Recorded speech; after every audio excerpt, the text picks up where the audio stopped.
Yeah. Awesome. Are you hearing me?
Good morning, all visitors. Please make your way over to the workshop arena. There's a program starting now. Thank you.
morning, everybody. Good morning. We'll be starting in about 3 minutes.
Good morning, everybody. Welcome to the workshop fair. So in a second, we'll have Dr. Kingsley come to talk to us. So please just be patient with us, and very soon he'll come up and have a talk with us. And then right after him, we have Innovate Hub coming to give us a presentation as well. So please just sit tight, be patient, and just have your listening ears on And I mean, just hope to get the best from here. Thank you.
All right, technical, are we good to go?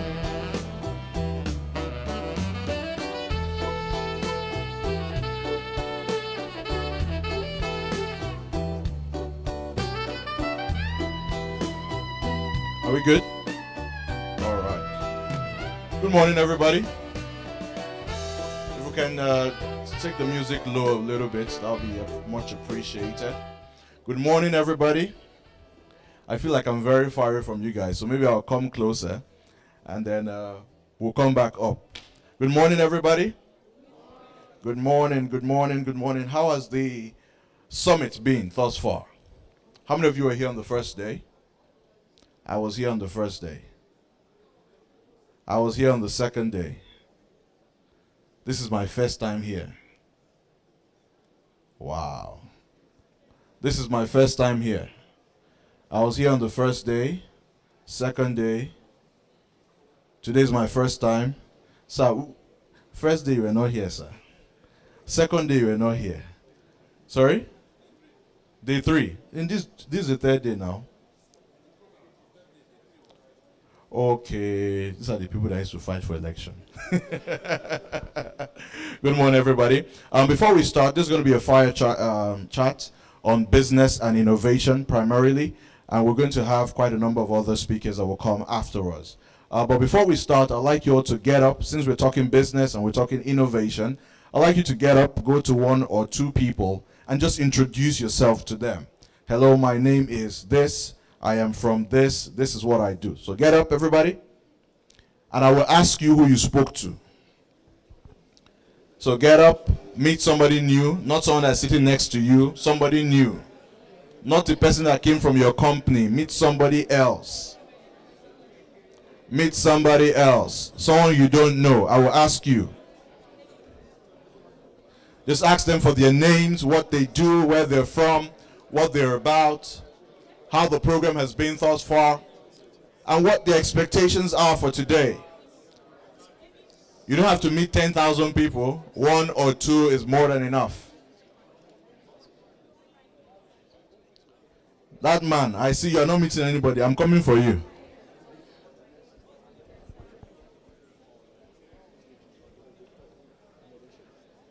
Okay. We're networking. Some people have been giving out their cards already. Calm down, calm down. All right. So, as a good teacher that I am, after the exercise, there's what? Question, feedback, question, and exam. So I'll come to the back. The way you are bending your head is telling me that you want to say something. So who did you meet, ma'am? Okay, good morning, everybody. My name is Elizabeth Adebanjo, and I thank you for this event. Based on your request, I've been able to meet with Abayomi from Bascom, and he asked what I do, so I just wanted to introduce what we will be doing in August to him about a pipeline conference here in August. So I told him about that. Thank you. Thank you very much. She used the opportunity to sell herself. Okay. Somebody else? A man this time. This man is not looking at me. That means he wants me to call him. Okay, I met Mr. Ejike. My name is Habakkuk. Yes, I met Mr. Ejike and he's into properties. Yes. Yes. Land, water, house. What type of property? Building properties. Building properties. What kind of building? I'm just joking. All right, so we're going to be having a fantastic time this morning. I want to first of all invite our speaker. He is no other person than the president of the Domak Group, correct? His name is Mr. I don't know how to pronounce it. Azonobi. Dr. Azonobi, PhD. Please put your hands together for him. He's the president of Domak Group, and he'll be sharing a lot of insights with us. So please, sir, and I will join you right behind. Can we have a microphone for him, please? Okay.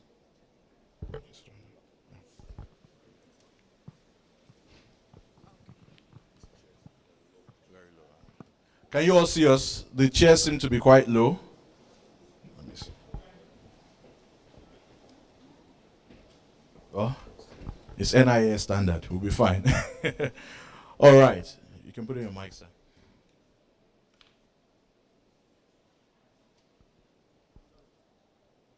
Hello?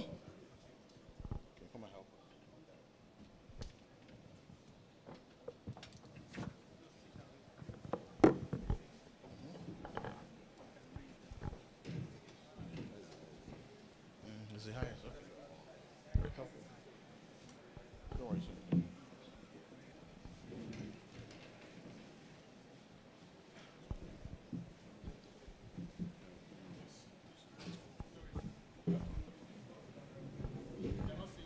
He has to move where? Here? Okay, so both of us will move then.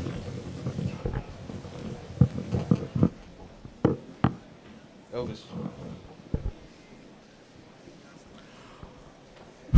Okay, so now that we are done with that little break, sir, how are you doing today?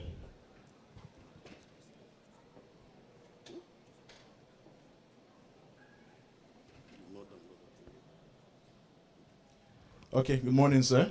Good morning. It's a pleasure to have you here. Same here. I met him for the first time yesterday. So as a matter of fact, I wasn't supposed to be the one to handle this session. But unfortunately, the lady who was meant to be here is not feeling so well. So we wish her Godspeed and good health. But I'm very excited to be here and to get to interact with you. We had already planned that we'll meet sometime before the end of the week. But God always has his own way. So thank you very much for being here. And we're going to be discussing about business and innovation. So before we start, just can you tell us a little bit about what you do? I heard that you are building Dubai in Nigeria. So maybe you can start from there. All right. Good morning, everyone. I think I'm the most excited person to be here with you. Happy I'm seeing the future of Nigeria seated here. My name is Dr. Kingsley Azonobi. I'm the president of Domak Group. And I'm into real estate. And I'm into community real estate. So we have different kind of real estate. Some will tell you they're building smart, some say they're building green, and some they are building to touch God in heaven. But I don't build to touch God in heaven, I build to touch the humanity, the soul of man. So I'm from Delta State. I know some of you will be asking, this man, is he really a Nigerian or he's from Sudan? So I'm from Delta State, and I'm a married man with 4 beautiful children. Very important. And very, very important. So with 4 beautiful children, and I do just real estate. And I started my journey some 15 years ago. You will agree with me, as a Nigerian, it's always a quite difficult journey. But it took me time to build to who I am today.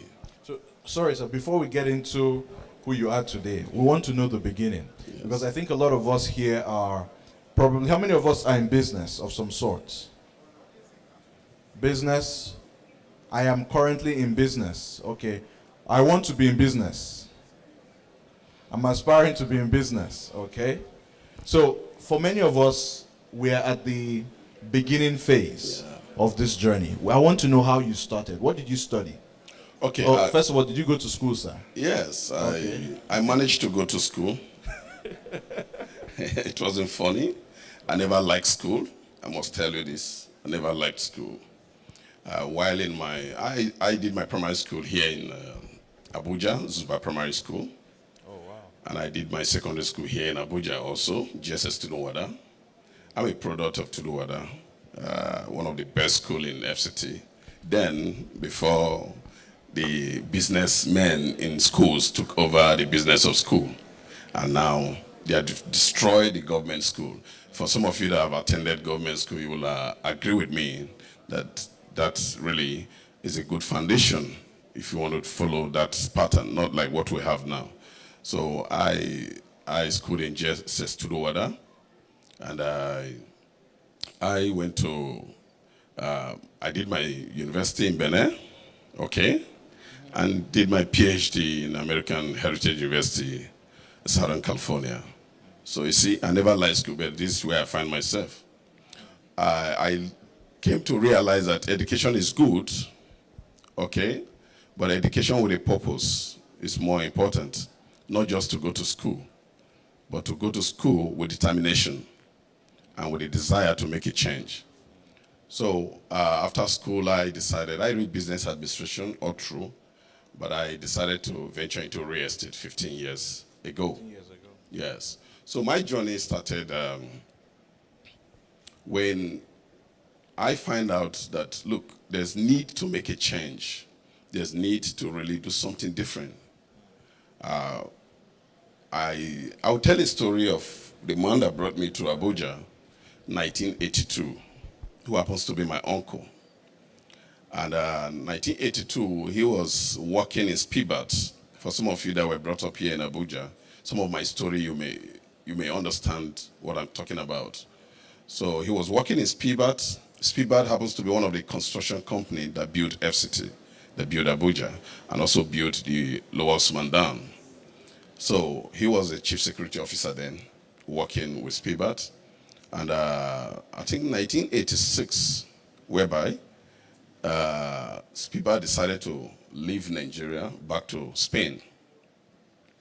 So my uncle automatically lost his job. And they paid him off, and he got some cool cash. And within that period, I think he decided, okay, what will he do? And he decided to buy, then they call it a station wagon. How many of you know station wagon? This generation don't know those things, so. Yes, station wagon happens to be a Peugeot product housing. Okay, just few of you. Cooperative housing, that is to build for the low-income earners, those that doesn't earn much, that will just be paying you peanut from their little earning. So what made you decide to go into that this cooperative housing in the first place? Yes, good question. I decided to go into cooperative housing because my vision, my mindset as a human being, perhaps we may have a different orientation. I like being a need provider, just to provide the needs. Yes. I like to create a platform where people can comfortably own something without stress. I understand that there's a mortgage structure in Nigeria. For me, the mortgage structure is not working, and it can't solve the problem of housing in Nigeria. So I get into the civil service, and for me, it was also an easy way to start up something without large capital. Okay? So you don't need to go and get loan from commercial banks, which is not available, it's not even accessible, or to go, I mean, if you know I.N.E.C, the almighty I.N.E.C. So I strike I.N.E.C, we're about 7 developers. I think I was just like nothing compared to those 7. But I went in there, most people don't know, and they're investing their millions in the FCT. And I made them to understand that, look, you must understand an environment before you start putting in your money. If you don't do your due diligence, you don't understand the history. Like now, if I'm going to Lagos to invest in Lagos, I must look for somebody that have what it takes, that understand Lagos, to tell me where to put my money. You don't just enter Lagos, see advert, and drop your money there. So I try to put them through. So many developers were telling them stories, and I told them they have that estate, and they're happy. And that's where I got my first million. Fantastic. So you made mention of so many things. Yeah. I think even though you may not have wanted to share too much, you've already begun to share. I want to thank you for that. When we talk about innovation, they say innovation is the ability to really create a vision and birth that vision in such a way that no other person or other people have done before. Correct. So where did that come from for you? Was it from your uncle? Was it from when you were growing up? Was it from school? How did you get the insight as to where exactly you should place, your finances? Okay, good question. Thank you. Look, let me tell you, every child is born unique. First off, you need to identify who you are. If you don't know who you are, then you'll just be roaming around. You won't be able to create something. So for me as a child, I identify who I am. How did you go about that? Okay, good. I didn't tell you, I just told you about the uncle that brought us, but I didn't tell you my father died when I was just a year, 6 months. Wow. So, a young boy like me without a father, I had to talk to my inner person as a child. I didn't just know what happened, but something in me told me look, you're going to be great. Don't joke with your person. You're going places. Don't mess with it. So that has always been my driving force that moves me to anything I do. Wow. So I identify my person, and I'm this person that would not want to do what everybody is doing. And that is innovation. I don't follow trend. I'm not interested in trend. I want to do something that is new. I want to create something that can provide solution. So my uncle wasn't just a driving force for me as a person. He was a driving force for me to change a pattern because I read business administration. Now I moved from business administration to real estate. So that was a driving force for me as for real estate. But as a person, I already identified myself as a person, that this is who I am. And when I identified that person, and I told that person that, look, you don't have to mess up. I had the opportunity to also leave Nigeria, to travel out. But I told myself, I don't think there's anywhere in the world where I can make it outside Nigeria. So, saying that there is... For those of you that want to jackpot. Well, it's very interesting because I'm a medical doctor. At least I started out as a medical doctor. It's big results. Yeah. And I also think maybe the political class has a role to play in that. I think that to a large extent people have. I mean, this youth you're seeing, Absolutely. United Nations have already that. Truth is, nobody are you going through. Being able to ask that person, what is your story, the process. So that is what matters. If you look at our social media lifestyle, because I engage them on social media, the invitation I sent here, if I had sent the invitation for 1,000, this place would have filled up. For 5,000, I've been able to question. I said, are you ready to follow a different pattern? He said, yes. I said, good. Now you are the leader of the student union in Nigeria, about 45 million population. Do you know that you are a president of a country? 2 countries of. Yeah, 2 countries. He said, yes. I said, now begin to think like a president. Begin to think and begin to structure your leadership style as one president. Just like we have the president of the Federal Republic of Nigeria and other presidents. Begin to see yourself in that capacity, that you don't need to compromise because the system will expose you. And the young man, sometimes he will come to me and say, sir, this politician is asking him to do this. This person is asking him to do this. I said, don't. Don't sell yourself. Don't sell your personality. There is a life after this very position. If you can be able to persevere, rule, take your leadership style in a way that nobody will corrupt you. Let me tell you one thing, and I will announce it here. I am the person that made the whole student body not to endorse a candidate in this past election. Yes. I told all the leadership, both NIES, NIES, NIES, I called them and I had a meeting with them. I said, look, if you endorse a candidate, because as a body, you are not supposed to endorse a candidate. The body that you are governing have their own individual candidates. So you don't need to use that body to endorse a candidate. If you endorse a candidate, I will sponsor a media press release against you and the candidate. And I tell you, so many of them were under pressure, including this young man. He just walked out now. Including him and others. They were under pressure. And I told them. And I think we have students here. Did you see anybody that endorsed any candidate? Yes, none. So that is mentorship. You must create something. Of course, I didn't come to the media to announce it. It's something I had to do. They believe in me. Everybody. So let's watch and follow. And thank God, none of them endorsed the candidate. So I've been doing it in my own way, trying to convince people to live right. I'm sorry I'm using the Bible, but it's part of my principle of life. It taught me something, that a good name is better than riches. So if riches is what you're pursuing and you leave good name, then once riches ends, because that is not the end of success, you will lose your good name. But when you pursue good name, the Bible says it's better than riches. That means when you pursue good name, what will you get by the end of the day? Riches. No, wealth.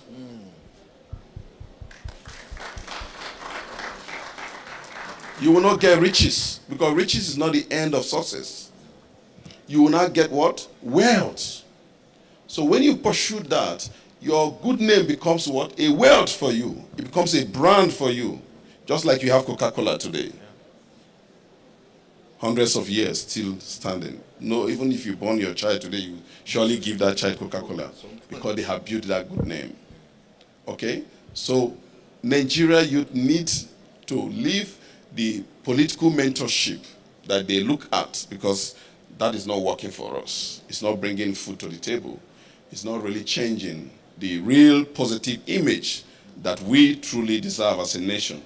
We should work out of that to look for entrepreneurs that have truly made it, okay, in a very honest way, in a very honest pattern.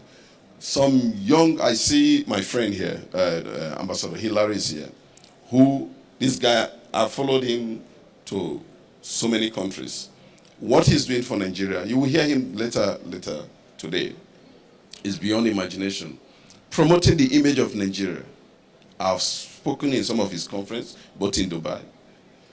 Promoting the image of Nigeria. He would have chosen to sit down here, collect money from politicians.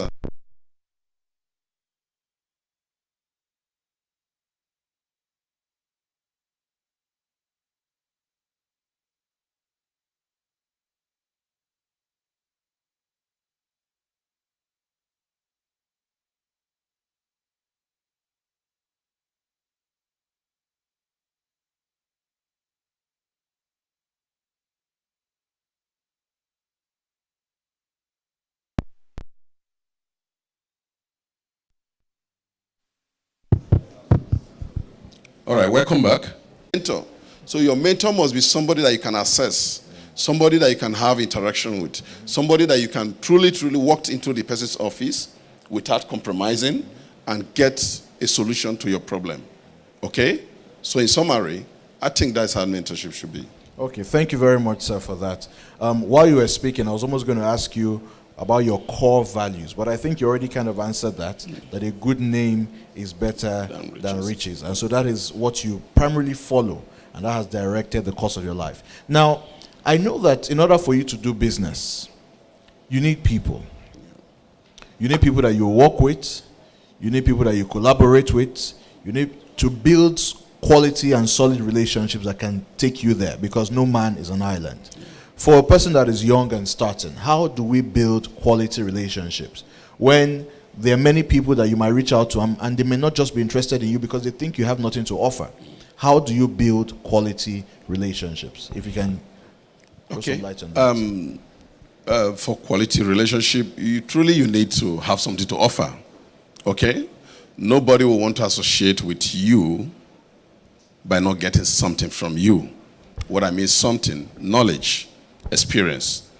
And one of the things I've also observed about the Nigerian youth in content, there's a program I attended and I was speaking, and we're talking about youth watch men over electoral violence.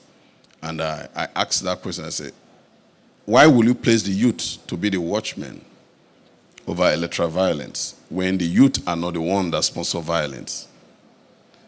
So you should be able to bring in those that sponsor violence to watch over what they sponsor. So not telling the youth to watch over what they are not sponsoring. So, but why are the youth not really that strong enough to do this? I brought out 3 different concepts on which I'm still looking forward for the youth to look into. I understand that the youth already have what I call the numerical strength, the number. And but there is 2 basic things that the youth, I'm talking about relationships, so we can relate it in general, okay?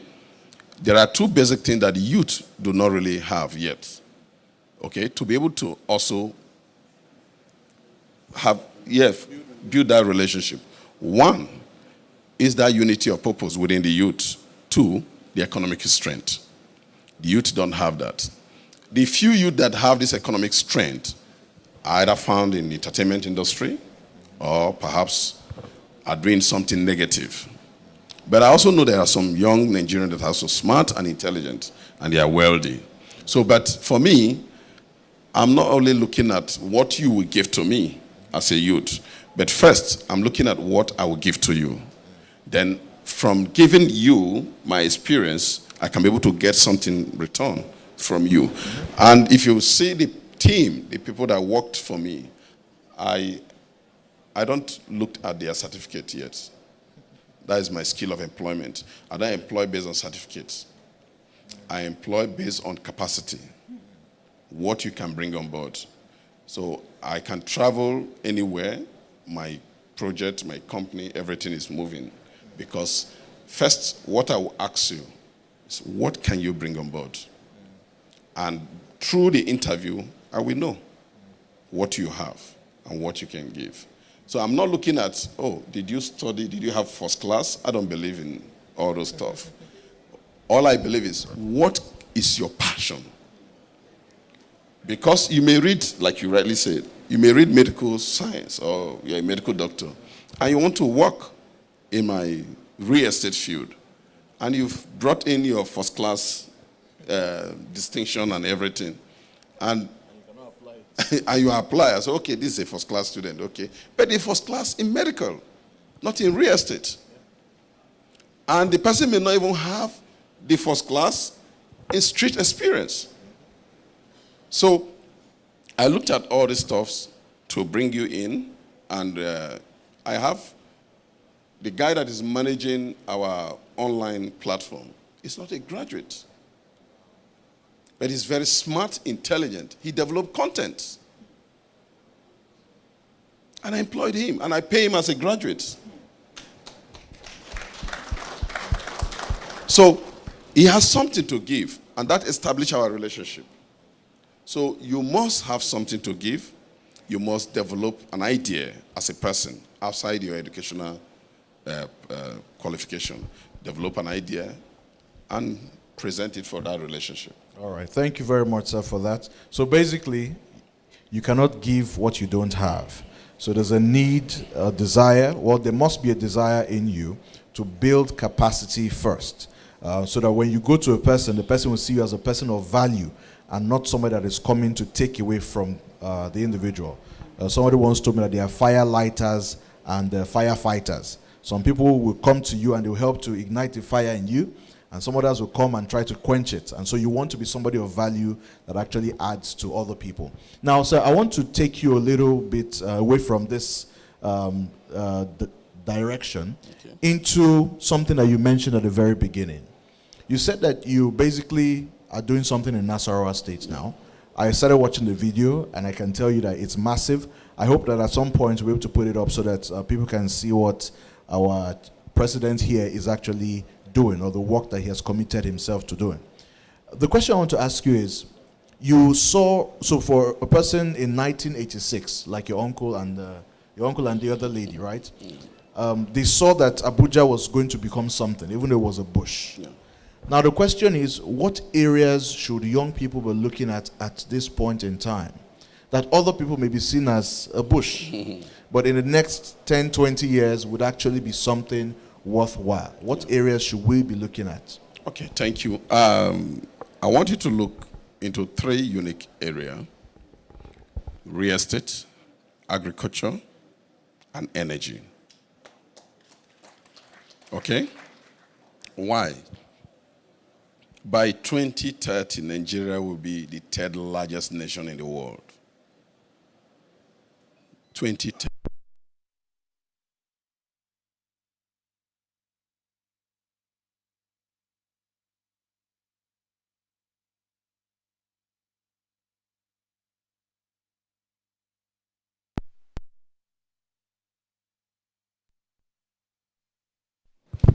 Okay, thank you.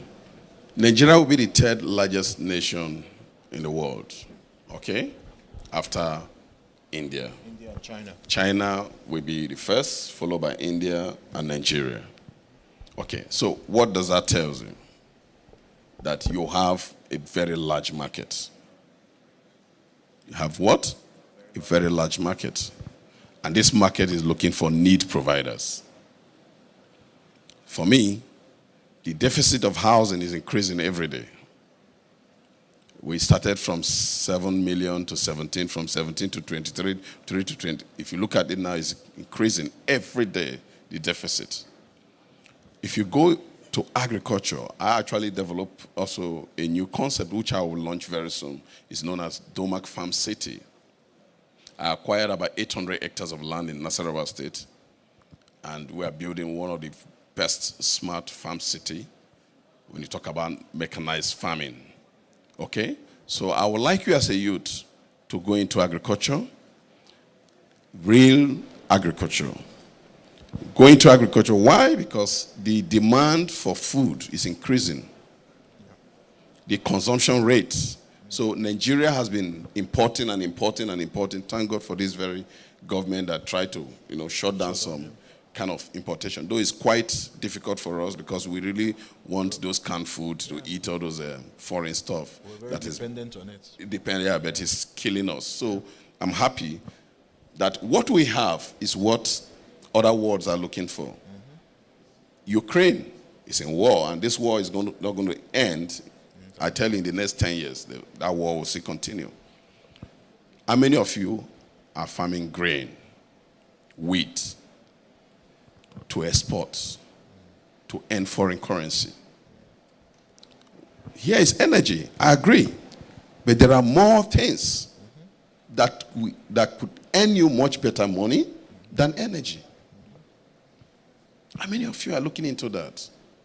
Then going by, I walked around yesterday and I saw a lady that developed, her team developed a biofuel. Okay, I don't know if she's here.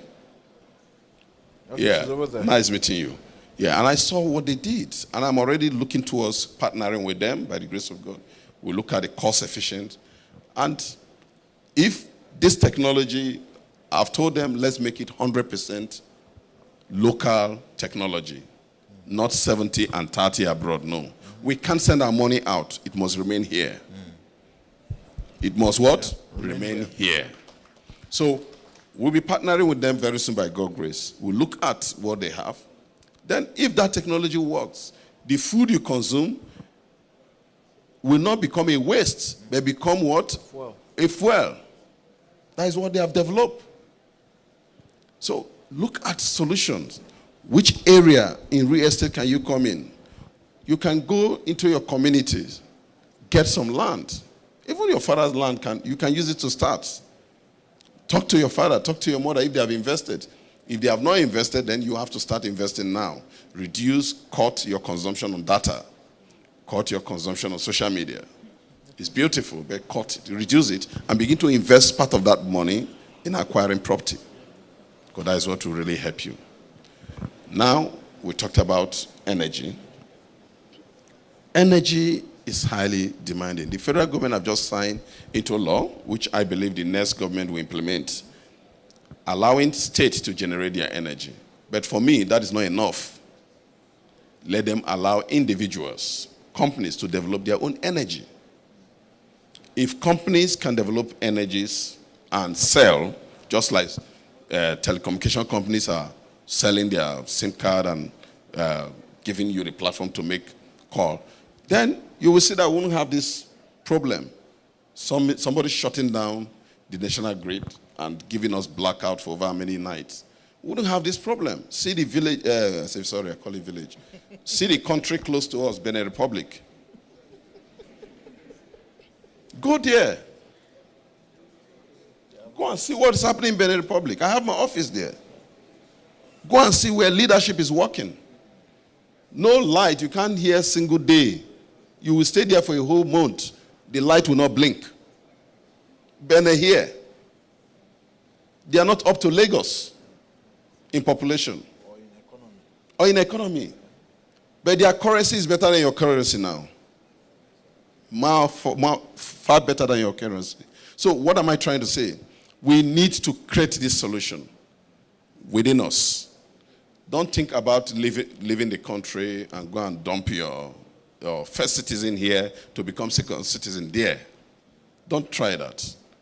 You remain here as first citizen and you'll be happy with yourself that you're a first citizen. But when you go there, you become a second citizen. He's here. You understand what I'm talking about? So all your ideas should be domiciled in this place because we need it. The economy needs it. And this nation needs your ideas. Thank you very much for that. Put your hands together for that. I was going to ask a very quick one concerning something you just mentioned about agriculture. And by the way, I don't know how many of you know that agri can also be used for energy. I remember, I think it was in 2017, there was a project that we're working on with CBN and the Ministry of Agriculture. And basically, we're going to have an off-taker, which was a Chinese firm. Basically, we're going to plant cassava, and they were going to use cassava for fuel. So, in fact, what they told us then was that they had the capacity to do, I think, 160 tons of cassava per hour, something like that. that can be processed. So yes, 160 tons of cassava per hour was what their factory was going to be able to process, because they were going to convert the starch to ethanol, which is actually fuel. So the point is that there's a lot of money in agriculture, and agriculture is very much linked to energy. But for someone that is young and doesn't know where to start with the agricultural space, how would you suggest that we can actually go in there? Because I also see that you're quite vast, so I'm going to ask you two questions in one. One, what options do you know that are available, even though that is not really your core space? And then secondly, how are you very vast? What's your schedule like? Maybe not schedule. Do you read a lot? What kind of books do you read? What do you pay attention to? What's your self-development plan like? Yeah, so good. Okay, so my knowledge is built in the street. So I'm not the type that really, even though I went to school. Okay, so I eat ideas every day by interactions, by discussion. I can even get idea from the lowest human being I've ever met. Even from a madman, like Obi told us that a madman asked him to go, but that is true. So what you need, one basic thing first: interest, passion. What do you want as a person? Do you want to go into agricultural business? If you don't have the passion, you put in your money and your money will just disappear. So the passion should be there. Is it in real estate? The passion should be there. Is it in any business? You must first of all create passion. You know why? When that business is struggling, your passion will be the fuel that will sustain the business, because you will never give up. There was a time in my life during this period when I set up my company that I was the only staff. I couldn't afford to pay salaries. But that passion kept me going. I opened my office, I close, I still go back to my office, I close every day. I never give up. So you must create a passion as a person. Very important. Then you must also take your time to understudy that very business. Do a visibility on that very business. I see people just dumping their money into a lot of ideas. People come to them, invest in this. The worst of it that is happening is, networking. It's all over Abuja, Nigeria, everywhere. People dumping their money in things that doesn't give value. MMM. That doesn't give value. Okay? And by the end of the day, they are frustrated. So you must be able to choose a certain. For me, I told you I choose real estate. And I will do real estate until I die, because I love real estate. Okay? So you have to choose that. And you've asked whether I read a lot. Yeah, study is good. Research is also good. But I found a very unique way of getting my information. One, I make sure I listen to news. Some of you young Nigerians, you don't listen to news. So you don't know what is happening. You don't know the policies. You don't know when His Excellency President Buhari have signed a bill that will even help you. So you must listen what? To news. I didn't say you should go and listen to NTA, because I know you don't like NTA. You can go and listen to Channels News, Arise News, that is now for the new generation. No, listen to news. Develop yourself in current affairs. This really helps a lot. Are you listening?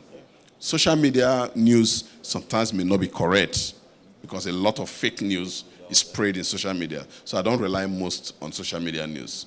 So listen to the current, then listen to international news.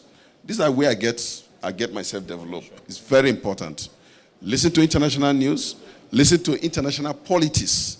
The ones that affect your area of business, and the one that either positive or negative. Listen to these things. And also choose some certain books to read. Reading books are very important. Though we don't have much time as human beings, most especially in Nigeria where there is so much problem. You need to provide food for your family. But create just a little time. Pick up a book. Read. When you read a good book, that also helps you to have a kind of certain thinking towards that very person that wrote the book. Okay? So soon also I'll be coming up with my book. Yes. All about real estate. Okay? So I say real estate is Africa. Real estate is Africa. Yes, that's the title of my book. Real estate is Africa. So that book will soon be out by God's grace. You pick it up and read. Then it will give you a guide also more on how to start up a real estate business. Okay?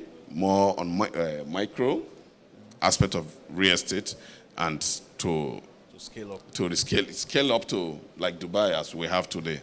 Okay, so but you have to read, you have to study, you have to research, you have to, listen to news.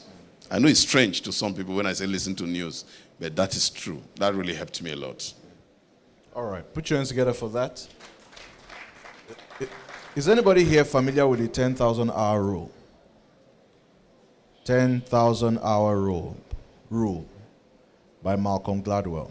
So basically the rule says that in order for you to become an expert in anything, you should have spent at least 10,000 hours working on that particular thing. So if you want to be an expert in a particular field, you must have spent at least 10,000 hours of meaningful work to gain mastery and to become an expert in the field. 10,000 hours, or give or take, may actually eventually add up to about 10 years of active work. There are two things that he said I just want to point out. He said be passionate. I remember when I was in secondary school, I had a classmate whose father was very rich. I don't know if you know this. You know the nylon bags, the yellow and black one, and then the white and blue one, nylon bag, polythene, right? His father was one of the first people that started producing it in Nigeria. He was a billionaire, very rich. And so I remember asking the man then, I said, sir, how did you get into this? He said that it's not even about passion. That he found something that was worth doing, and he decided to be passionate about it. So I'm saying this because I remember there was a time I was in Uyo, Nigeria, and somebody came up to me, a young boy or a young man, and he said that he wanted to drop out of school because Bill Gates dropped out of school. And I told him that Bill Gates dropped out of Harvard, not University of Calabar. And there are two different things. And that for Bill Gates to drop out, he only dropped out when he was certain that he was doing something else that was going to that was taking more of his time and had more propensity for the future. So you don't just drop out for the sake of dropping out. The second, so that's the first point. Number one, when we say passion, it's not just I'm passionate about art, so I'm going to flow with art. Art may not necessarily sell in this market. Our speaker here said something today. He said, be very observant. You have to watch, you have to look around, you have to see what is happening on a day-by-day basis. What is relevant to the community. And you will not know that if you don't watch news, if you don't listen to the news. If you're not a sucker for information, you will not be able to get anything out. So that is also very important. And last but not least, maybe I want you to touch this part a bit. You spoke a little bit about relationships, but I'm very particular about how you form quality relationships. So you said you give to take. But how do you really build them? What makes people trust you? What are the key values that you think we need to build in order for us to also be people of value to others? So besides me just knowing the things that I'm supposed to know so that they will see me as someone that knows something, how do I get people to trust me? Okay. Basically in Nigeria, we have one unique problem. People not being able to keep to their promises and their words. Okay? It's a very big problem. Even our government, they will tell you how many, how they will turn the country within 4 years. They will build a bridge over a place that doesn't have water. So this is a very big problem, okay? Trust. Your word should be your assets. Are you listening? Yeah.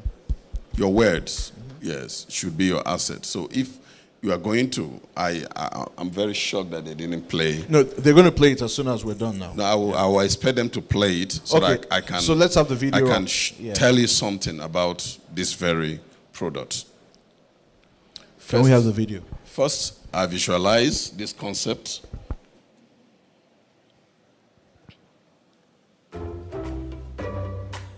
So, When I was talking about this project, most people didn't believe it because it was just a word. I just say it. But I decided to transform this very concept into an image. This, what you are watching right now. So from me just saying it, I transfer my words into pictures and image, as you can see. Now this image may look like, wow, where would this be? I played this at Dubai at one of our conference, and somebody was saying, oh, what part of Dubai is this? Because that's what they believe that all this should be done in Dubai.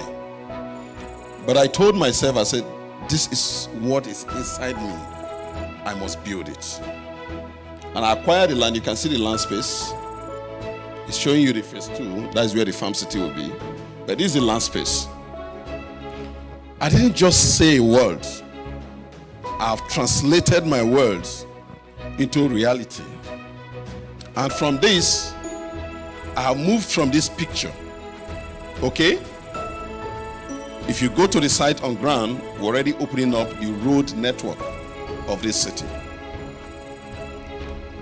When one of the deputy governor of Nasarawa State came just of recent during the election to campaign, he saw the road that I opened. The road is about 23 meters wide. And he asked, is this a federal road or a state road? I told him, I said, this is a future road. Do you get that? So I lost a lot of assets, land, to create the major road.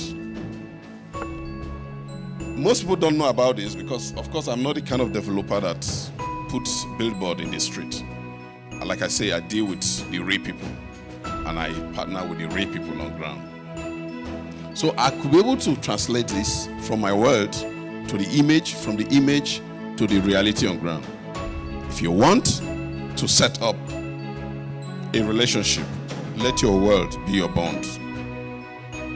Let your word be your assets. Let your word be your value. Let what you sell be the reality. Don't market bird and sell pigeon. Okay? Let your birds be your birds, isn't it? If you're selling if you're selling a phone, let the phone be the phone. You say you're selling. There's a what I call it? I don't know what they call it, how the social media Generation Z use. Yeah, say what I order for versus what I see. So it's a terrible thing. Yeah, so if you are producing something, let that something, what you present, be exactly what you're selling. Okay? So that is, for me, is the first thing to look at to be able to build a good relationship. That is very unique. Put your hands together. So basically, let your word be your bond. Let it be that when you're saying a thing, in the olden days, well, maybe not in the olden days, in the early 90s in the US, it was said that when you have a handshake, it's as good as signing a deal. Exactly. Let it be that what you say is what you actually do. And on that note, I think that's a good place for us to wrap up this fire chat. We're going to open up the floor now for questions, for anybody that has questions to ask. So you have the microphone. I think there's a hand over there. We'll take 5 questions. So if you have a question, lift up your hand now. So introduce yourself, and then,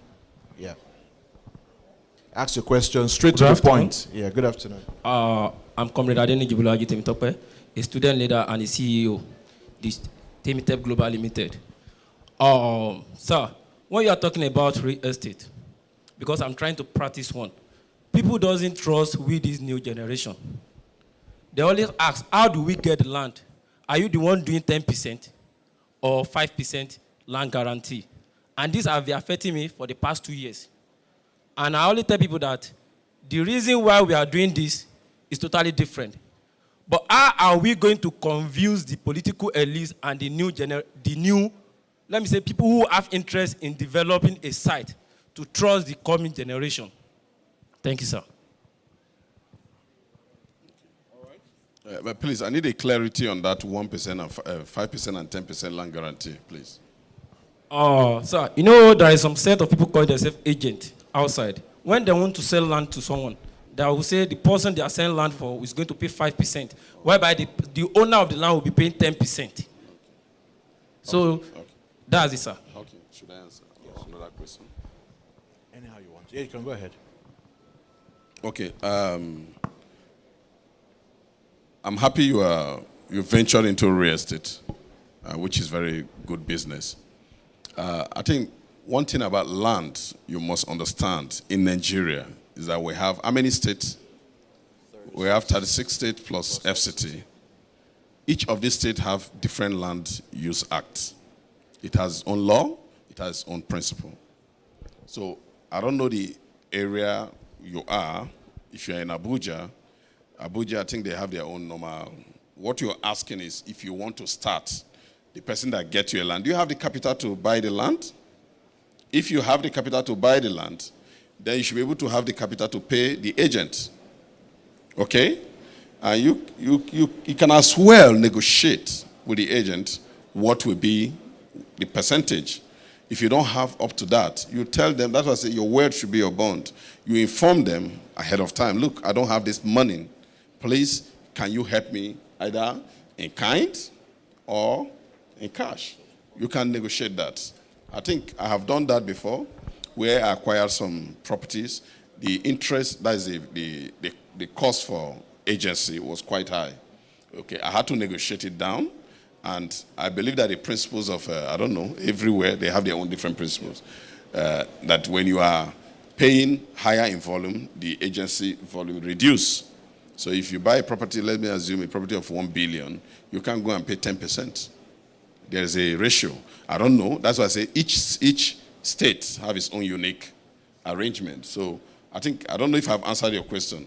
Okay. Yeah, and then if I may, just for the other part of how do you get people to trust you, the elites, for example, you have to find the MVP, so the minimal viable products that you can sell to these people. What do I mean by that? What is the smallest or most minute form of what you do that is sellable? I will not give you 1 billion naira today if I do not know that I can trust you with 1 million. So you must identify something that is small enough that you can potentially sell to these people and then begin to build trust and leverage on relationships. All right, there was another man over here for... Okay, there's somebody over there as well. Okay. Good afternoon, sir. Good afternoon. My name is Comrade Abraham, the Vice President of N.I.E.S. My question is related to the agricultural part you've just discussed. Even though I'm a graduate of mathematics, but I have much interest on agriculture. But the major problem we are having now is, we talk about encouraging agriculture for more innovations and self-reliance. Looking at the insecurity that is currently happening relating to farmer headers crisis, this has really discouraged a lot of farmers and some of us who are having interest to venture into farming. And it seems the government is doing less or nothing about solving such problems. How do we, intending farmers and those who are already into it, be able to manage those crises so that they'll be able to, invest more and with the assurance that having invested, their resources are going to be, their products are going to be in safe hands? Okay, thank you. So you're talking about security, the challenges in agriculture. Let me tell you, some of these issues about the headsmen and so on and so forth, I think for me is over-exaggerated. That's the reality. I'm not trying to support the government or their inability to secure the country. But as a real estate developer, I build in so many places, and I come across most of these, the headsmen, okay? You see, headsmen are business people, okay? I think there are so many laws that have been signed by different states, grazing reserve and ranching and whatever name they call it, and an anti-grazing law. Okay, but it's a unique challenge for Nigeria. I believe the next president will come and really talk to Nigerians on how he intends to handle the main herdsmen problem, not even the general herdsmen, because like I said, I've lived in the north for 42 years, so I can speak more of the major challenges within the northern region, okay? I don't know what is happening in the eastern part of Nigeria when it comes to herdsmen and agriculture, the farmers. But within the northern region, even where this city is situated, there's Fulani communities there, okay? And there are people farming. So it's just all about understanding. I have had a plot, a certain place to develop, and the Fulani settlers were there. And they were there before we acquired the land. All I needed to do is to negotiate with them and move them to another location. It was very simple. Okay? So it's called for that. We must trust ourselves. This nation, we must trust ourselves for things to work.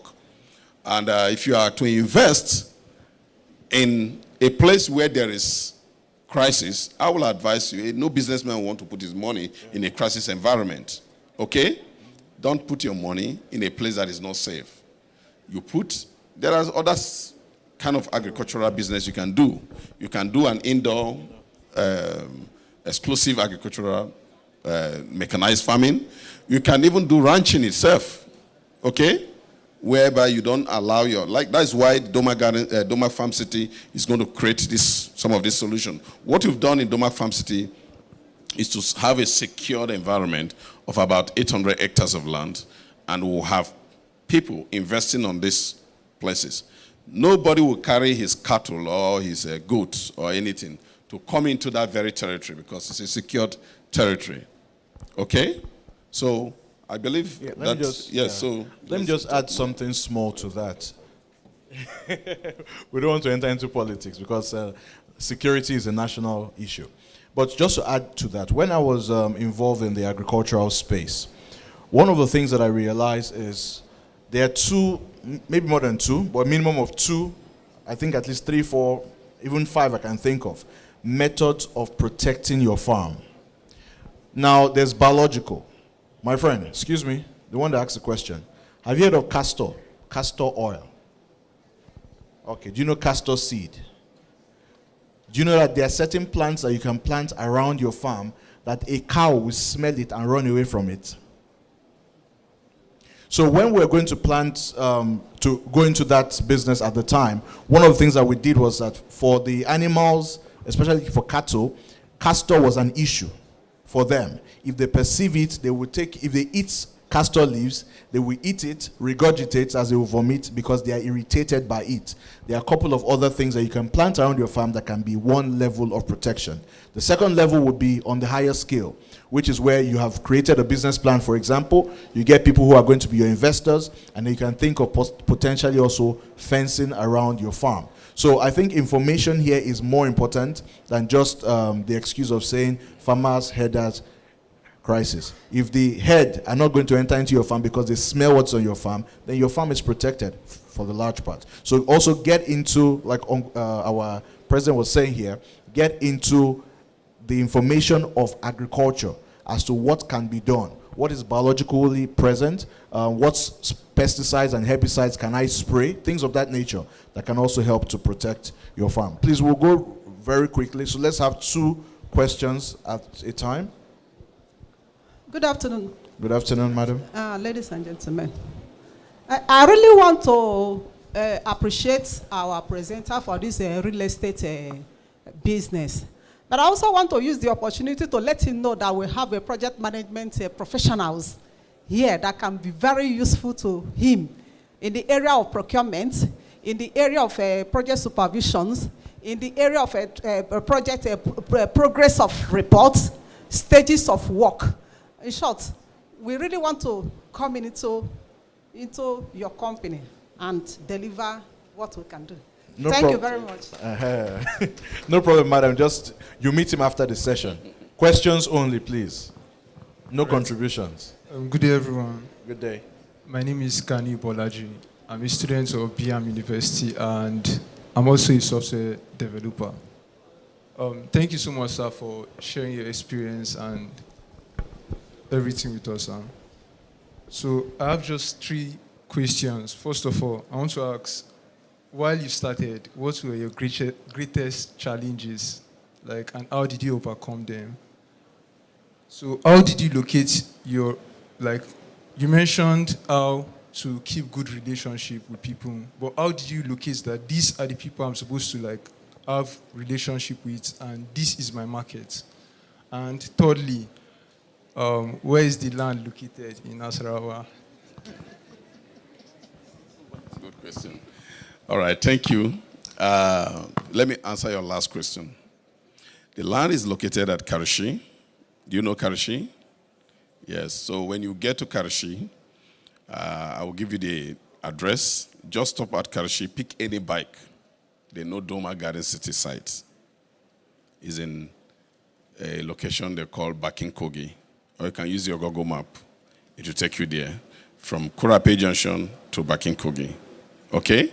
Then from Bakinkogi is Domak Garden City, 5 kilometers from the beginning to another community known as Kwatarema. Okay? So that is where it's located. Then your second question, how have I been able to keep and understand, to trust the people? Yeah, know the people to trust. Look, it's quite dicey, okay? My godfather taught me something, Elijah San Ismail. He said, pray to meet the wrong people at the beginning of your journey first, before you meet the right people. Okay? Because the wrong people will teach you the lesson that you need to learn from the beginning. Then by the time you meet the right people, you'll be able to manage that good relationship. So in my business, in short, I started meeting the wrong people from beginning. It wasn't easy. And I told you, I said, it got a point in time that I was the only staff in my company because I had to clean up everyone to start afresh again. So you have to keep on trying until you get the right team. Those that are ready to buy into your dream, buy into your vision, and run with the vision. Okay? So I achieved that. Then the first question. Yeah? Oh, the mistakes. Yeah. Good. Greatest challenges. Yeah. The great challenges from, we all know that funding. Okay? Funding. From beginning, it was quite challenging. But I told myself I'm not going to, put my company into any liability by going to any bank to take any loan, because the bank system in Nigeria is just like a cartel. They know how to frustrate you. So I told myself, then I had to use the right organic clients, those who are truly in need of this very product, okay, and sell the product to them and give them a very nice payment plan, which makes it more efficient. Could you believe that for the past 3 years, we've allowed people to be paying 500 naira every day? 500 naira every day. Some of them today have finished paying for their land. So easy. 500. I know it's unbelievable. But we did that. We tested it. We have these guys you're seeing here are the Mechanic Union, Natabi. Yes. Yes, that's a student, yes. Thank God. They are here to testify. For the students in Nigeria, we gave them, each student pay 250 naira every day.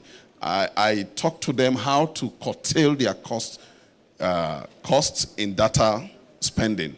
So if you have 1,000 naira to spend on data every day, you cut it down, save 500 naira from your data, and acquire land.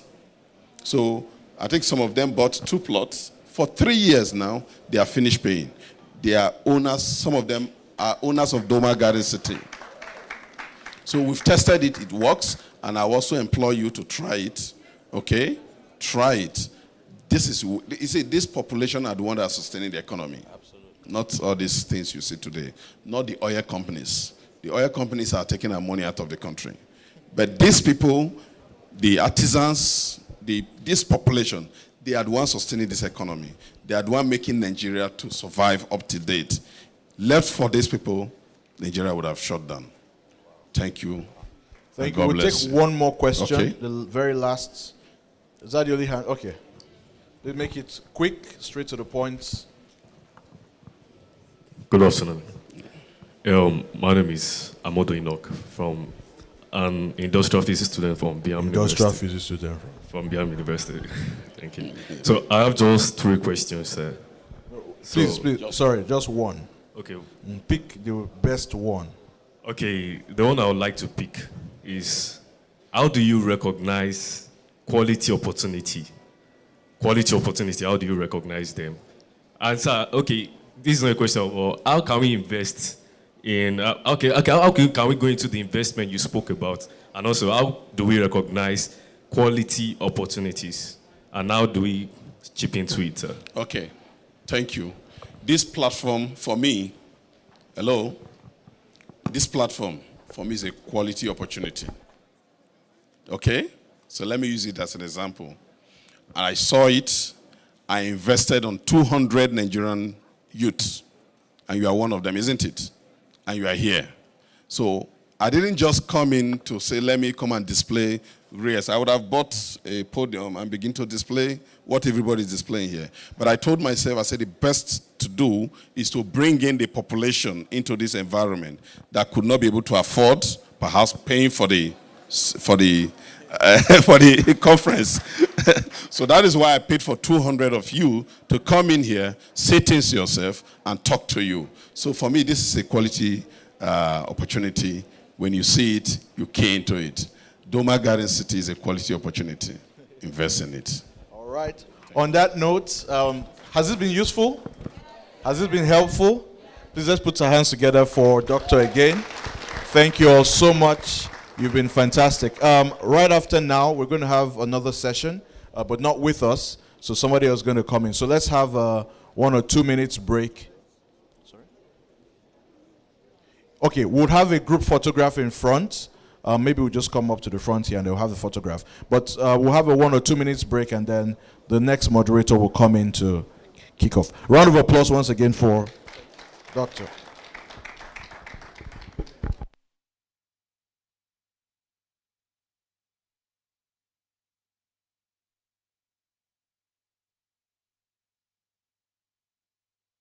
Let's make this snappy because the next speaker will be coming in 2 minutes. Thank you. Okay, so if you're interested in the picture, you can move forward.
Thank you.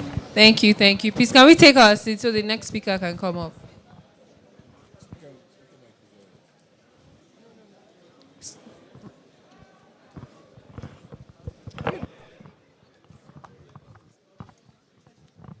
Please, let's take our seats so the next speaker can come up.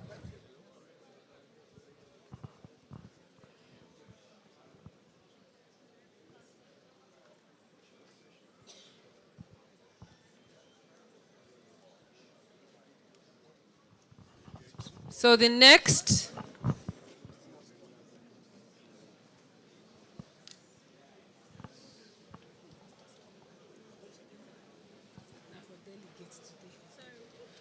Okay, so the next speaker would be Mr.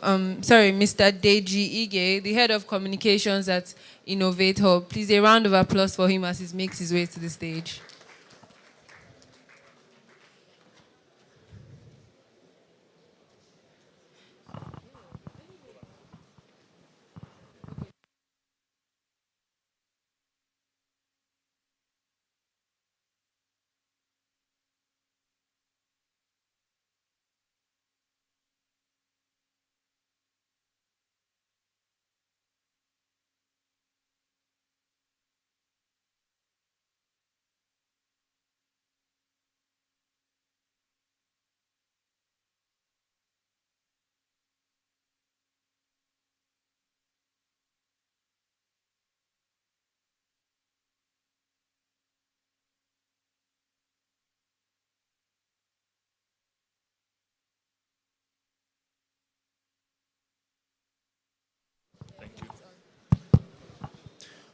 Good afternoon, ladies and gentlemen.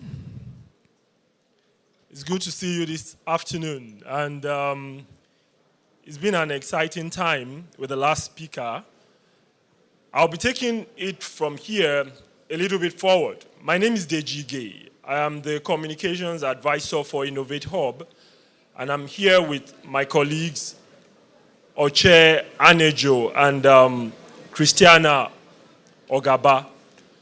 So we'll be talking to you about innovation and how you can birth ideas at the shore of innovation.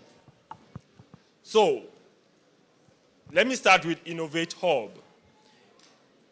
Innovate Hub is basically an innovation startup hub where people transform ideas into invention. How that happens, I'll tell you as we go into the discussion. Now, first and foremost, innovation, we need to first realize that innovation is a culture. What do I mean by innovation? The statement, innovation is a culture. Now, anywhere you go to, once you see what does not exist in that society, and you try to create something that can fill in the void, then you are being innovative. Sometimes you do not need to reinvent the wheel. All you need to do is just find a way to make a situation better. Now let's play back, maybe to the last 100 years. Can you imagine humanity without innovations? The telephones, the airplanes, and the rest of innovations we see today. I don't think it would be a very exciting thing without innovation in our society. So at Innovate Hub, we try to help people translate ideas into invention, then transform their inventions into prototypes, then go a little further into taking those prototypes into minimum viable products. They call it MVP. Then when you have a minimum viable product, that can now go for commercialization. At that point, you can start talking to investors, talking to financiers who can take your product and make it become commercialized. So I'll go through the slides one after the other. So Innovate Hub is a not-for-profit, non-governmental organization with a mandate to groom innovators, inventors, researchers, creatives, entrepreneurs, and venture creators in Nigeria. How do we do this? We have our core. One of our cores is innovation. The other is startup incubation, mentorship, human capital development, research and development. Good thing, we have a lot of young people here. We have a lot of students here. We have a lot of people who are trying to transform, trying to find meanings within their society. This is why Innovate Hub exists, to help you channel your thinking, the constructive thinking, into a path where you can have tangibility out of them. At the Hub, we do this through different programs. One of such programs is I-FAIR, Innovation Fellowship for Aspiring Inventors and Researchers. I-FAIR is a program of the Nigerian government in collaboration with the Embassy of the State of Israel in Nigeria. Through I-FAIR at the Hub, Innovate Hub is the main implementing partner of this program. Through I-FAIR, we bring in Nigerians that have fantastic ideas for innovation. They would have applied. The best ideas are picked. Once you are a Nigerian, you are 20 and above, anywhere you live around the world is not a problem. Once you are picked, you come in. It's a 6-month-long program. The idea you have, which maybe you have actually been working on that idea, but you've not been able to translate it to a tangible prototype or take it to a minimum viable product. Bring in the idea. We work with you. We have a pool of experts, pool of mentors that work with you on different fields. Then, that idea, the moment you create a prototype from the Hub, then we help you get investors that you can pitch to. And when you start pitching to investors, then you are sure you're on the right path to becoming a venture. Now, that prototype can become a venture. Let me give you an example of such. I-FAIR 1, we've had 2 editions of I-FAIR now, I-FAIR 1, I-FAIR 2. We are currently preparing for I-FAIR 3. Under I-FAIR, you can Google it at your own time. There's a venture called Soilless Farm Lab. This fellow, his name is Farmer Samson Ogbole. It was part of I-FAIR 2. He had an idea of a farm, soilless farm, farming vertically without the use of the regular soil. You could use husk from rice, from grains. You could use sawdust. So he had the idea. It was a good idea. It was working for him, but in a small scale. When he got into I-FAIR, that is product let me use the word recalibrated and made into a form that it could give optimum productivity. After I-FAIR, by the time he graduated from I-FAIR as a fellow, he got an investment of over $2 million to start his farm in Dubai.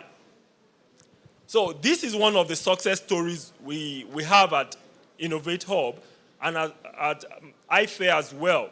So back to Innovate Hub. We do not help people build their projects. We do not help them construct their projects. All we do is when they have ideas and we realize this idea is actually brilliant enough, we give them the platform to transit from ideation to creation. So at the Hub, we have different facilities. We have the Makers Labs, we have the Impact Labs, and within the Impact Labs, I'll mention a few labs that we have, and I'm sure, and a few technologies we have, that I'm sure the hub is actually the first and the only place I've seen such across Nigeria. We have 3D printers that can do, do you know what I mean by 3D printing? Who has seen 3D printing before? Oh, okay, great. Now, 3D printing is printing solids with a printer. You know, the normal way you print on paper, now you can print a model. Once you can create this model on a computer, when you finish creating this model, you print it out as solid. Meaning you can do a miniature fridge and print it out as a model, as a prototype, as a model. Then from there, you can send it for fabrication. So we have 3D printers that use filament.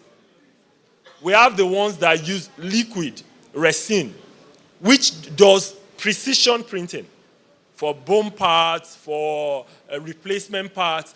We have another one that uses powder. So if you come to the hub, you will see all these things I'm talking about. Laser technology, we have laser technology. Then we have 3D printers that print clay. You know, pottery.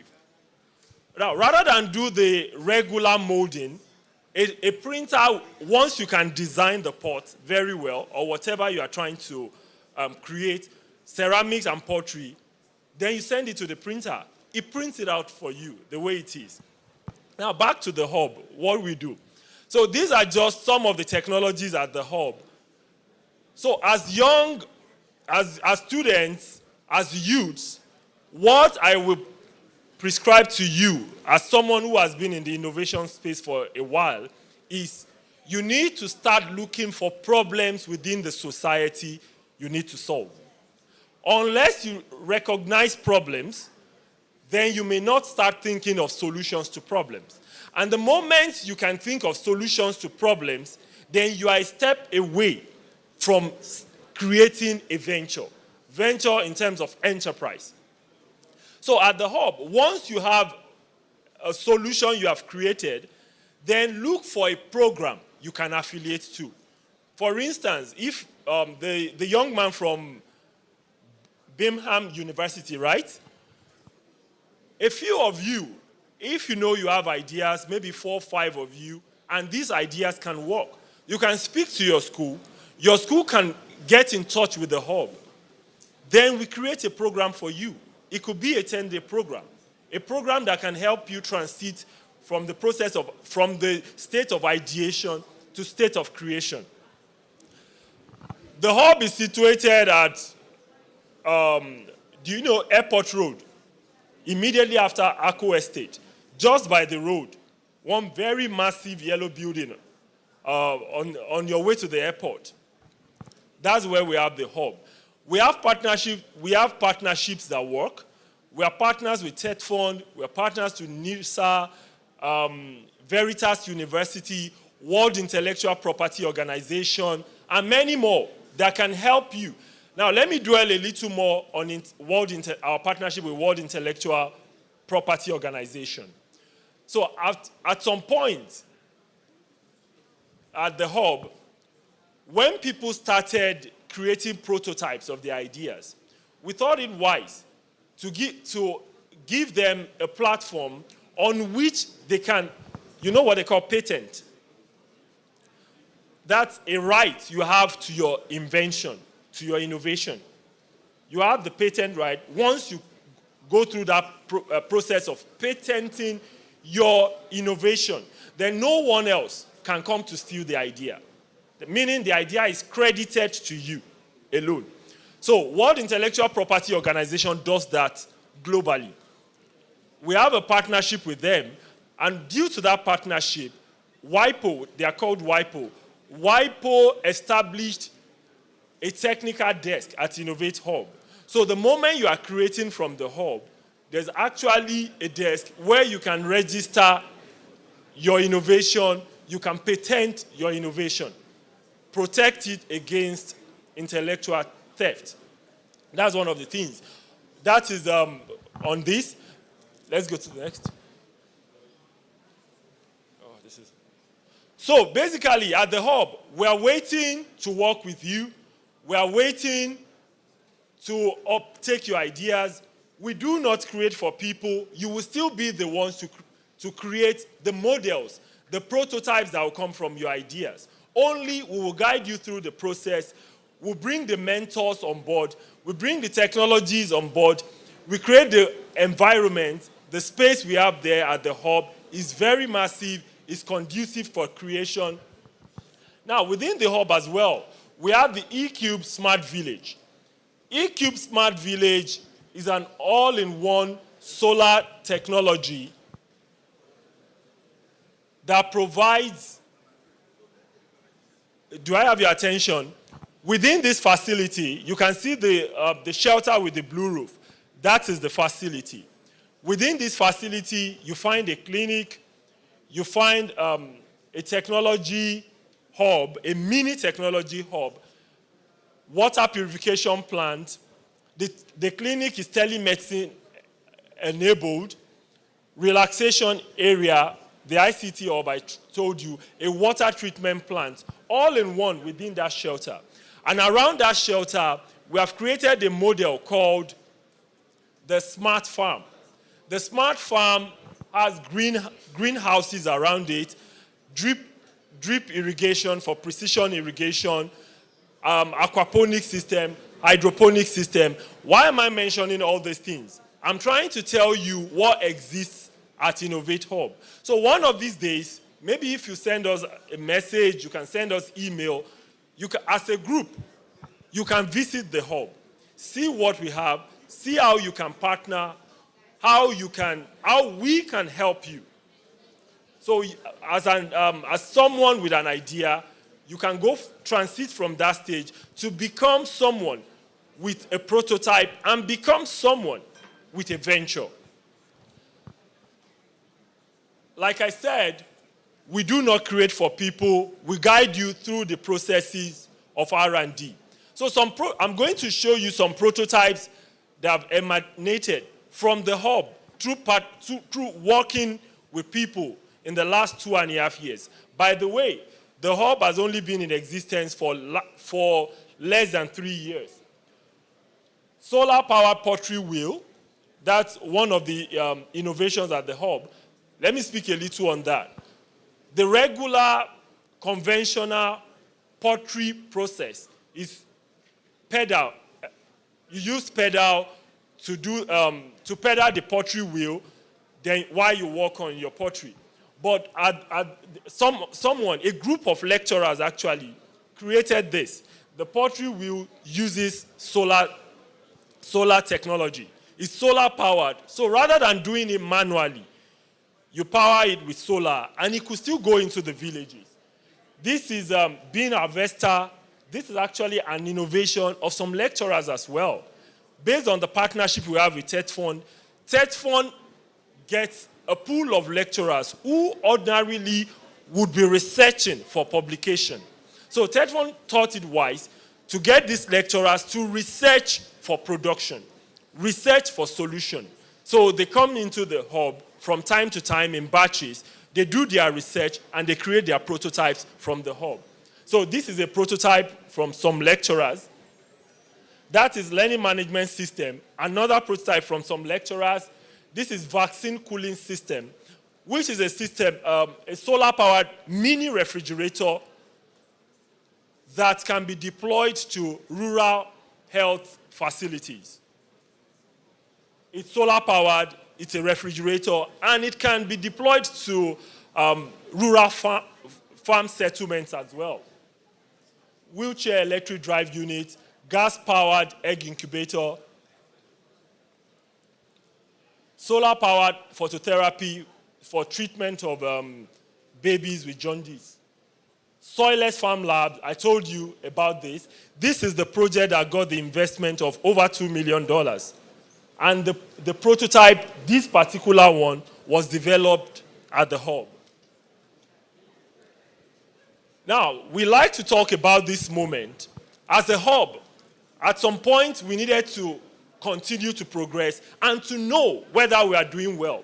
So when the U.S. Secretary of State came to Nigeria about a year ago, Innovate Hub is the only establishment he visited. He was there for over 3 hours talking to innovators, to inventors, and investors as well. So we like to talk about that moment, which says there's something we are doing right.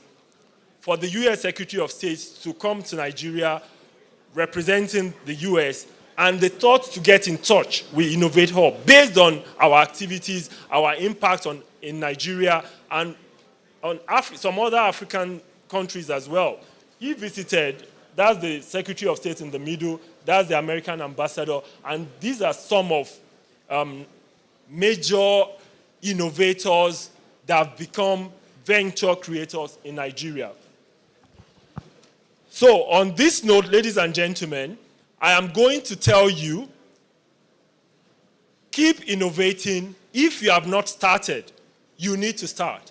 And how do you, if you are searching for wealth, innovation is the best and about the surest path to wealth generation.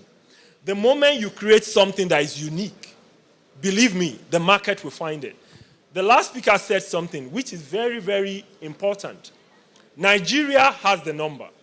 We have the population to patronize anything that is tangible. So once you can create something tangible, something useful, something that is a solution to problems within your society, then the market is waiting for you. So at Innovate Hub, we are waiting to work with you. We are waiting to work with the organizations. We are waiting to work with you as individuals, depending on how and where you can come in to the hub. So I'm going to take questions, and maybe for the next 5-6 minutes, let's do some interactions. Thank you. Questions? Yes. Is this working? Hi, excuse me. Hi.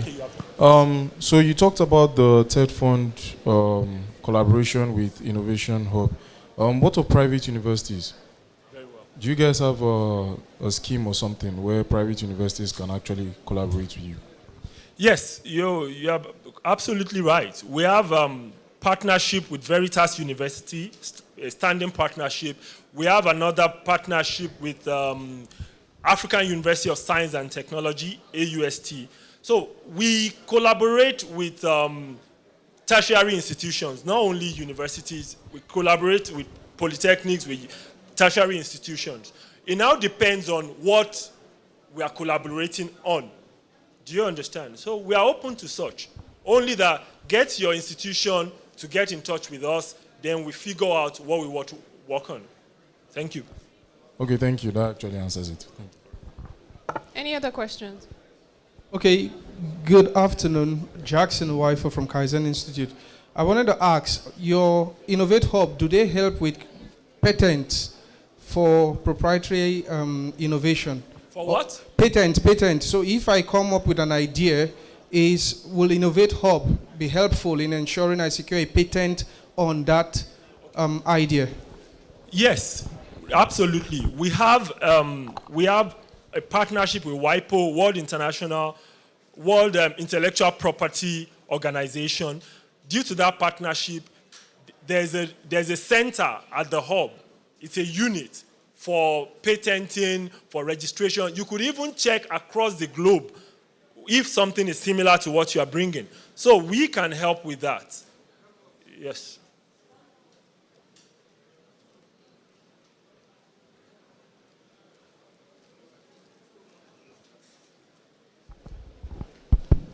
I'm not sure if this question should be directed to you, because let me just ask.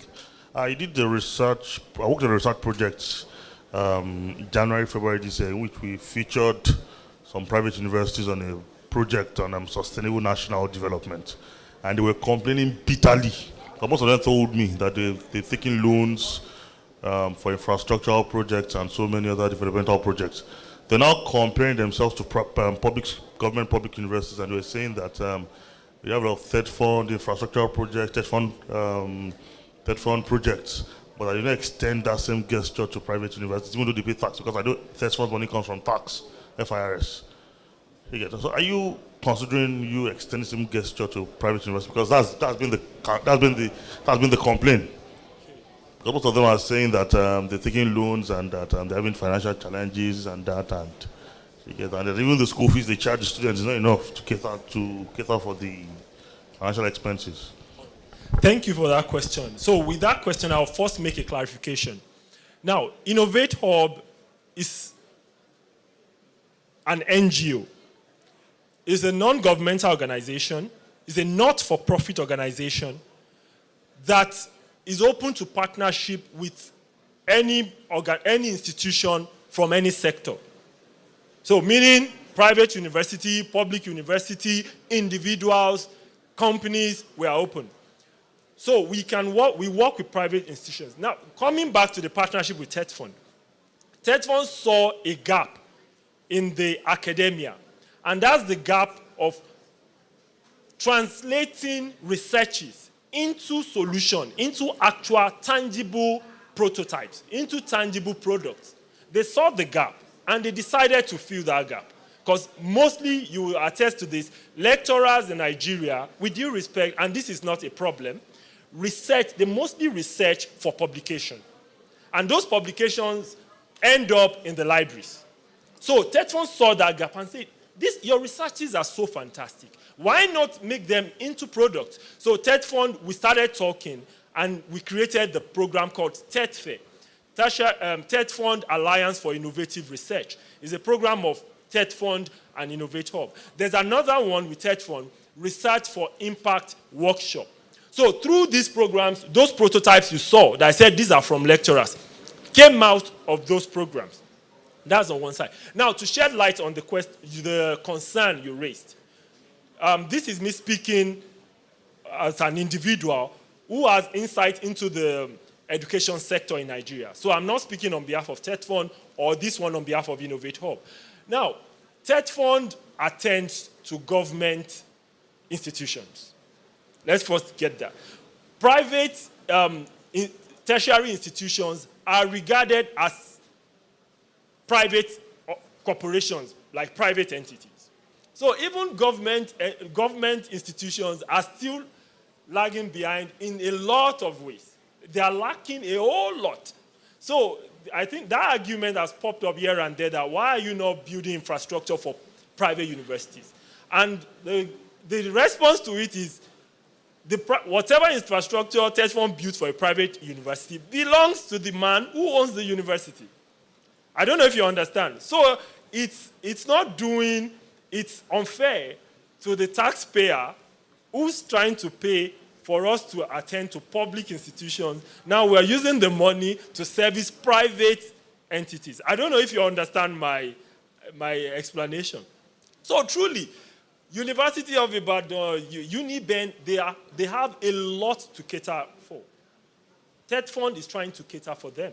And the private universities, for you to want to establish a private university, you should have the financial strength to do that. You are not forced to do it. And there are laid down rules. You must have capital up to this level. You must have infrastructure up to this level. You must be able to pay for staff up to this level. You must have professors. So if you cannot, you are not forced to start a private university. That is the argument TED Fund is standing on. And NUC as well. You can decide to merge 3 universities together and they become one. So maybe that can strengthen them. So, I mean, this is me speaking in my own capacity as DGG. Good afternoon, sir. Good afternoon. Yes. Sir, you made mention of a 6-month program. Yes, I fail. So, I don't know if there's a special program for students. You know, during that 6 months, we might have lectures or so. I don't know whether there's a program that is beneficial to students. Yes. So, the 6-month long program called IFAIR, Innovation Fellowship for Aspiring Inventors and Researchers, I told you is a program of the Embassy of Israel in Nigeria in collaboration with the Nigerian government. Now, for the 6 months, you don't have to be at the hub for 6 months. In fact, we don't want you to sit at the hub for 6 months.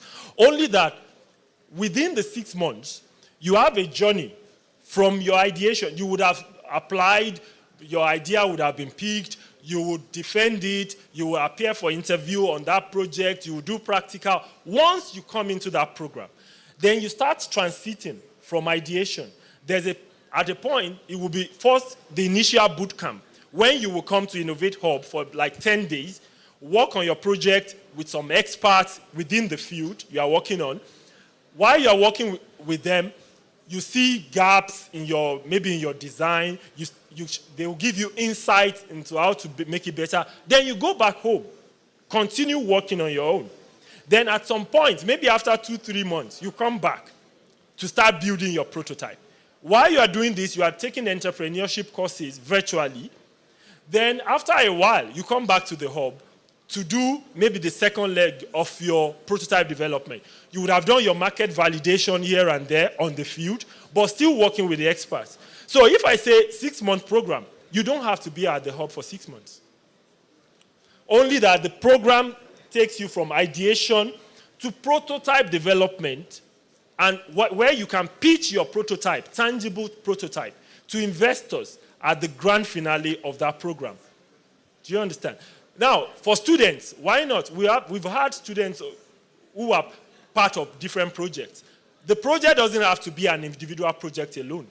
You as a student can be the electronic expert on a particular project.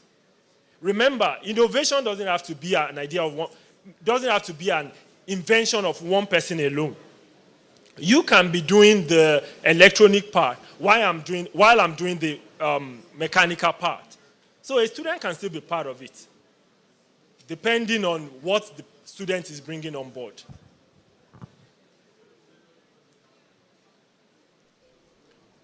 All right. So if there's no other question, thank you very much for having us. You can go find us, check our website, innovatehub.ng. That's our website. You can find us on Twitter, on Instagram, on LinkedIn, on Facebook as well. And if you just type Innovate Hub, will pop up. Now, Innovate is INNOV8 Hub, innovatehub.ng. Thank you very much, and have a nice afternoon. Thank you, Mr. Deji. And to the visitors, what I'd have to say, so with regards Innovate Hub, I mean, when they told me about it, I was like, Innovate Hub. When I went there yesterday, trust me, they take your idea from idea to innovation, to prototype. And they do it. When I went there yesterday, I had so many pictures. The building is so big. Trust me, it's not a fluke. They're not trying to whine you into following them. If you actually have an idea, go forward with it, apply, let your idea get accepted, and go on with it. It is a 6-month program. Yesterday I was there and I met a lady. She's a lecturer in, I think, University of Calabar. And they're building what they call a textile dryer. She's at the prototype stage now, free of charge, right? When I saw her and I asked her the process, she was like, this is from TED Fund. It's not limited to TED Fund, like he said. Like private universities and stuff, you can get your university to help you with that. And from that, if your idea is tangible enough, you get investors. He spoke about $2 million in an investment that was just in your head. When I was looking through their prototype room, there was a lady that had an issue in Kaduna, and she had this ginger pounder or something. And they brought the idea from idea stage. They have different rooms from 3D lab to this. I was just walking. I was like, why is this place, why it's so big? Like, this place is so huge. Like, they are not joking about it, and it's on Airport Road. Anytime you think it's a fluke, just go there and just look around, and it's possible. It's happening in Nigeria here. They take your idea from this idea stage to innovation stage. You just have to have that idea. The environment is conducive. It's just awesome. So if you have an idea, please don't look back on this and just think it was a talk show. A talk shop. Just follow up on it and get your idea to a venture that can make money for you and create wealth. Thank you for listening. So to add one more thing, now what the best way to go about this is from time to time we announce different programs. IFA 3 is coming up very soon, and definitely we are going to announce on our different media platforms. So I think the best thing is try to follow us. If you can't be checking the website every time, follow us on Twitter. Christiana, I'm going to call Christiana. She can help you with the phones now. Yeah. Okay, hello everyone. I'm Christiana Ogaba. So we are on all platforms: Facebook, Instagram, Twitter, LinkedIn. Just type Innovate Hub and then we would show up. It's consistent for all the platforms. Innovate Hub. You can bring out your phones. You can go through our page and see what we have. Because for each time there's a program coming up, we always post our events, run ads, so that Nigeria as a whole can be aware of the programs that are coming up. So that's the best place for you to get the information from. Thank you very much. So you can look on your phones, Innovate Hub, Facebook, Instagram, Twitter, LinkedIn. Just go and check us out and see all the amazing things he spoke of, the prototypes and all. Everything is displayed there, so it's not a fluke, it's real, and it's happening in Nigeria. So I think people might think it's not real. So thank you very much. Thank you so much, Innovate Hub. Thank you. So we have another session for our visitors, which is the last session before lunch break. It's from the Energy Idea Lab, and Olumide Ojo is going to be speaking to us. He's the head of special projects, Maritech Energy Services Limited. So in a short second, he will be with you. So just wait around and then we'll start the session. Thank you.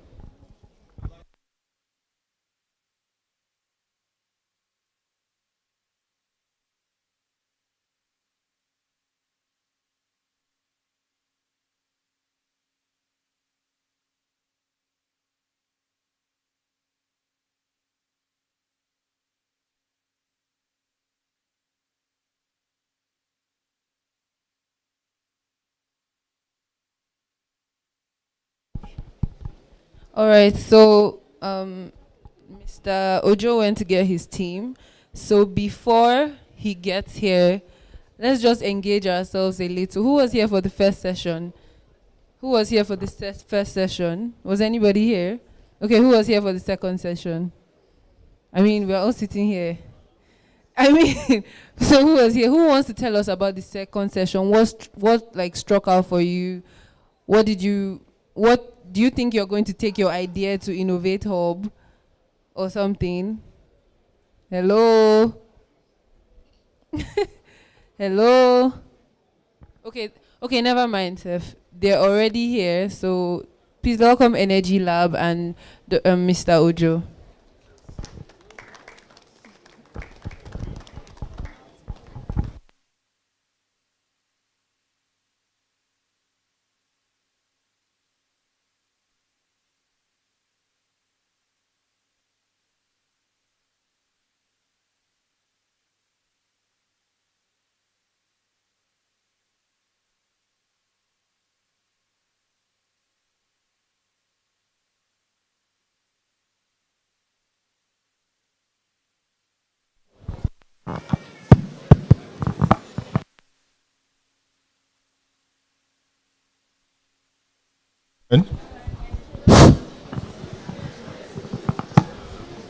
Okay, can our innovators come on board, please?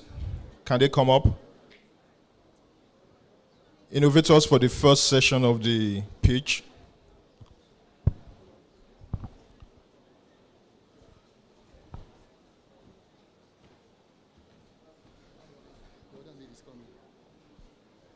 Technical, can that video play, please?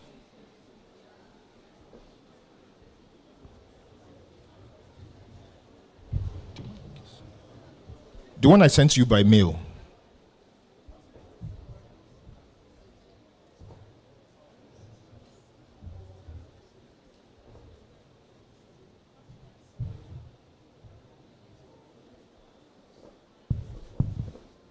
Hi, I'm Blessing Enakinu, Director of Events, Brevity Anderson, and I want to talk to you about the 6th edition of the Nigeria International Energy Summit. Through this edition, we will be showcasing the 2nd edition of the Energy Idea Lab. It is a pavilion showcasing ideas for cleaner fuels. So this is a call out to you. If you have any ideas, any innovations at all around cleaner fuels, we want to hear from you. It's an opportunity for you to showcase your ideas at the Nigeria International Energy Summit. Follow the link, apply, and tell us all about your ideas. We look forward to seeing you in Abuja from the 16th to 20th of April 2023. The Nigeria International Energy Summit. Join the movement. Be part of the conversation. Peace. Thank you very much, everyone here present. A very big thank you to the organizers of NIES 2023 Brevity Anderson, and to the team of the education section of this summit that have been working tirelessly before now and since the beginning of this program to make sure that we are educated about the energy needs of the nation and Africa as a continent at this time. So before we start, can we give our innovators a round of applause, please? Let us make it louder. It's not easy to have an innovation. Is it easy? It's not easy to have innovation. Welcome, gentlemen and lady. Okay, so we'll get right into it for sake of time. So we're starting with introductions, both introducing yourselves personally and your company if you have one. So I'll start with the lady. So Latifa, you go. Okay, thank you very much. Good afternoon, everyone. My name is Latifa Aspita Isa. I'm the founder and CEO of Aspita Global Resources Limited, a renewable energy company. We produce biodiesel from jatropha. And we have an ecosystem, actually, an end-to-end solution to power your diesel engines and as well as the clean cook stove. Thank you. Let's put our hands together for her. Let's make it louder, please.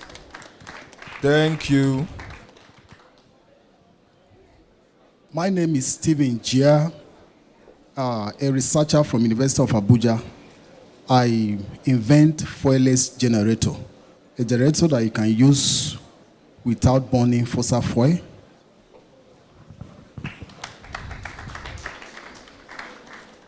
Good afternoon, all. My name is Engineer Egu Anthony Idoko. I'm a researcher from the University of Abuja, Department of Mechanical Engineering. I developed a multi-fuel burner. They can use three different kinds of gases: the liquefied petroleum gas, the acetylene gas, and the biogas. That's what I developed. Thank you. Good day, everyone. My name is Austin Mbemere, and I'm the founder and CEO of Rockview Energy, and I will have a product, Solar Power Solutions. Basically, we leverage on the radiant sun to supply electricity to homes and businesses. Thank you very much. Okay, so Austin, I will ask some questions starting from your end this time. So can you elaborate more on your product? What makes your product different?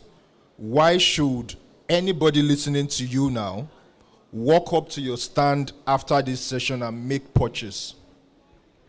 Okay, thank you very much, Mr. Ojo. Basically, Solar Power Solutions is a product that was created out of necessity because we realized that the grid is not giving everyone in Africa enough electricity. So we thought of leveraging on the abundant radiant sun that we have in Nigeria and, of course, in Africa to supply electricity. However, our own model is quite different. We leverage on already existing manufacturers to create the solution. So for us, basically, we identify very reliable components ranging from the batteries, the solar panels, the inverters, and we bring everything together to to provide the solution, basically. That's why we say solar power solution. And apart from providing electricity for homes and businesses, we also embark on projects that are powered by solar as well, whether solar CCTV, solar street lights. We also, deliver those kind of solutions to businesses and, of course, to homes, and even now, to communities. Okay, so how many percent of the components of your solution is sourced locally? So for now, percentage, the battery, for example, we leverage on Indian batteries, which is foreign. But however, the only component basically for now that we can actually source locally is solar panel.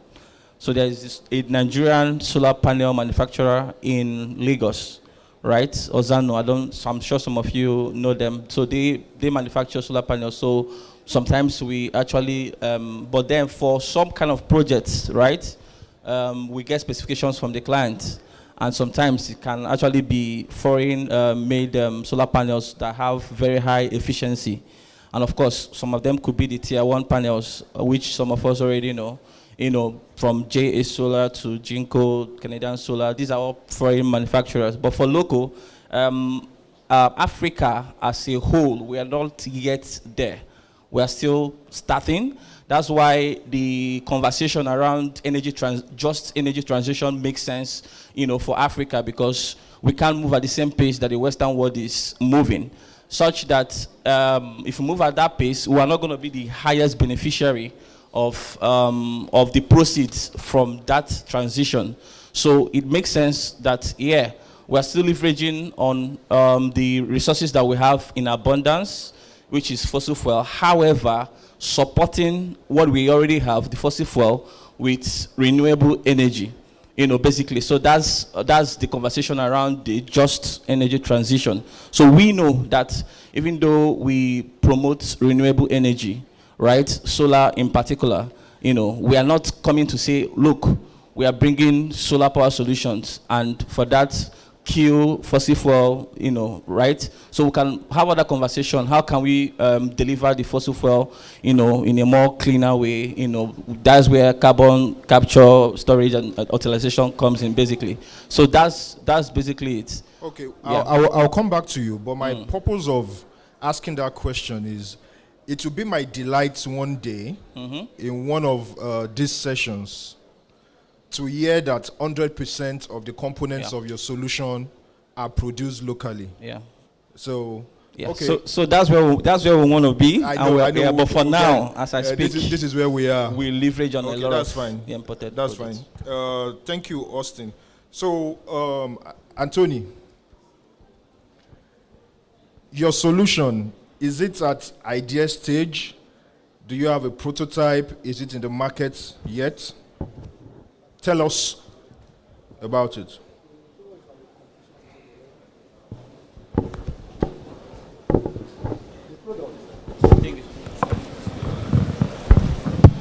The products are at the completion stage already. We've done several tests on it already, several performance evaluation tests on it already, and it's working. So we even brought one here for the exhibition. Okay, just for the sake of those who were not here when you introduced your product, can you talk about the product and then add response to my question? Okay. So the product basically is a multi-fuel burner. What's a burner? A burner is a typically device that gets flame to heat up products. So we have different types of burner. We have the LPG burner, we have the biogas burner, we have the acetylene burner, different burners. So what did we do? We developed a burner that can use these 3 different kinds of gas on one. So that means the user will need to have 3 different cylinders for each of the different gases. Yes, you will need to have, if it does not, like what we are looking at, the biogas now, it's from organic waste. So if your LPG gets finished, you can switch it to a biogas. With the same hose? With a different hose, a hose for a biogas. So, and it will burn with it. That's what we did. Okay, so you have a prototype that is working already? It's working already. We've done it. We went to Federal University of Agriculture, Abuja. We tested it. It worked. Went to Ajaokuta State Company. We tested it. It worked. So is any of the regulatory bodies for product development involved in your work, like Standards Organization of Nigeria? No. We've not got into that stage yet. Okay. Yes, but I think we go in there towards there already. You ought to be there already. Yes. Before you can conveniently tell the world that your know. product is working and it is safe. Yes. Okay, so if somebody comes with a cup of rice and some chicken to your stand, yes, he can prepare jollof rice this afternoon. Under 30 minutes, I think the food will be Let's ready. put our hands together for Anthony. Okay, so let's go to Mr. Gia. So tell us again what your product is and the stage of development that it is. Okay, my product is fuelless generator, 2.5 kVA fuelless generator, a research work from the University of Abuja. The whole idea came due to deficiency in energy supply through the utility and the increased use of fossil fuel generator is alarming because of the environmental pollution that fossil fuel generator cause. Now the idea came, that was what led to the development of this generator. The generator, we've actually developed it, the prototype is here, and we have tested it, but the stage at which it is now is that we still need a charging system that will charge the battery to keep the generator running. So as it is now, though it's been the generator, actually we tested it and it worked, but we are still looking for a charging panel that will charge the battery. That is the stage we have now. Charging panel to charge the battery, you mean like charging with solar, charging with hydro, charging with wind? No. Where will the source of the charge come from? The source be intended to, there are two options. Either to connect, to fix an alternator, a car alternator, aligned the pulley of the alternator with another pulley on the generator, or you rectify at least 5% of the voltage generated by the generator to still power the DC motor. The components that makes up the generator are the battery, the DC motor, the flywheel, and the alternator. Those are the components that make up the generator. Okay, I want to understand you properly. If that generator is here right now, it has a battery. What charged the battery before you brought it here? Right now, nothing charged the battery. Okay, so you are still at product development stage? Yes, that is, I said it earlier. Oh, okay. Let's put our hands together for Mr. Gia. At least he has made considerable progress. I mean, conceptualizing a solution is a big win, okay? So we must even celebrate the stage of identifying a problem and conceptualizing the solution. The solution may not be workable, it may not be feasible, but you know, when you continue to think and deliberate upon it, you continue to fine-tune and eventually you come up with something. Okay, so Latifa, let's hear you. Okay, thank you. Talk again about your product and then what is unique about it, what problem is it solving, what stage of product development is it? Okay, so have you ever heard the phrase, do you think I pluck money from trees? Yeah, I heard that. I'm sure most of you have. Okay, good news. You can now pluck money from trees. Hallelujah. Put your hands together for the money woman. Okay, so I produce biodiesel from jatropha. This plant right here is called jatropha. This is the money tree. It's called the green gold now. So what we do is, first we extract the oil from the seed, then we process it into biodiesel. From the same process, we get glycerol. So our solution right here, the biodiesel, is used to power diesel engines. It reduces carbon emission. In our journey towards net zero emissions, this is a solution right now, because the one jatropha tree has the ability to absorb up to 8 kg of CO2 per annum. And when you use the biodiesel on your cars, the diesel engines, it also reduces carbon emission. So this is mitigating the adverse effects of climate change, and it's making our environment cleaner. From this same solution, we also produced a fuel, a cooking fuel. We also developed a stove that runs on the cooking fuel. So it's an end-to-end solution. We've developed a community-based approach to this. We're empowering women in rural communities to grow jatropha so that we can have enough raw materials to process and produce our biodiesel, and at the same time provide a sustainable means of livelihood for the women. So it's a win-win situation for us and for the locals that we're engaging. We also want the youths to also come in, because in order to reach commercialization, we need quite a large proportion of people growing the plant. And this can also attract carbon credits to us, and the people involved, because we're mitigating climate change effects, reducing carbon, reducing emission, capturing carbon. So it provides an opportunity for us, for all the actors in the ecosystem. This is beautiful. Ladies and gentlemen, put your hands together for Latifa. Now, why did you call this biodiesel? Because diesel, as we traditionally know it, is associated with fossil fuel. So why is diesel in the nomenclature of this? What's the name again? This gold, this green gold. This is jatropha. It's a plant-based oil.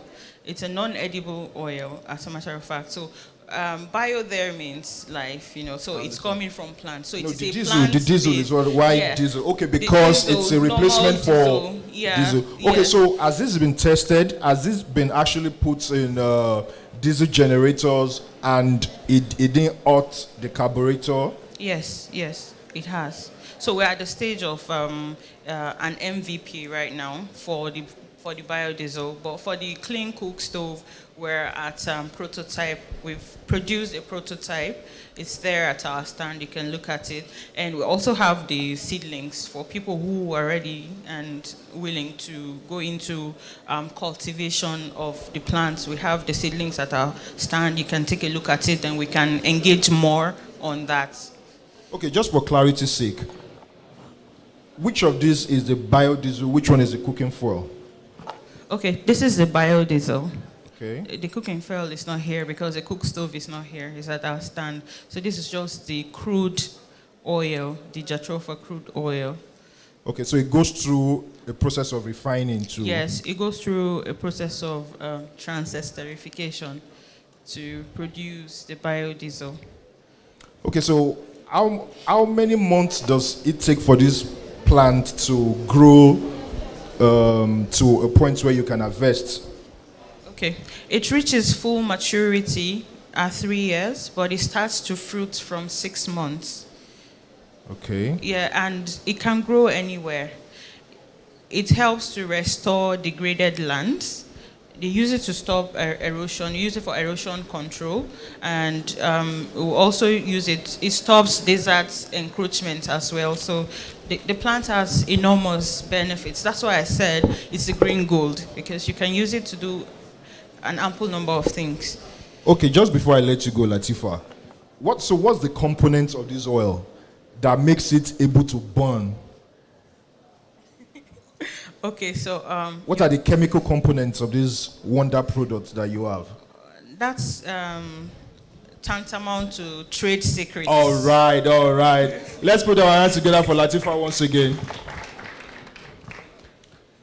Okay, of course, they say the glory is in the story.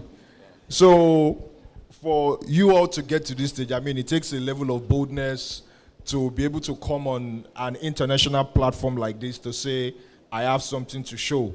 You must have passed through a lot, you know. So I'm sure the audience want to know how the journey has been thus far. So let me start with you, Latifa, again. How has the journey been? It's been crazy, really, because if you're trading in something that has no ready-made market, it's a lot. I've talked to people, I've written thousands proposals, like, this is what I'm into, this is what, and they just look at me and say, where is the market? And I tell them, well, I'm creating the market. People don't want something you create, they want money now. Like, I put in money, I get back XYZ amount. And I say, yeah, you can get money, but it takes time. But nobody wants to waste their time. Like, I've been called crazy a couple of times, like, and sometimes it's like, Latifa, you still they do this, your Jatrofa thing. And I'll be like, okay, yeah. So at some point, I almost gave up. Like, am I not really crazy like this? You know, so, and I'll tell myself that, no, perseverance. I always tell myself, you're 1 minute from blow. So that's what has been keeping me going. Because it's when you don't get support, when you have this idea, you can see the picture, you can see the numbers, but nobody else sees it. It's just you. So you have no support. I've been using my resources to promote this. I attend exhibitions, I go to events, I sponsor myself. Do you have a team, or did you have to start alone? Did you start with people? Yes, because I can't afford to pay anybody, so I started alone. But so how much of your money has gone into this before getting to this stage? A lot, and I try not to even think about it, because it would be like, I've lost all this money, and how much have I made? So we're getting to the point where the market, the future is now for me. So, and that's what keeps me going, you know. So, okay, thank you very much, Mr. Gia. How has the journey been so far? The journey, and for emphasis, you and Anthony, you said these products that you are telling us about, they are your research works for your PhD thesis, right? For your master's? Mine is undergraduate. His son is master's. Okay. So just tell us how the journey has been thus far. The journey started this way. When the time came for me to choose a project topic, my supervisor, Professor Kafayat Ademi, insisted that I must come with a topic that solves solution. That we provide solution to a problem. And in the course, at the end of the day, I proposed many things, but at the end of the day, she picked this, she approved this one, very one. Now, in the process, one of my colleague students, they used to call me Oga, because age-wisely, I am a bit ahead of them. They say, who is my supervisor? I say, Professor Kafayat. Say, you have entered. Because she doesn't compromise standard. But at the end of the day, you can see what that is what brought me here today. Ordinarily, if I have not passed through her, many of my colleagues that graduated with me, they don't have this opportunity to come into this platform. But because I humble myself under her and allowed her to do all she needed to do to put me right, that is. That has given me a privilege to be here. The whole product in the course, when I was actually developing the project, sometimes it go to a point I said, no, I'll just take it and dump it like that. I'm okay, I'll spend a lot of money. I can't continue to spend money on this thing. And actually I spent a lot, but I never knew that it's something that we even, that we gain recognition like this. Because when I brought it here, somebody walked up to me, though he challenged me that there is not a fuel generator anywhere, that it doesn't work. But the person still has interest in the project. Gave me his compliment card that I should discuss with him. He is going to sponsor it to the full development stage. Wow. Despite he says it's not working. Thank you very much. No, I need you to repeat that. Okay. Why did you reserve this good news to this time? I mean, you should have used this kind of good news to motivate me. Okay. So share the good news. Turn the volume up a bit. You said the person said they will do what? He will sponsor the project to full development. I need a thunderous round of applause. This is the essence of the Energy Idea Lab. Okay, it's the summit is, a town hall of everybody within the space. Somebody will see what you are doing, and it will just make sense. It may not make sense to 99 people, yes, but in this kind of place, there will be that one person that will be as crazy as you that says, okay, this makes a little kind of sense. It doesn't make many sense, but I'm willing to go all the way with you. Another round of applause for that person that has chosen to support this innovation. Okay, this is good news. Okay. Latifa said she also has a similar testimony. Another round of applause.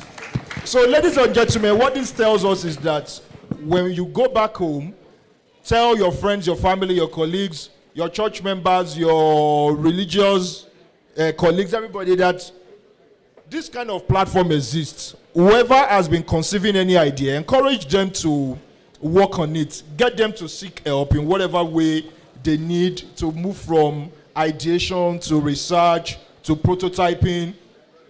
And this kind of opportunity will present itself again. And they may just share this same kind of testimony. This is good news. Let's go to Anthony very quickly. How has the journey been? As I said earlier, it was my project at University of Abuja under the supervision of Professor Ozigi Ibrahim, Professor Kafayat Adeyemi, and Dr. M.T. Zamani. The journey, it has been tedious because I also work in real estate, but I have a passion to grow because of there has been issue about the traditional tree-stone firewood used in most rural and urban area. And because of the debt it had caused, over 218 people die annually in Nigeria from the use of traditional stove. So this spawned me to develop this product. It has not been easy because I had to travel from Abuja to Ajokuta to design and fabricate it.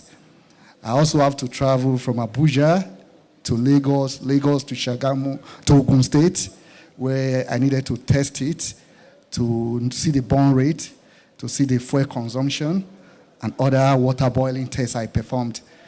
It's not been easy because all the finances came from me. So, but what keeps me going and bringing a solution and adding value to the society. That's what keeps me going. Let's put our hands together for Anthony. So, Austin. Yes, sir. So basically, mine might differ a bit from their own experience.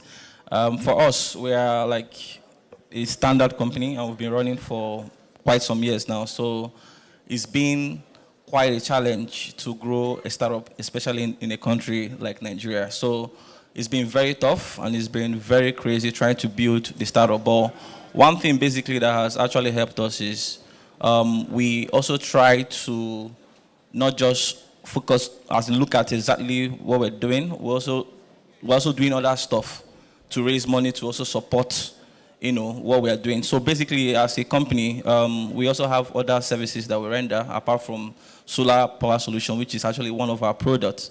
But when we started initially, we weren't really getting businesses initially, but we continued. And then the proceeds we were getting from other services that we provide for the oil and gas industry, we're also pumping it into this. But then gradually it's beginning to make sense, because when we started, we were just servicing residential homes.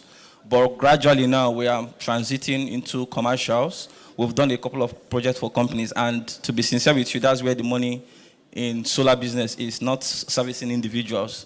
You struggle to make a lot of margin if you are servicing just individuals, especially except you are actually doing it at a scale.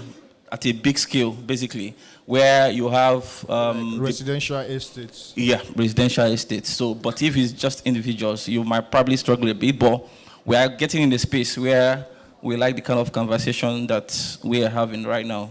So, and it's gonna get better with time, because the little jobs that we've done has also provided more opportunities, and that is the way it is. The small ones will produce the bigger opportunities, and then the bigger opportunities, if you sustain that success, it will create more opportunities, basically.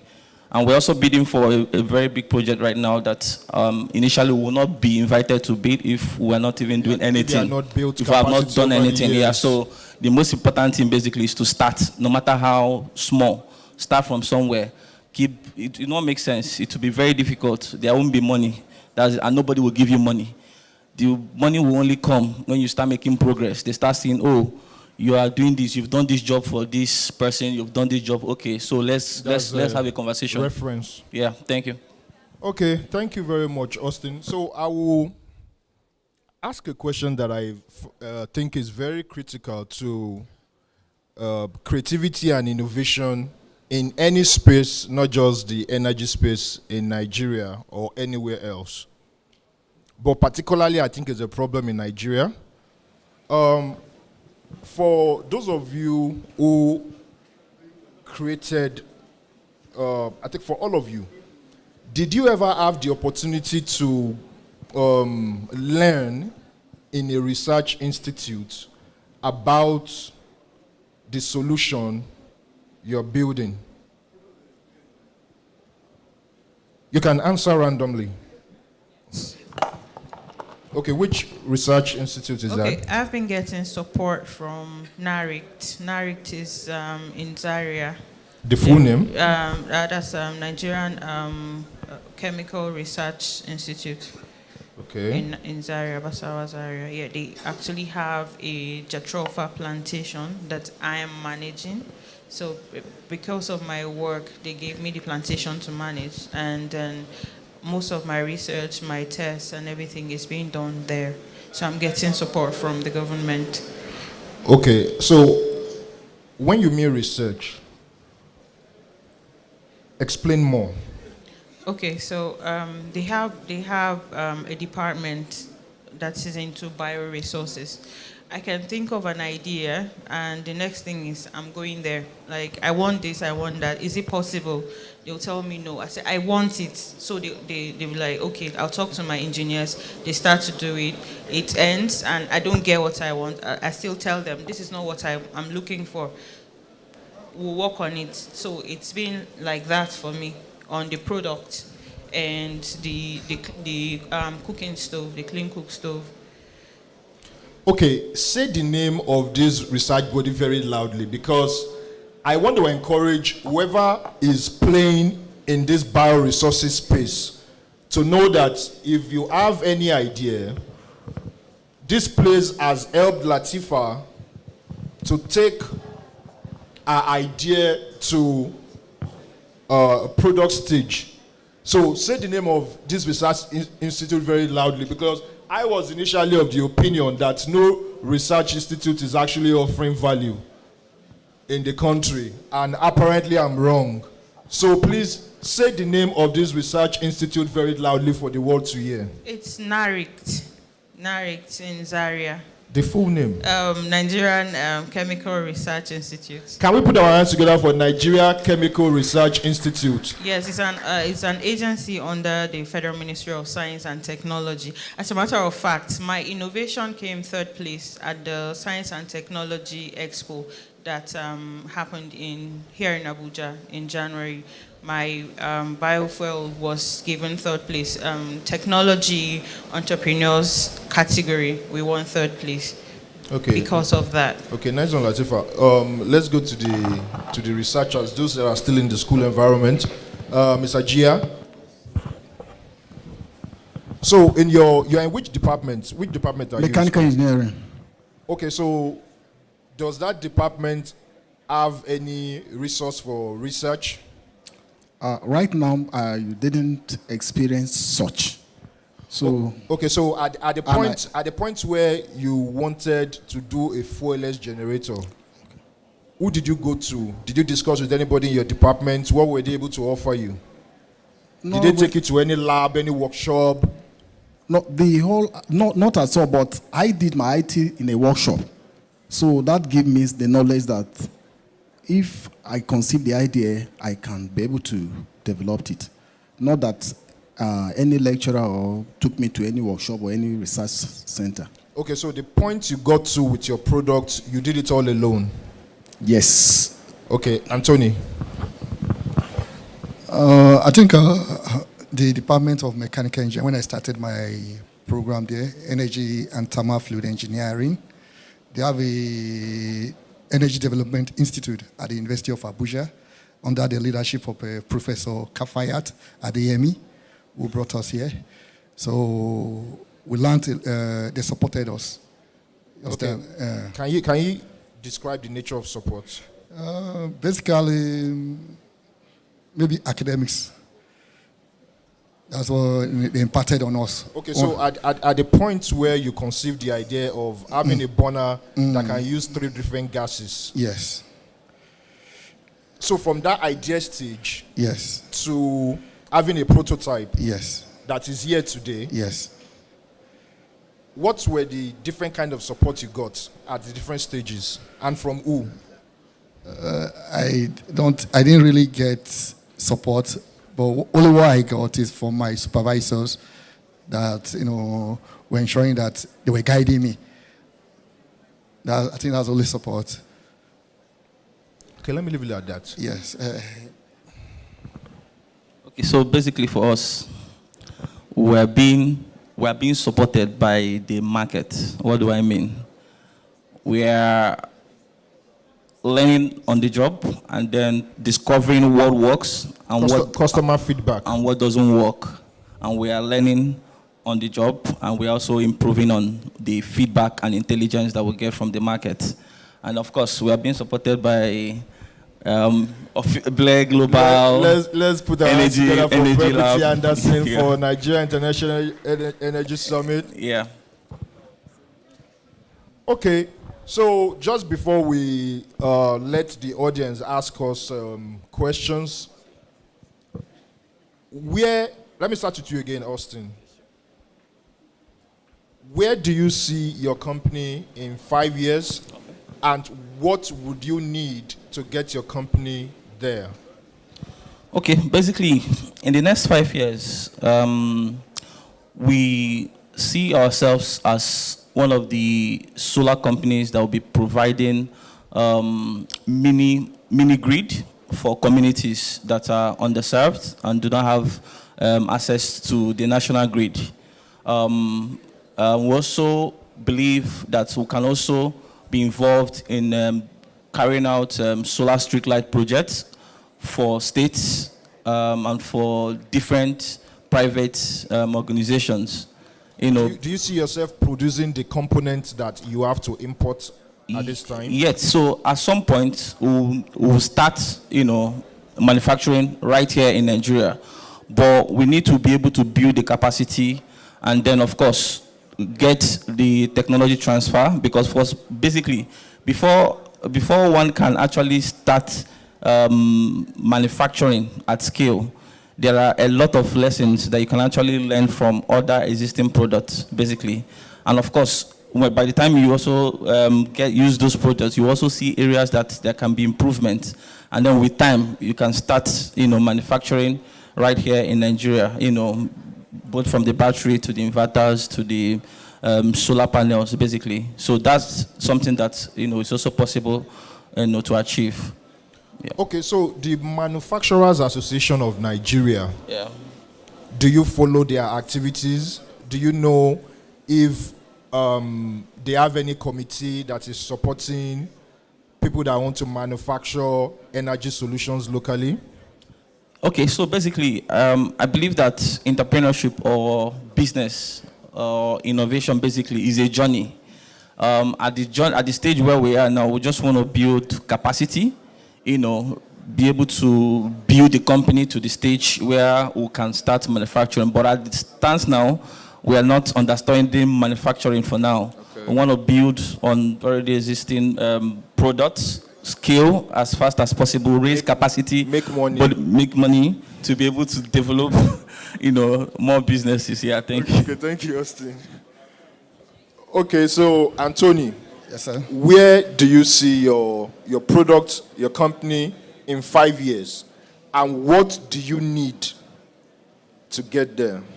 Okay, globally, there are 3 billion people using a traditional tree-stone firewood.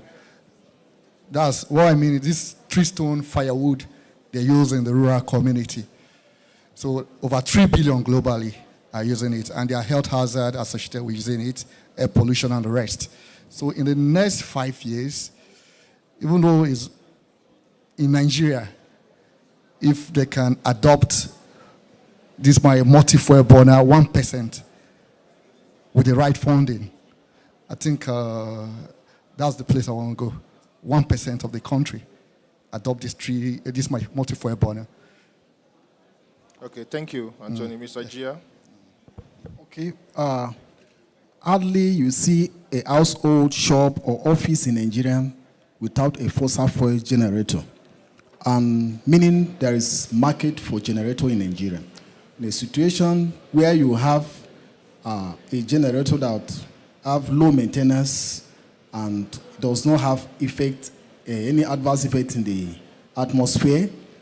So I want to see that most of the generator, my product will replace at least 50% of this generator in the next 5 years. And I also need to partner with someone who is already into manufacturing of a generator or any product close to generator in Nigeria.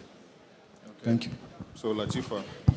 Okay, my project cost is around $1 million.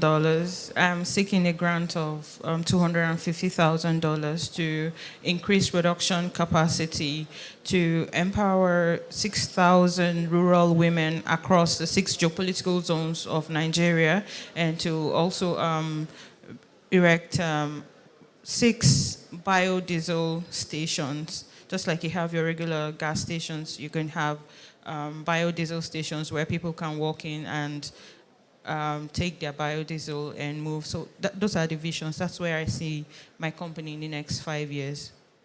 A depot, biodiesel stations, and women, of course, would have grown 30 billion trees in 5 years.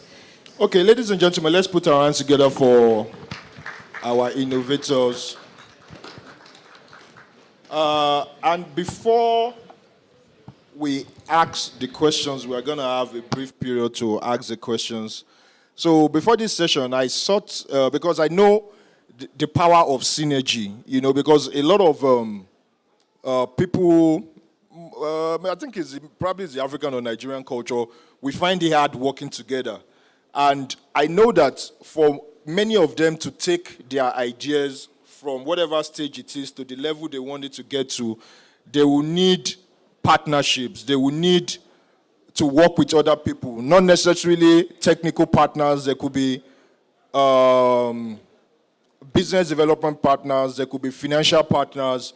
And people don't usually go into such partnerships because they don't know how to. So I approached the lawyers in Energy Network to say, okay, are there any lawyers around? And luckily their head was there. And I said, Barrister Rakiba, please can you talk to our innovators and anybody within the audience how to form partnerships, how to work with other people to achieve a goal from the legal perspective, so that some of us, even in the audience, can live here knowing how you can come together with people in different capacities to achieve a common goal. So please, Barrister Rakiba, thank you for your time. Please, can somebody help me give her the mic for her she can talk from where she is. Barrister, you'll be having 4 minutes, please. Good afternoon, everybody. Do you want me to stand or you are okay I think they should see your face. Maybe you can even step up, please, if you don't mind.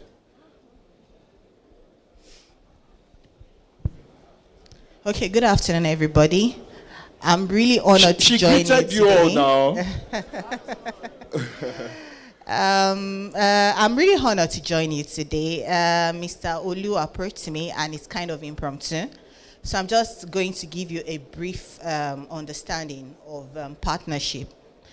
Just for you to understand the discussion of what partnership means, I think I'm going to give you some brief definitions of, first, what is a startup?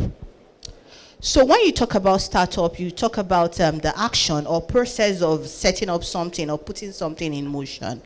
Like what our delegates or people on the high table are doing, just starting something. So it can be a business, it can be a project, it can be an idea, but taking it from that zero place to the end place. So how do you start it? That is the meaning of a startup. Most of those startups, they get their funding, like we can hear from those on the high table, from friends, from families, from personal funds, and etc. And some are very lucky to have partnerships from organizations, as we've heard from some of our speakers on the high table.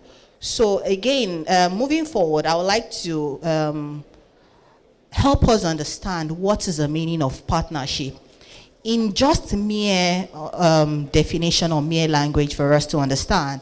Partnership means two or more people coming together to work on a particular project. They bring different things on the table.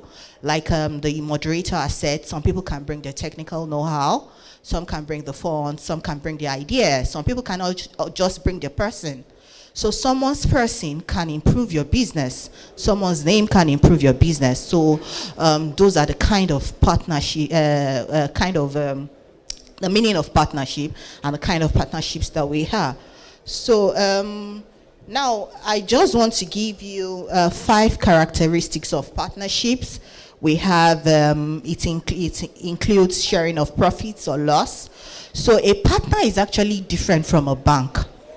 When you approach a bank, all what they need is how they want to make money. So they charge you ridiculous interest rate. They don't care whether your business survives or dies. So the difference between having partners is that they share your risk and they share your profits with you. So most times we always encourage startups to look for partners instead of approaching banks for funds. Are we listening, ladies and gentlemen? Then again, we also come down to limited liabilities. So partners, it also helps protect your interest. For example, there is this risk. Instead of you to lose everything, if you have partners, you have people that can support you and guide you and don't make you just fall or collapse. They help you share in the risk and the liabilities of the business. And you have a business relationship with them. So there are different types of partnerships. We have the general partnerships, we have the limited partnerships, we have the public-private partnerships. We also have the limited liability partnerships and the liability partnerships. So I'm just going to give you a brief understanding of what the general partnership is. Please bear in mind that I don't have much time, so I'm just going to gloss through all those points. If you need more information, you can just chat me up or send me a mail. We can always give you better advice. So for general partnership, it's just basics. One or two people, more than one people coming together to just have an agreement. Okay, I want to buy a goat, and I approach Mr. Hey, I need this goat. Can you supply me this goat? Yes, I can. And we just write an agreement. Mr. A is going to supply me this goat, and we move from there. So that kind of partnership, you don't need to even form a business entity to go into those kind of partnership. Very simple and basics. So depending on the nature and the risk of the business you are entering, you can engage in those type of general partnerships. Partnerships. Then we have the limited partnership. This is a legal entity. You have to form a company to have this idea. And in this partnership, you have two types of partners in this kind of partnership. You have the general partners and the limited partners. While you are calling these points, can you use the innovating community as examples? Let's say 2 or 3 innovators or 4 or 5 of them, maybe they met in a conference like this and they decide they want to work together. So use them use such a scenario as case study as you go. I think I'm almost getting to that point where I will use them. Okay. And I think I've also been using some of their points to just help us understand what we are doing better. So like I said that in limited partnerships, we have 2 types of partners in this type of partnership. You have the general partners and you have the limited partners. So for the general partners, these people have just full managerial control of the business. And they don't have most times they don't have the funds. They just have the control of that business. Okay, coming down to our innovators, like what Latifa said. So she has a product, and she's a partner. She's the owner of that of that idea. She doesn't have the funds, and she approached NICA, right? No, that's the research institute. Okay, Yes, they're also partners. They're your partners. Yes, that's true. So that was the kind of partners you entered into, and they provided the funds for that kind of business you're doing. So NICA is your limited liability. NARIC. So they are your limited partners in that regard. So we also have the public-private kind of partnership. I think everybody understands what public-private kind of partnership is all about. The public, the governmental body. I think NARIC. Yeah. Sorry. National Research Institute for Chemical Technology. Okay, NARIC is a public organization. So they are partnering with you, a private firm, to help you grow your business. So those kind of partnerships are also well encouraged. We also have private and private limited liability partnerships. So sorry, I didn't get your name, sir. So if Mr. Stephen G has the funds, like I think you were the person that mentioned that someone approached you and said we're going to fund your product to the completion stage, and I'm sure the person was a private person. So you can enter a private partnership agreement with that company. Those are the kind of partnerships you can go into. But I just want to sound a note of warning. For any partnership you enter, try to seek a legal counsel so that the terms of agreement will favor you and will not kill the business. Kill the business, number one. Most times it doesn't kill the business. They remove you from the business if you're not very careful. Yeah, you might have the idea and you might not have maybe the funds to approach sound legal advice. But I would encourage that when you're going into this partnership, because they are very laudable projects. Yeah, they might seem small now, but if you continue with it, you would be shocked that 5 years from now, you'll be the new Seplat. Seplat really started small. I don't know if you know their story. All the tasks started small too from all this. 10 years back, they were just like people like you on this table. Do you understand? So just be very careful and look for people that can give you the correct advice that can protect your interests in these partnerships that you are going into. I think, can I go? I can continue. Barrister, they will need to come to your stand. Barrister Rakiba is of we are always welcome lawyers to assist you. In Energy Network. Lawyers in Energy Network. So if you need more, you can always go to their stand. I hope I've been able to. Thank you very much for ordering us within a very short notice. We have 8 more minutes. I had 1 hour. So I'll wrap up in 8 minutes. A round of applause for Barrister Rakiba again. And just for emphasis, if you are a creator or a business person, please, you need a lawyer. Please, you need a lawyer. Don't learn when it will be too late. Sometimes before you realize you need a lawyer, you've already lost your business, you've already lost millions. In fact, it may be at the biggest deal of your life that somebody will play you a smart one because you were not properly and legally guided. So you need a lawyer, no matter how small your business is. Thank you. So we're just going to take like one or two questions because I intend to wrap up by 3 o'clock. 2 o'clock, I mean. So one or two questions.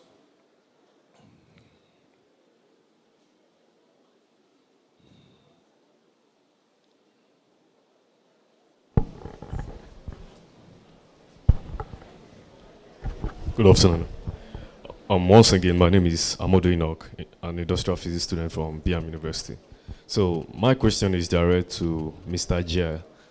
Okay, sir, please. Once again, as I said, I'm an industrial physics student, and I have more interest in mechanical engineering and electrical engineering. So I want to ask you that the component of these fuel-less generators, sir, do you actually build some of them from scratch, or you bought them new, or you get it from damaged mechanical devices? So, yeah.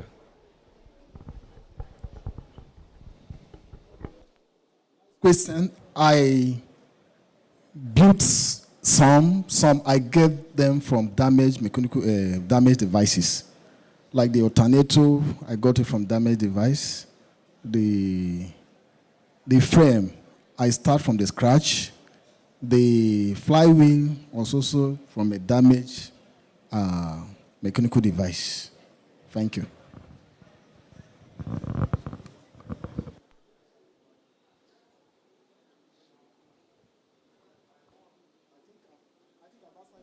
Yes, you are.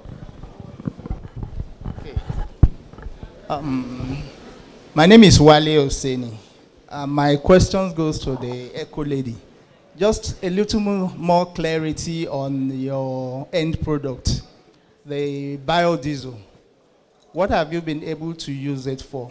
Have you used it to run a generator or any other thing so that we'll know that, yes, this actually works?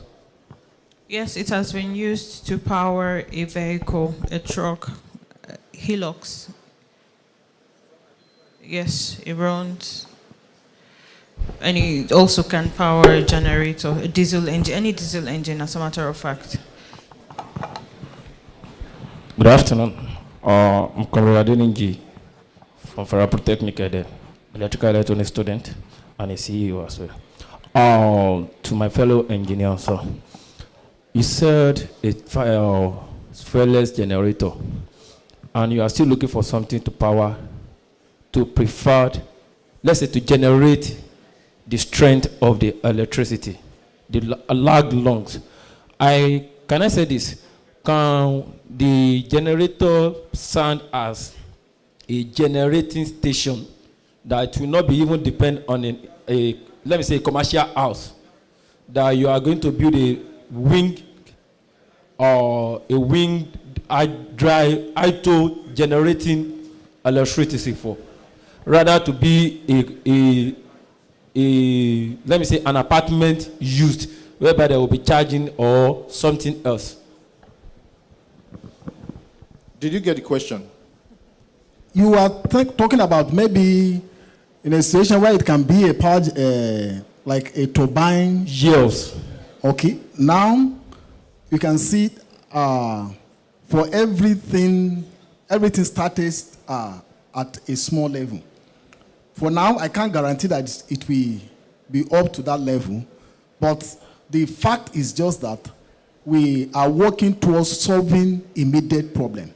And the immediate problem we are having is the fossil fuel generator we are having all around. The average one is between 1 kVA to, the average that we use in the houses are between 1 kVA to 3 kVA, which, and the one we have here, the prototype we have here is 2.5 kVA. Sir, if we are to solve problems of reducing how people consume fuel that wants to produce solution to, we need to build something.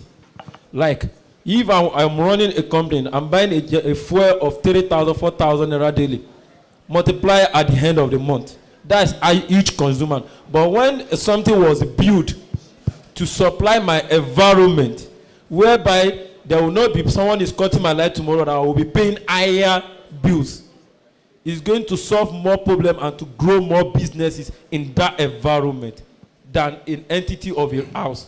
Okay, in sir, this is what I would suggest because we encourage engagement beyond this pitch session. So they have their stands at the far right of the hall. I want to encourage as many as have questions and are not able to ask, please visit them at their stand. If you have contributions to make to what they are doing, if you have recommendations, please do that. Because you could be on this seat next year if you go back home and think critically about a need, because innovation should be need-based. You don't just sit in your room and say, no, you must identify a need. And once you do that, they may also be the ones supporting you next year. So I want to turn... We have one more question. Okay, sir. Okay, so good afternoon, everyone. Good My name is Dr. Victor Wanchuku. I'm an environmental specialist, and this is our stage, the workshop.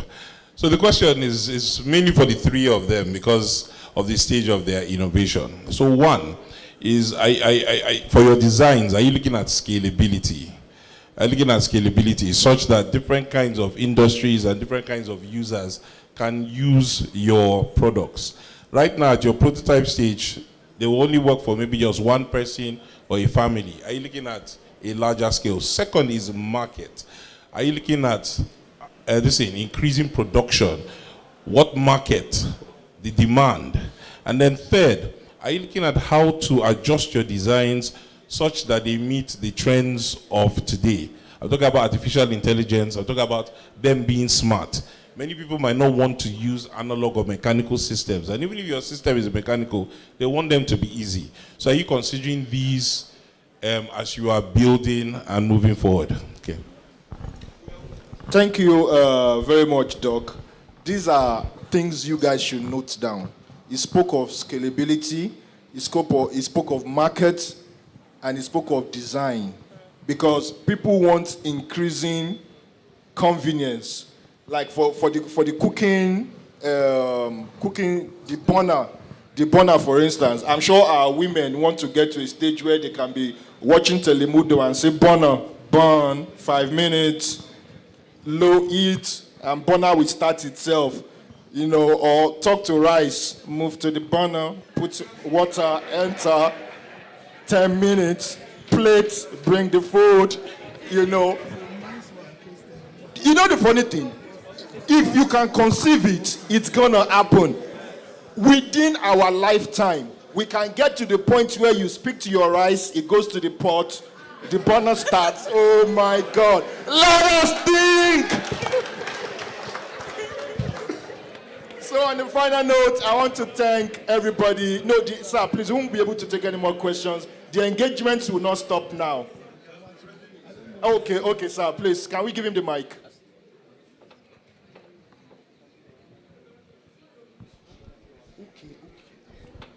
Thank you very much. My name is Olushesi Shola.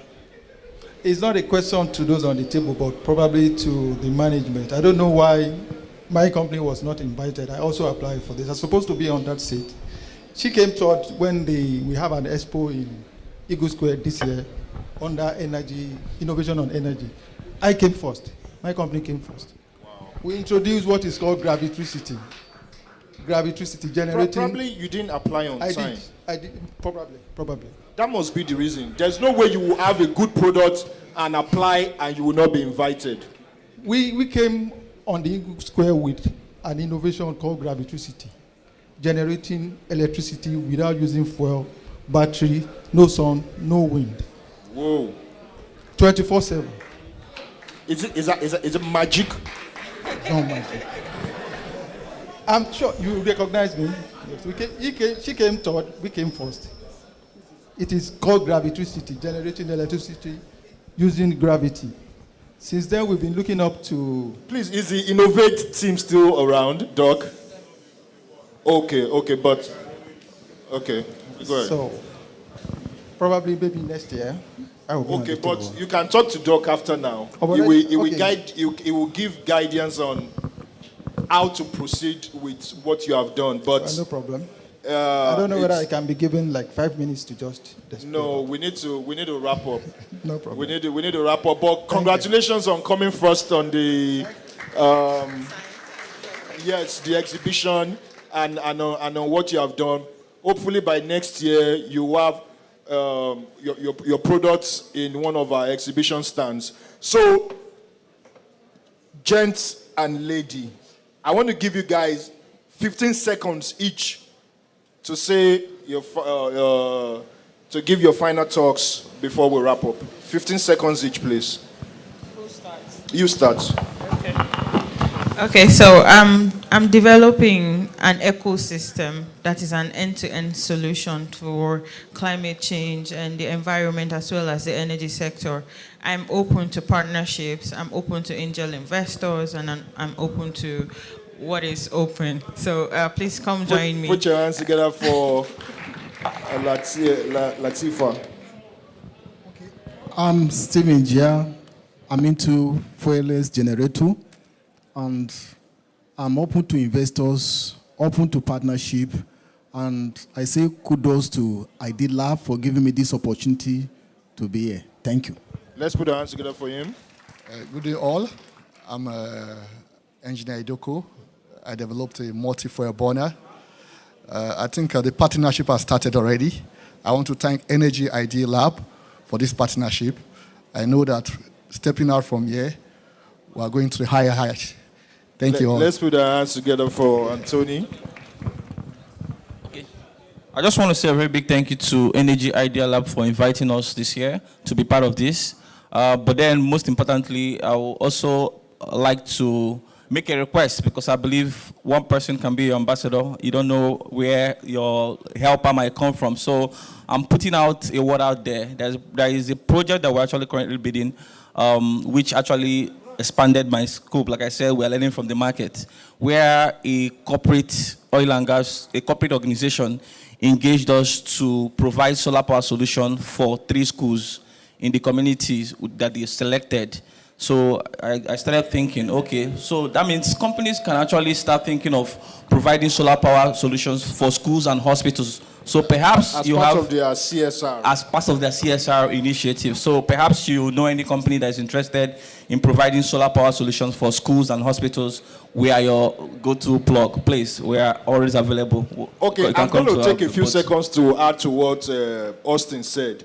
In all of this, you cannot innovate with hunger in your tummy, please. So these people need customers. For those of them who already have products that are selling, please visit their stand, buy from them, recommend them. Isn't that what we say in Austin? Because in all of this, money matters. Because there's a level of hunger that will make you abandon your innovation. Please support our innovators. Put your hands together for yourselves and for everybody. Thank you, Nigeria International Energy Summit. Thank you, Brevity Anderson. Thank you, Youth Idea Lab, and all those who are working behind the scene to make this happen. God bless you all. Okay. Sir? Okay. So we stand here.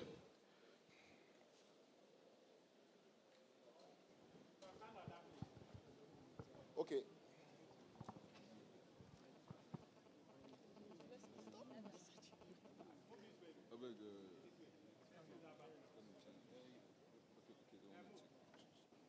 Are you sure the second section?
If you want to join them in taking pictures, please move forward.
When is the next session? After 30 minutes break, she's going to announce it. We'll be going on a short break for 30 minutes and there will be another section. After the 30 minutes break, we will have another section and that is by 2:39 p.m.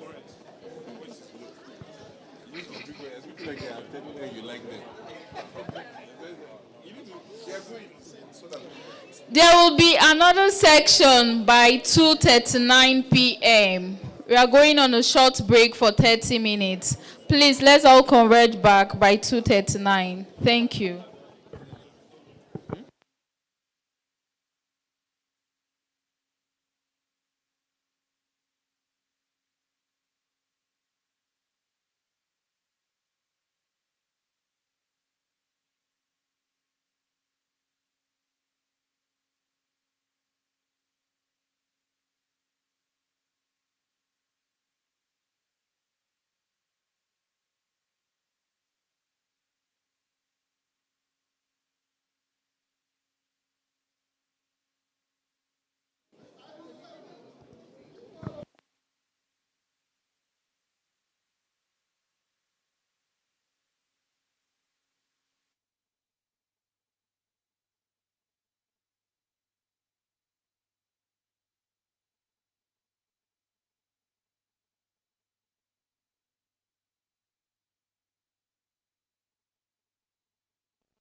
clean cooking, please come join us.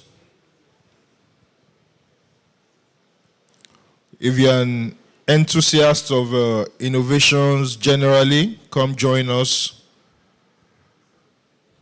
Or if you are looking for new products to invest in, come join us. In a couple of minutes, this product pitch will begin.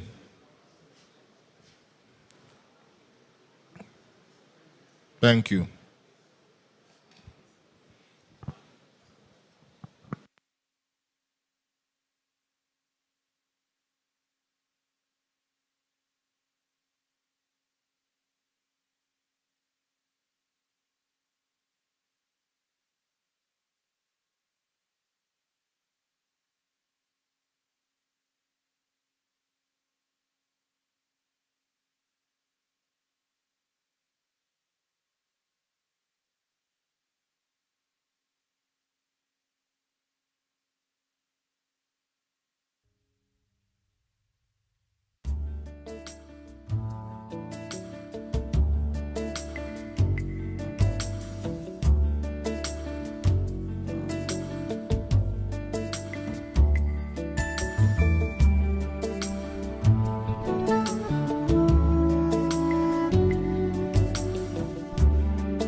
So representatives of each team that is pitching can come up.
Let the those who are pitching come up very quickly.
Okay, we're starting the session now.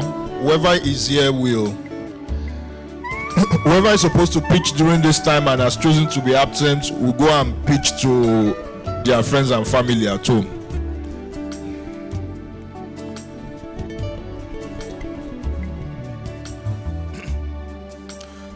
So this is the second session of the ideas pitch, the product pitch. And sorry we took a bit of your time. We wanted some of the innovators who had to be unavoidably away for a moment to be back, and for some of our audience who went for lunch to be back. But so we don't lose the entire time we have, we are going to just start right away. So ladies and gentlemen, welcome once again. My name is Olumide Ojo, and you can have the mics, please.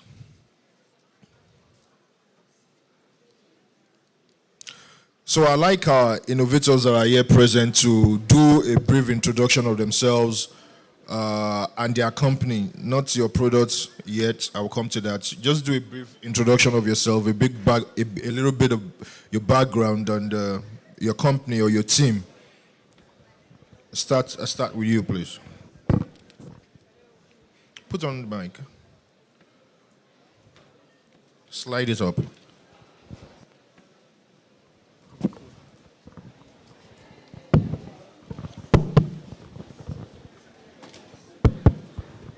Hello, my name is Blossom Chinedu Obiago, the Director and CEO of Blue Energy Nigeria Limited.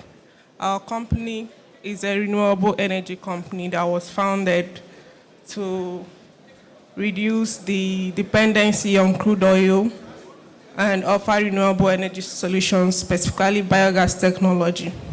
Thank you. Okay, my name is Yohan Caleb, and I am the CEO and founder of ISCO Incorporations, and we are a renewable energy that is manufacturing indigenous energy solutions here in Nigeria. Thank you. Okay, thank you very much for coming to show us what you have. So, both of you have some slides. Yes. Okay, so starting with you, Blossom. Okay. Let Blossom's slide play, and for about 3-4 minutes, let's run through our slides and see what she has to show us. Although she has a stand, for those of you that have visited their stand, she has her products that are selling. I'm sure you've seen them, but let's see what she has to show us on the slides. Next slide, please.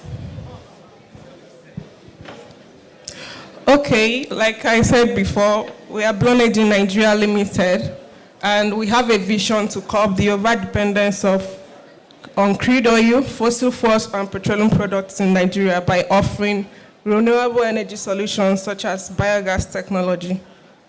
Our services: construction of biogas septic systems, installation of biogas plants, trainings, workshop, biogas consultation. Next slide, please. Now, the problem we are preferring. We are faced with a problem of, our company offers a solution that simultaneously curbs 3 major societal problems in Nigeria. The problems,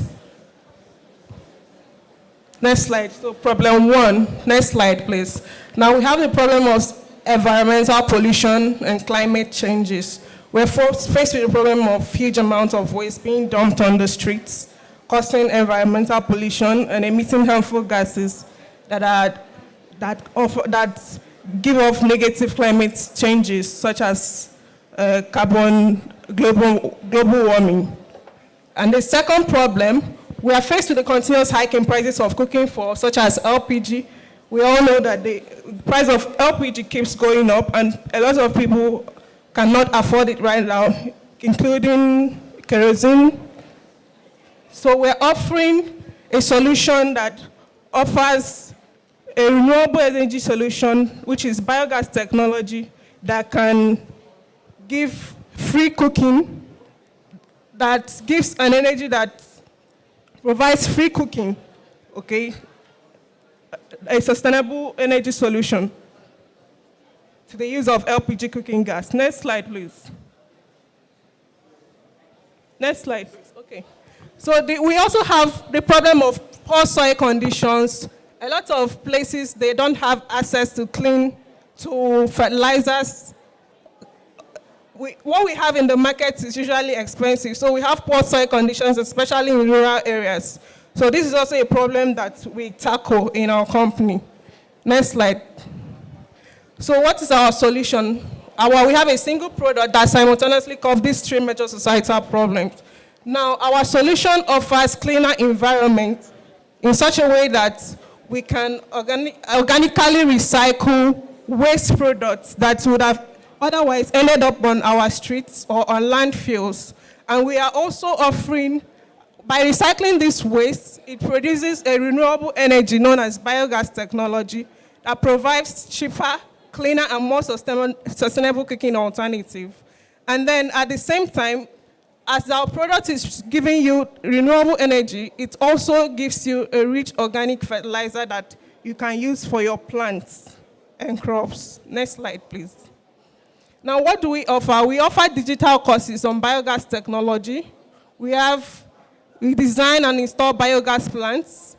We manufacture biogas accessories. We design and install. We sell biogas equipment. We also offer physical training and online trainings. And we also construct biogas septic system. What our biogas septic system does is, instead of the conventional sock-away pits that we build in houses today, we can construct a system that would convert human waste to cooking gas. Next slide, please. Now, our key product is our home biogas system. This home biogas system is specially made for domestic usage, okay? So when our clients get this system, we call it the backyard biogas system. So it can be installed in the backyard of our clients, and instead you can use this as your dumping ground for your organic waste. So instead of throwing your waste around, like dumping them on the streets or having them land in landfills, you can drop your waste into this system, and it degrades within the system and generates biogas and also organic fertilizer for you. Next slide, please. Now we're targeting individuals, households, livestock farmers, restaurants, industries, farmers. Any industry that produces a lot of waste can buy our product or have us install biogas plants that they can use to turn those wastes into cooking gas, renewable energy. So the idea is to help our clients to recycle their food and organic waste, such as kitchen waste and animal waste, into usable cooking gas. You can also convert human waste with the help of our septic systems. Next slide, please. Now, what kind of waste produce biogas? All kinds of organic waste, as long as they are biodegradable. We have leftover meals for restaurant owners. We have poultry manure for poultry farmers. We have garden waste for gardeners, cattle dungs for livestock farmers. Rotten fruits and vegetables, pig dungs, all kinds of organic waste can produce biogas. So these are not really actually waste. They are potential energy sources that can be used to be converted to energy. Next slide, please. So what is our market size? We have a serviceable market capacity of over $200 million. Next slide, please. Our business traction, we have social presence on Facebook, Instagram. We also have a website that you can visit at www.blownenergy.com.ng to know more about our services.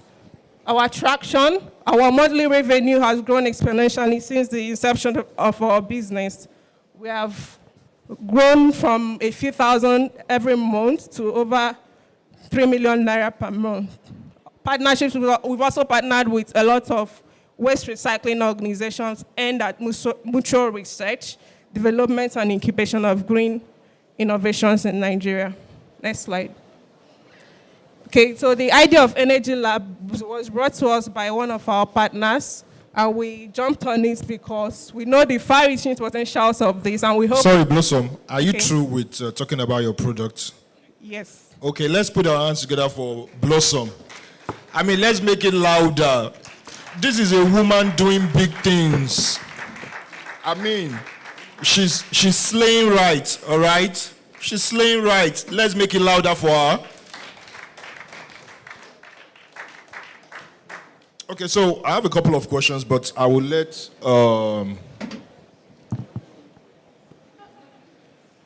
Caleb. I'll let Caleb talk. Then I'll ask Blossom some questions. So, Caleb. Okay. Okay, you have a slide too. Yeah. Okay, yeah, technical, please. I supposedly do have a slide. Okay, hello everybody. We all know the problem of electricity in Africa.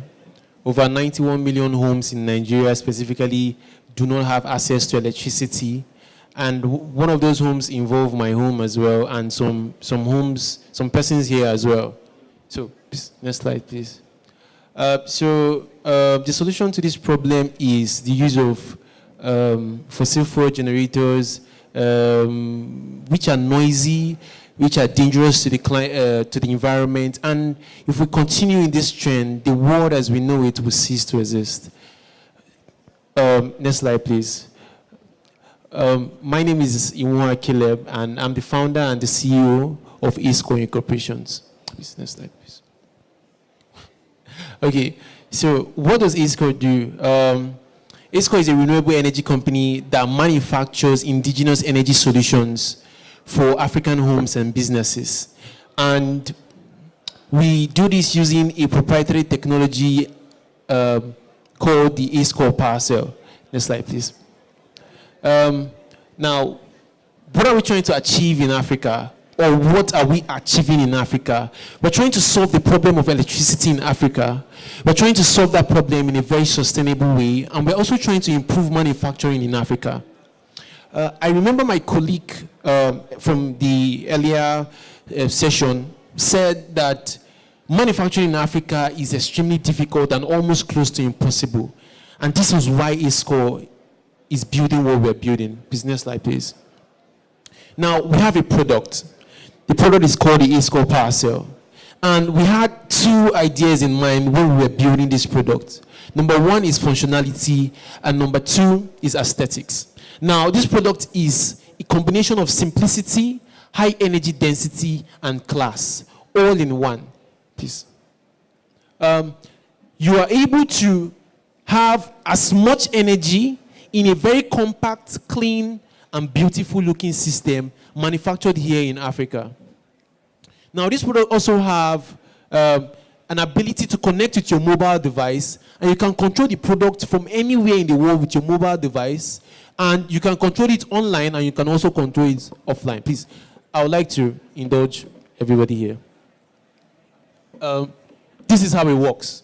The product is connected to a solar panel, and the product is connected directly to your home. You can either choose to use the NEPA grid, or you can connect it to your generator as well, but it's not necessary as long as you're connected to a solar panel. The product also connected to your mobile device, and from anywhere in the world, from the click of a button, you can turn on this product, you can turn it off, you can see your energy consumption. You no longer have to ask somebody how long will it last. You no longer have to say what can it carry. You no longer have to, not know exactly how much energy you are consuming. Somebody asked the question that if somebody should tap into my energy so I would know exactly. If somebody is using more than you are consuming, you will know. You can also communicate with this product and tell the product that you want it to last for the next 24 hours, and it's going to last for the next 24 hours. It's going to tell you exactly how much energy you should be consuming per hour to last for the next 24 hours. And immediately you exceed that energy threshold, the product sends a signal to your mobile phone, and it alerts you to turn off whatever you are using or whatever you added. Let me indulge you. So you simply connect the product to your mobile phone. You open the app, and I would really love our moderator here to do the turning on and the turning off of the system. So currently the system is connected to the mobile phone, and you can see the on and off button there. You can. The camera capture this? Okay. So I have to press on? Yes. And you can turn it off from anywhere in the world. So you basically have your entire power in your hands. You can see your energy consumption, you can see your battery level, you can see the temperature of the battery, and if there's any fault in the system, it immediately sends that signal to your mobile phone, and it can tell you how to troubleshoot it. And we also, from our company, the system will also send us a signal as to what is wrong with your device, and we can give you further instructions on how to manage it. Please, my next slide, please. Now, we're growing really fast. We launched our company about 1 year ago, and we launched this product about 6 months ago. And in the space of 6 months, we have generated over $6,000 in revenue, and we are growing over 300% month over month. Next slide, please. Now, one deployment of our power cell offsets about 4 kilograms of CO2 in the atmosphere in just 1 hour. Now, in the space of 1 month, 1 year, this system would have offset a lot of CO2 from the atmosphere, thereby saving the environment as well. Next slide, please. Now, we have the team called Africa Silicon Valley Best. Myself, our Chief of Designs, our VP of Sales, our VP of Engineering, our software developer, our product engineer, and our CFO, and our business engineer. These are people that are very passionate about solving problems in Africa, here in Africa, most importantly, here in Africa, so that we will not take away jobs that are meant for recent graduates to China, to Australia, to Germany, and there on. We will do these things here, produce incredible products here, and also employ our very own selves here in Nigeria. Next slide, please. Well, we're looking for $150,000 to expand our manufacturing from 8 kilowatt hour a month to about 80 kilowatt hour a month. And in the space of 1 year, we would have deployed close to 1 megawatt hour of energy in Nigeria. Next slide, please. Thank you very much for your audience. Let's make it louder for Caleb. Okay, so Caleb, I will ask the questions from starting with you. So this product is called Power Cell. Yes. Okay, so the bulb was powered from this. Yes. From this, let me call it a device for want of a Yes. better word. Okay, so, and this is powered by solar. Yes. This is actually a storage unit that stores energy from the solar panels and delivers that energy to you whenever you need it. Oh, this is a breath of fresh air. Before now, I knew, I identified that one of the biggest problems we have is energy storage. And I'll give an example. The principle by which electric vehicles operate, you charge the battery for some hours, and then it runs for probably 1,000% of the time you spent charging it. And I say that we need the African spec of equipment and machinery. Equipment and machinery that reflects our energy situation. We don't have uninterrupted power supply. In fact, we have limited, there's energy poverty here, right? And so, for those who are able to get 2 hours of power in a day, 4 hours of power in a day, we need technology that can let my freezer run for 24 hours, even if NEPA only gives me 4 hours of power. Yes, sir. That is the kind of technology Africa needs. And the funny thing is, because we've not been synergizing as a continent, there's no regional collaboration, we've not been able to make a demand from manufacturers of the electronics and equipment that we consume.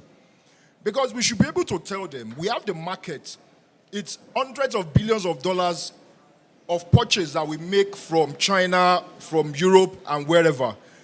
We should be able to tell them, this is the specification of equipment, of electronics that we need as a country. And these guys do it for automobile. They tell the Japanese firm, if you are making Toyota, if you are making Honda, this is what America wants. And that is where the phrase American spec came from. And I've also been an automobile salesman, and I know that for one of the products, those that come to Nigeria, it is written somewhere near the door that built for the African market. So we need to start demanding that those who are making the products we consume make product equipment and machinery that reflect our energy need and reflect our energy situation. And I'm so happy that you've made progress in the area of energy storage. So if this is fully charged, what can it power and for how long? If it's fully charged, it can power virtually everything in your home, from your deep freezer to your AC and even your water pump. And it can run as long as you want it to.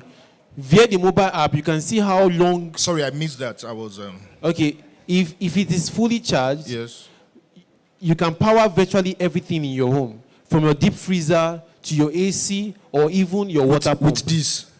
Yes, this is actually a smaller prototype. There's a bigger version of this that is like about ×2 of this, which is a 4 kilowatt hour system. You've already built that? Yes, we have and deployed some. And you've deployed some? Yes.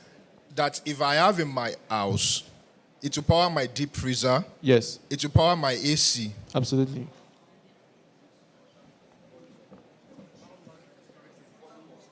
What's the volume of storage? Okay, for the size that is bigger than this is about 4 kilowatt hour to 8 kilowatt hour. And then if you need something bigger than it, you can add this in series together, about 10 units together, and it can give you as much energy as you want. So if you combine the 8 kilowatt hour pack, 2 of it will be giving you 16 kilowatt hour and 10 kVA system. And you can build to client specification too? Not at the moment. We currently have just 2 specs, which is the 4 kilowatt hour and the 8 kilowatt hour. And currently now we are building 2 kilowatt hour for small businesses. Let's put our hands together for Caleb. Okay, let me come back to you, Blossom. So you've been talking about, can we have the second mic for Blossom so that they don't keep exchanging mics, please? Okay, Blossom, you were talking cost competitiveness of your product over LPG and DPK. So I have an idea of maybe the price of the cooking gas sold per kg. I think now is about between around 750 per kg. So are you saying your product, is it selling in the market already? Yes, it is. How much per kg does it sell for? Okay, so we don't produce biogas for sale.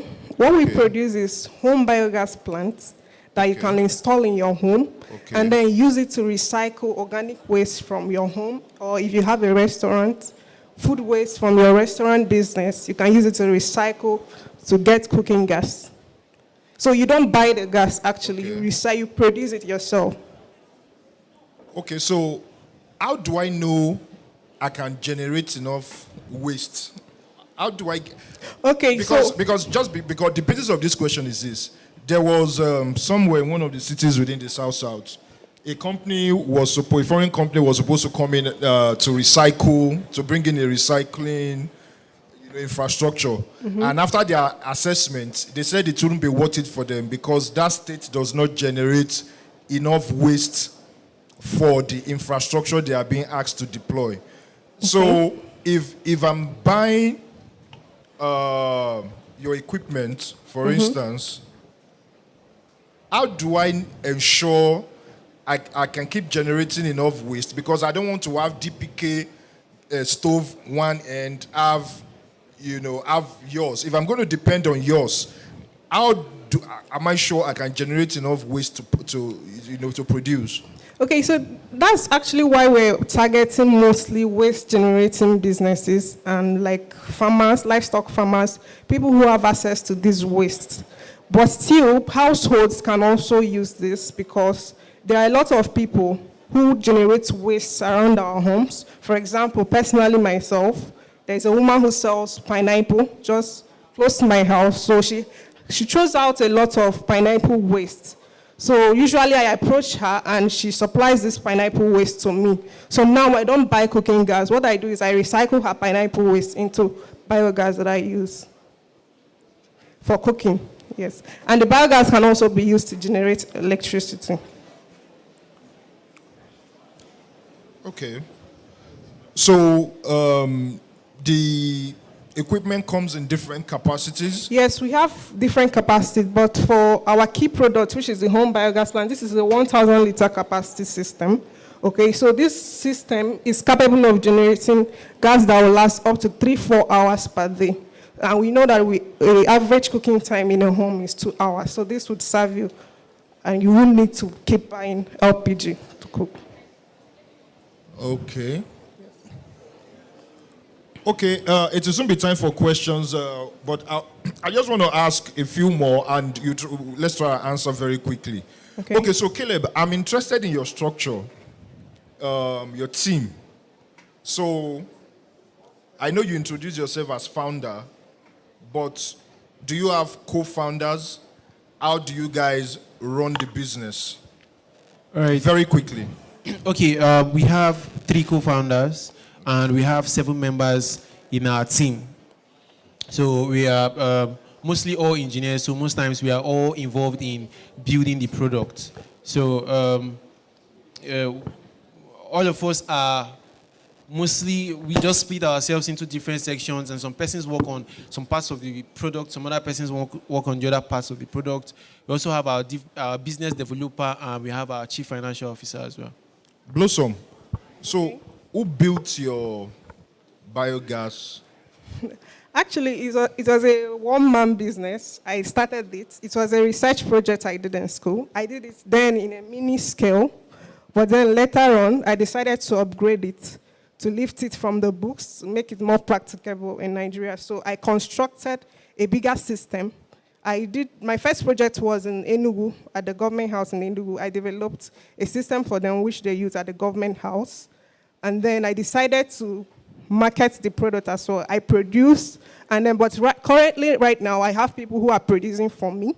And then I also have a marketing team and we also have partners across Nigeria that are into marketing and pushing the products into the market. Okay, if you're a student here, because there is, I don't know if it practice here exists, but I know there was a time when people who had final year projects used to go and look for other existing projects and just change the English and the name. Some of you could have been Blossom today, but over Sabino Gree. So, so if you are still an undergraduate, please make good use of your final year project. It may just be your door opener.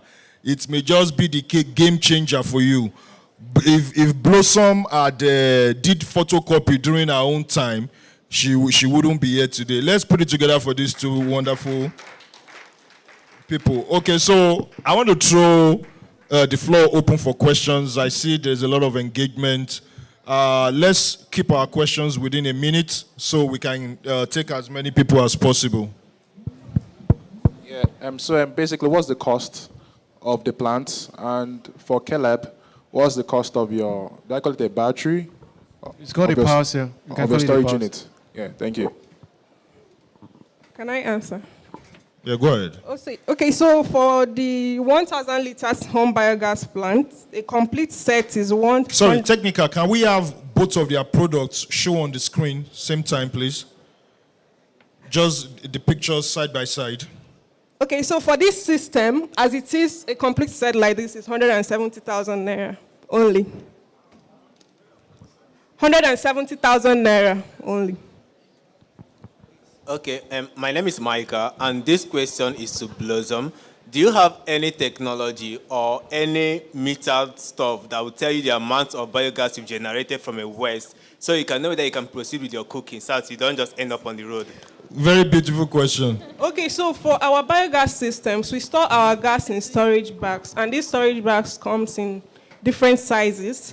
So for this 1,000 liter system, it comes with a 500 liter storage bag. So when the bag is full, you will know that you have 500 liters of gas that can last up to an hour and 30 minutes. So the system is capable of filling that 500 liters bag twice in a day. So you can have up to 3 hours of cooking gas, depending on the amount of waste you feed the system. Yeah, so my question goes to Caleb. That was a brilliant presentation. So you made mention of solar, and solar is known for, deriving energy from sunlight. What if in situations whereby there's no sunlight to give the solar energy? What do you do in that situation to get electricity flow in the device? Okay, I'm sorry. I'm going to answer the question in 4 parts. First of all, the system can be connected to the grid, which is the NEPA or your generator. Secondly, the system is not just for solar. It can also be connected to other forms of energy, which is renewable wind energy. Thirdly, solar actually is not sunlight. It is light. So the reason why we have not gotten to that point whereby irregular lights could actually power your home is because of efficiency in solar panels. A solar panel, the best solar panel in the world is not more than 25% efficiency. That is really poor. Like, it's so poor. That is the best in the world. What we get here in Nigeria is like the ones that they've been used for over 25 years and refurbished and sent down to us. So it's even more than poor. So that is why it's important to us to actually do manufacturing here and do the engineering work and innovative work here in Nigeria and bring something new to the industry. Thank you.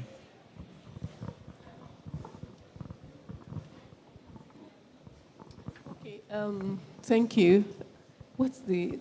Blossom. Blossom, thank you so much. That's a great idea. I want to ask you, you talked about using human waste. Yes. Do you mean, we have waste tanks in our homes? Yes. Is that what you're talking about? No, we construct septic tanks, not the one we're using right now, but we can convert the one you're using to be able to produce biogas as well. Really? Yes. Okay. Then you said you can also use poultry waste, like... Yes, poultry waste can be used to generate gas as well. Anything organic, cow dung, pig dungs, everything, even anything organic, anything biodegradable can generate cooking gas. Okay, so this equipment, if it goes wrong, how do you, what's the foolproof that this will work, for the longer term? I mean, like, not that it will break down 1 week down the line after buying it, 1 month. So what's the, what have you done to ensure that it works for the, a longer term, like several years? Yeah. Or what is the durability quotient of it? Okay. So like everything, we have rules. Also, there are rules guiding using biogas systems, okay? So you have to follow those rules. If you don't follow those rules... Can we just have the 2 products flip on the screen, even if they can't stay side by side? Please. So you have to follow the rules for it not to break down. For example, if we're going to be constructing a biogas septic system in your home, we have rules like we don't need soapy water entering the system because the soapy water contains chemicals that would tamper with the bacteria that are responsible for the gas production. So usually when we build septic systems for biogas, we channel the bathroom water differently to go to a different pit while the human waste go to the biogas plant. So if you follow these rules, you are sure of using your system for as long as possible. Okay. No, but the question is, in the occasion that it goes bad, do you have after-sales service? Yes, we do have after-sales service. We have partners across different states in Nigeria that can come for maintenance if you have issues surrounding your system. Okay, so thank you, Blossom. What is his name? Caleb.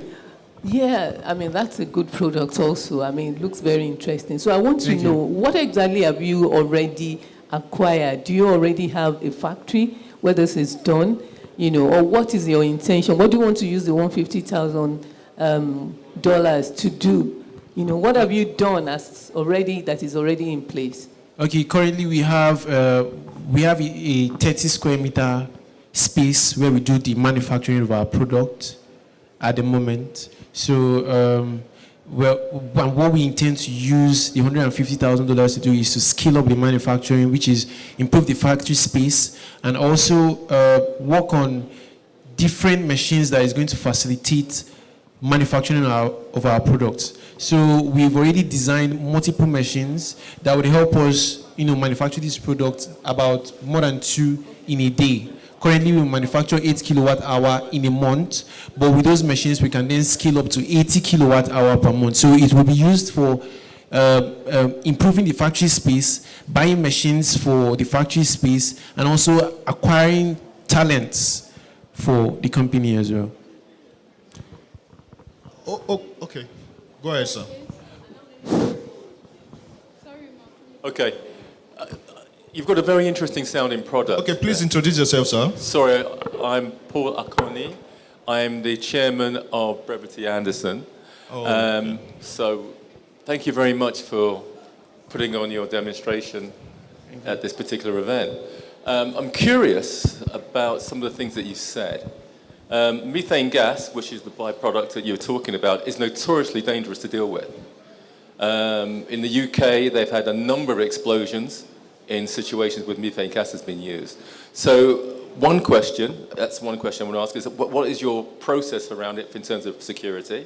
Secondly, you didn't talk about battery when you talk about potentially when the whole idea is that when there is no sun with solar panels, that you didn't mention once about battery. Why is that?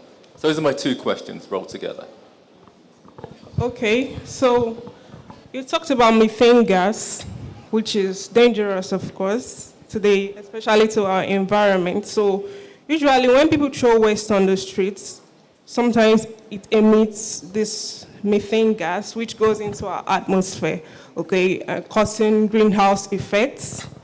So what we do with Blue Energy is that instead of throwing this waste on the streets so that it causes damage to the environment, we devised a way to trap this methane gas and convert it to energy.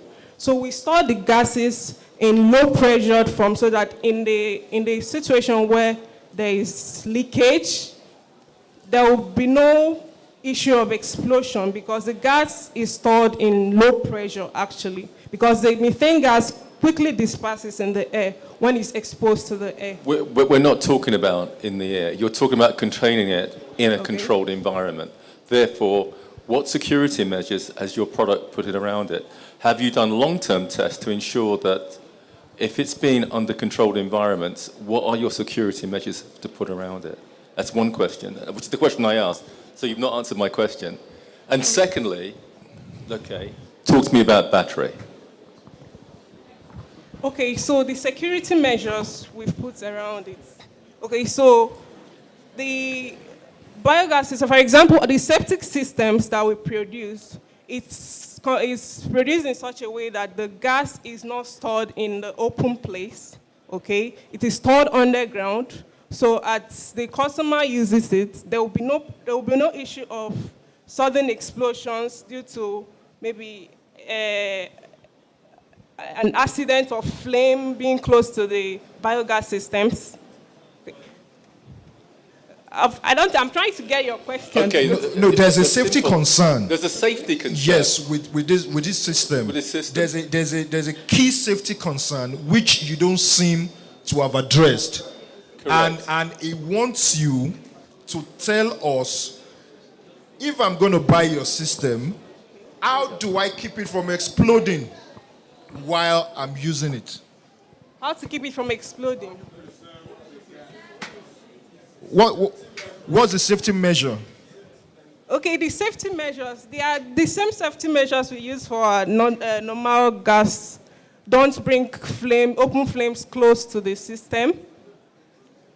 Niger, right? Mm-hmm. We have over 40,000 people a year are killed in Niger because of unsecured cooking mechanisms. You're talking about producing a new mechanism to do so, and you're not identifying a way that you need to control it. The West has similar problems, okay, and they have real difficulty in doing it. You're trying to produce a product at a significantly reduced rate, okay, which says you can deal with it. The question is really quite simple. If you don't know, I'm happy for you to say, I don't know. And then we can go on to the next question. So if you don't know the answer, please just say I don't know. Don't fuzz around it. And it's okay, because every product has phases of development and improvement. which is very okay. If you may have put in safety measures to the best of your ability, but the call to action today is to improve on safety. And if there is anyone within the audience who knows how she can optimize the system, what she can do to increase the safety of use, please reach out to Blossom. You know, she has put in significant effort up to this point, but the product can only keep getting better. You know, as fancy as some of our phones are, we've heard stories of people who were charging the phone and the phone exploded. We've had situations where Toyota, that has operated for over 100 years, launched new products and had to recall hundreds of thousands of cars after 6 months because they found out it was defective. So it's okay for your product to need improvement. That's not a problem. The call to action for you is to seek how to put in that improvement. Okay. So, okay. Sorry, can I get the question clearly? Sorry. Okay. Somebody asked you a question from over there on the right-hand side, which stated, okay, the sun is from only they're available for certain parts of the day, which you answered quite rightly, saying that you can either then connect to the grid, okay, or you can use alternative renewable energies. Okay. The most natural one, which most people are trying to identify right now, are actually moving towards battery-based solutions. If you're in the middle of nowhere, okay, you're not, a lot of places in Niger and in Africa are off-grid. Okay, that's another conversation for next door, but they're off-grid. As such, one of the big things that needs to be taking place is how do we put in place off-grid solutions? I'm asking you, what is your off-grid solution? And I didn't hear you mention at all the use of battery or any other form like that. Why not? Okay, sorry. This system is the solution. This system has every single thing in it. It has a battery inside of it. It has the inverter inside of it. It has the charge controller. It has the charger. Every single thing, it's an all-in-one system. Okay, so what you're now saying is that, are you I'm just going to ask a slightly technical question, so excuse me. So are you storing it in a format that normally you have AC or DC forms of connections? Okay. Normally, if you move into electricity, you're going from an AC to a DC form. Are you saying that you have the capability within that machine to actually do an inverter to transfer it from AC to DC form? Or are you straight AC? Absolutely, AC, DC to AC form. Okay. So therefore, the question then becomes. Actually, I'm taking too much of your time. Go ahead, sir, please. No. Okay. So therefore, the question then naturally follows from that. What quality of battery are you looking to produce? Is it lithium-based, or is it you looking to do alternative resources? Because the opportunity, which I think you're really looking to drive towards, is we should be able to produce and manufacture in Nigeria 4 components for a product which is completely reliant upon what we can do here, which I think is where you're driving at, yes? As such, what is the components for your battery? Because more often than not, I bet you probably 60 to 80% of the components inside that machine are based from abroad, yeah? You're importing bulk of those sets of components, which therefore means that though you're selling something which is quite useful, okay, the whole idea is you want to move to manufacturing opportunities where you're producing all the components at least locally. I presume that's what you want to drive. So therefore, what then is your strategy for doing so in terms of battery, which is probably the biggest first part? of all, the only component in this system that is gotten abroad is the battery cell. Every other thing in the system was manufactured from the basic scratch here in Nigeria. And then the battery system that we use is called the lithium-ion battery technology, which is the same one that is used in the Tesla automobiles, which are the best batteries in the whole wide world currently. They are over 50% more efficient than the deep cycle batteries that we use in our homes, and even better than the lithium phosphate batteries that are used in the regular inverters. Okay, let's deal with that question right now. The problem with the Tesla car and the Tesla batteries is when you want to come and get rid of them. Because of the components that they're made from, they're very, very difficult to get rid of. Therefore, the expense of using those sets of products long term are enormous, which is perfectly fine in the Western world, but we're not in the Western world. As such, the answer to the question I'm still looking for is, what are you planning to do about producing a battery which is produced locally, which you can use this with? It doesn't have to be the best battery. It needs to be a local battery. Okay? The concept needs to be, you need to be thinking about moving towards a Pareto situation, where 80% is better than 100%. Therefore, this to say, just because a Tesla battery is the best, you'd have no mechanism of getting rid of it once it runs down. And the sheer cost of doing it in terms of wastage is enormous. Okay, so that's well and good, but what are your plans to deal with it so that it actually works long-term in a Nigerian society and also an African-based society? Thank you. Okay. Can we put our hands together for Chairman Brevity Anderson? He has dug deep. My understanding from listening to you, the reason why I stopped is you've identified a problem, but you've identified a solution which is not adequate for our society. And that is the problem. That's the reason why I challenge everything you just said. And I think the people here expect you to represent them, to produce a solution that can help them. Always admit you don't know something. Always admit that this is just a stepping stone in something.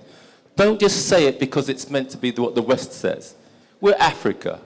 You're Africa. You're Nigerian, man.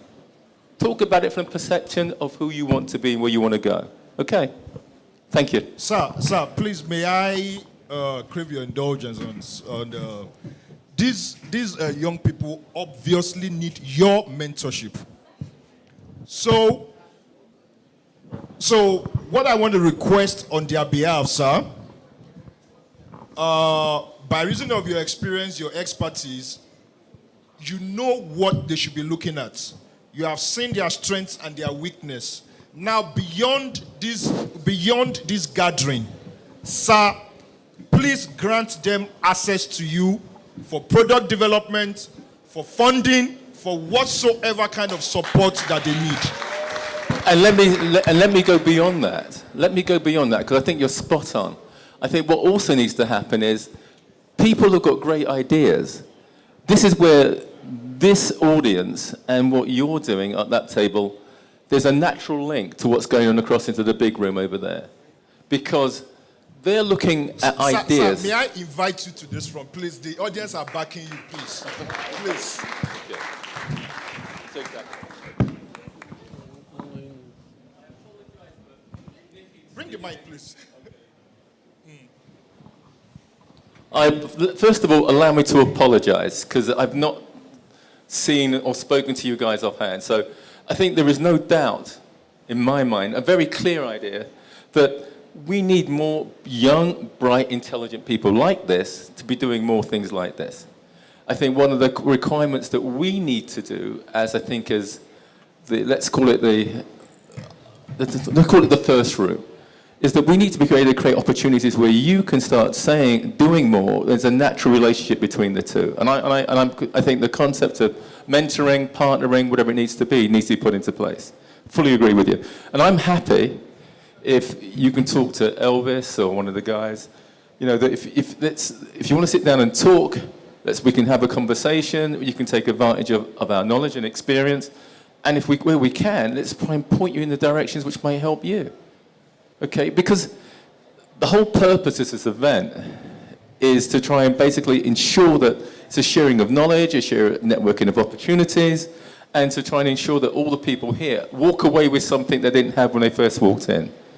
And we're happy to do that. Okay, that's what Brevity Anderson is. Okay, so please, let's talk to us. There's Moses, all the guys. Just chat with Elvis and we can see what we can try and do. Okay, so Elvis, I take it on board. Okay. I take it on board what you said, and yeah, we're happy to do so. A round of applause for BA Chairman. Now, this event took a very, very beautiful turn. How many of you saw it ending this way? Nobody. This is the real happy ending. Okay. Before, sir, please, a moment. Could you tune on to that image of the gas plant, please. I think we are getting something not fully right here. Can you give a picture of it? Okay, sir. Up here, the blue material is where the gas is being stored. And we are, okay, he's walking out already. No, just go ahead. Go ahead. Okay, the gas storage, you talked about the safety measures we are trying to put in place. We will need your advice on it too, because we had to devise to this kind of gas storage, the trampoline kind of material to reduce the issue of explosion. The tank you see below is actually a waste dump. It's comprised of organic waste and water. That's the iron gagged one. So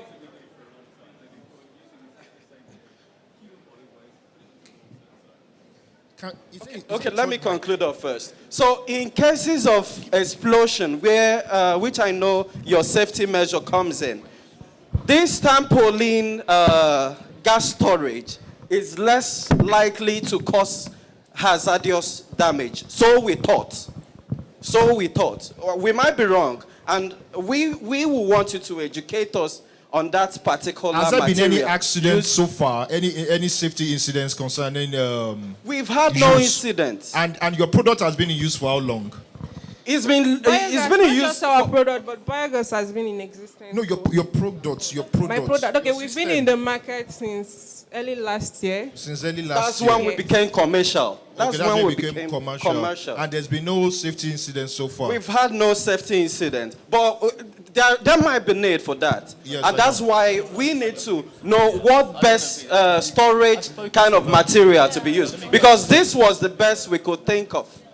That of trampoline, rubber kind of storage. No problem. The chairman has said there will be, it will provide mentorship, it will provide technical support for everyone. Okay, sir. Yeah, so I was just going to say something. There's somebody on the organizing team, Dr. Victor. I don't know if he's around. So he works with the World Bank in health, occupation, and safety. And so when we talk, what Chairman was actually asking about was, do we have a framework?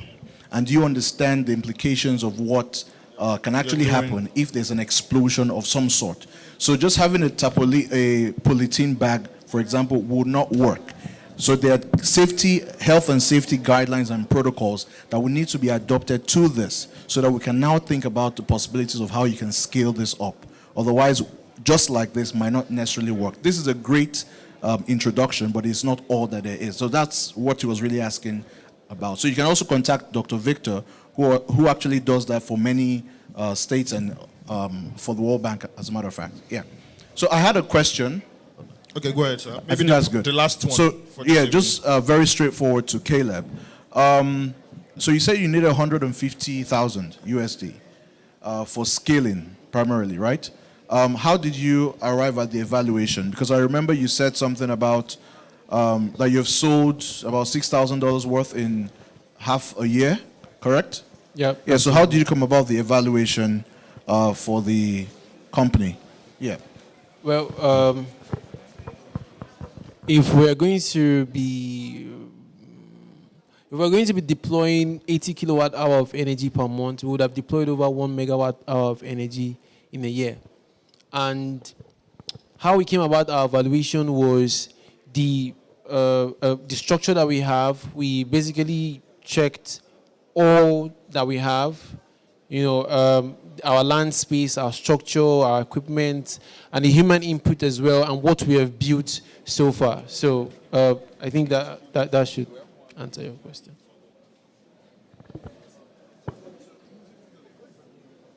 Typically, businesses, so sometimes we say 3x. Of course, it depends on the kind of business and what the business has the capacity to produce. Yes. So we say 3x or 4x or 5x of its maybe IT that can really be scaled up and does not necessarily have a hardware component, but a software. We can say 20x or 100x. But for you to say that you've done about 6,000, and then you're evaluating. So you're asking for 150,000, which is at what? Which basically is saying, like, what percentage of the company is that going to be? About 10% of the company. So you're evaluating the company at $1.5 million. Absolutely. And you've only sold $6,000. Absolutely. In what world can those two be merged? Sorry, I would like to I would like to answer this question. So I'm not, yeah, just like he was saying. So I'm not saying that it's not possible. Yeah. But I'm talking purely from a business standpoint. So if I was to come in as a business, okay, so for example, the logo of my organization, my company is Vantage Consulting, and we do business in different areas, etc. In order for me to come here and be an affiliate sponsor of this event, they will tell me, oh, this is the amount you should pay, right? Now, if I do not pay that amount, I am not qualified to get in there. In the same way, in the world of business, whenever you're bringing forth a product, there's a place where you need to build. Maybe you do first round with friends and family, etc., until you've attained a measure of scale. Before you can now come to an investor or speak to an investor and say, oh, this is the amount of money that I'm requesting for X, Y, Z. Or otherwise, the person will see it as, oh, this person just wants to take my money. I don't know if you understand what I'm trying to say. So try to answer from that perspective. It's really this is it's a networking session. It's also an opportunity for us to learn from both sides of the pool. Okay, Caleb, after now, Chairman Vantage Consulting, can he talk to you after now about the issue of the valuation, the seed rounds, and all the things you mentioned about? Please, Caleb, talk to him after now. Okay, so let's put our hands together for everyone, the audience, the innovators, the Brevity Anderson team. Oh, I thought, this second session started very dull. I mean, see how the thing now ended. Patience is good, though. Hello. Okay, Dr. Victor wants to say something. Yes, I'm sorry. I heard that there was a reference made for me to say, okay, maybe just give Dr. Dema the microphone so he can. I just felt that you could potentially contribute to the question that was asked concerning health and safety and methane gas and all of that. Okay. Okay, fine. If I may just add something, I think I got a bit of the question that the chairman raised. The thing is, the way the world is, in anything we are doing, I said something earlier when I first asked the question with the guys who presented first, whether your innovations are smart, whether you're planning to have some level of AI incorporation for the future. The same also goes for safety of any kind of innovation. You don't want the people who are handling it to be exposed to any hazard or risk.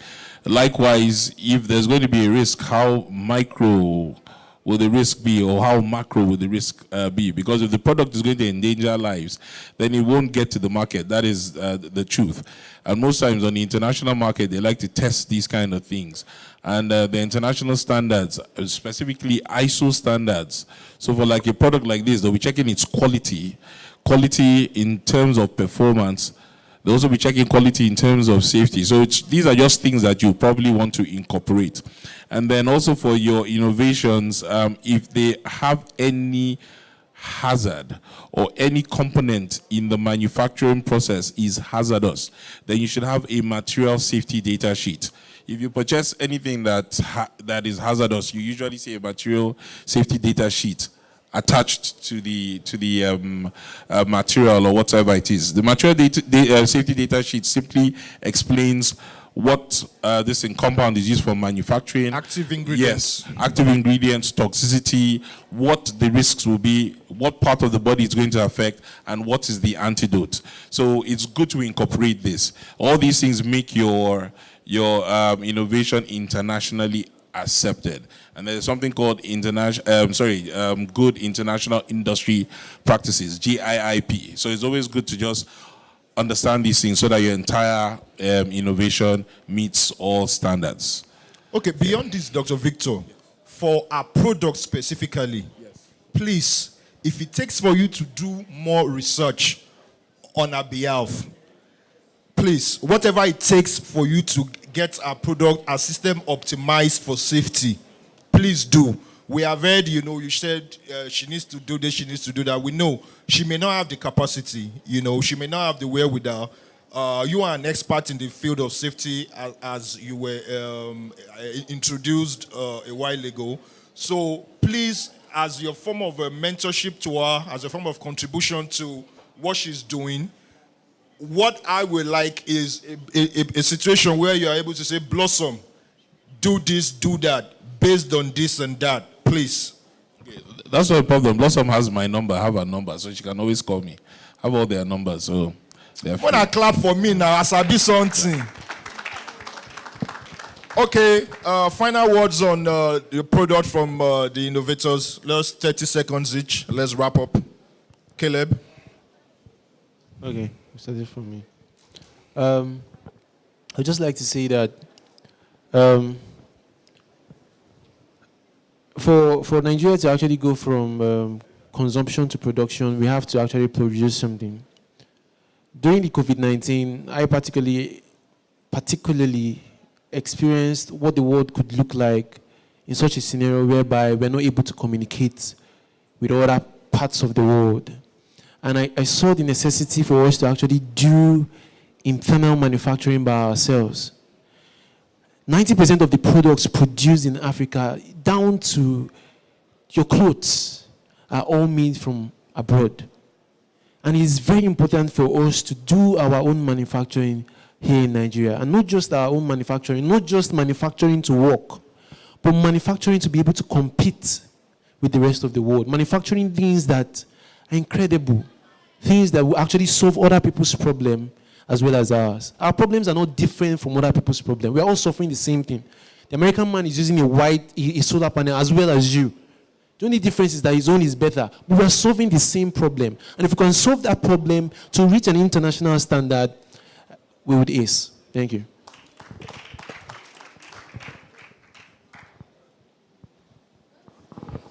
Sorry, just one comment, please. Okay, go ahead, sir. Yeah, just to also add for our innovators again. It's nice when these products are international, when we're selling them, say yes to the West and all, but also understand that developing countries have greater needs. So to a large extent, I also advise modify these to solve problems in developing countries like Africa, for instance. So in Africa, we have the market, we have the population, Asia as well. So have that in mind. These continents have large markets and are also in need of some of these technologies. And if the costs are fair, the sales are assured to a certain extent. I just thought to throw that in. Thank you. Okay, so first of all, I would like to thank the Energy Idea Lab team for providing an opportunity like this for entrepreneurs to showcase their innovative ideas. Then I would like to also use this opportunity to seek for support from governmental bodies and partnerships as well, and even investors who would like to partner with our company. Now, because we're looking at a situation where we would no longer have to produce these systems, and because one challenge we've encountered with our products is the bulkiness. A lot of people have complained this is too bulky for their homes. They don't have a place to keep this.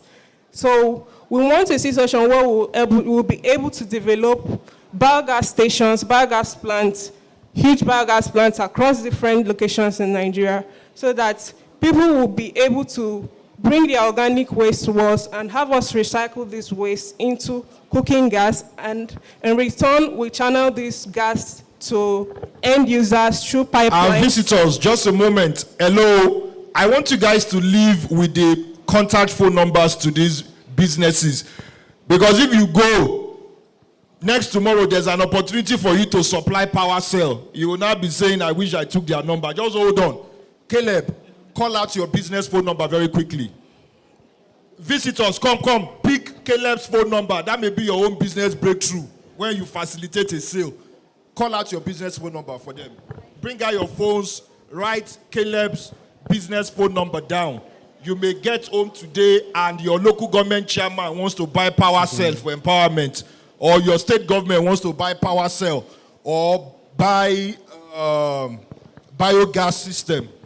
I'm a business person. I know how these things work. You can make your breakthrough can come from somebody else's product, not even yours.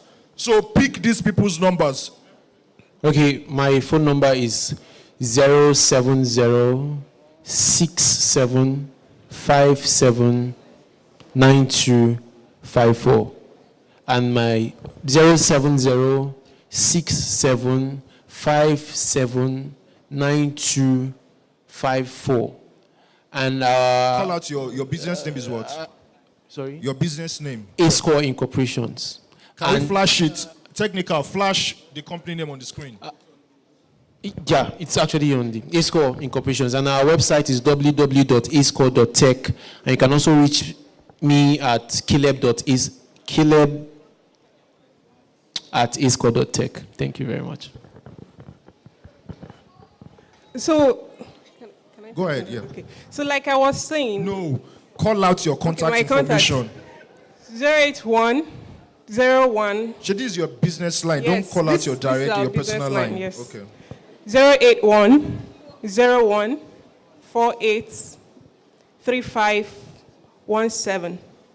Call it louder. 081 01 48 3517. Or you can visit our website at www.blonegy.com.ng. www.blonegy.com.ng. Technical. Okay, it's coming. 081 01 081 01 48 3517. We also have a stand at the back. You can come and pick up our business card. All the details are there. Okay, we have come to the end of this session, and I'm tempted to quote the scripture that says, better is the end of a thing than the beginning thereof. This second session started very slowly, but I must say it ended a better session than the first one. Thank you, everyone who has been present. Thank you for the organizers. Thank you for the innovators. Hello. See you tomorrow. Please, let's all sit down. There is another speaker coming up. The last speaker for today. Oh, apologies. Thank you for this session. Thank you.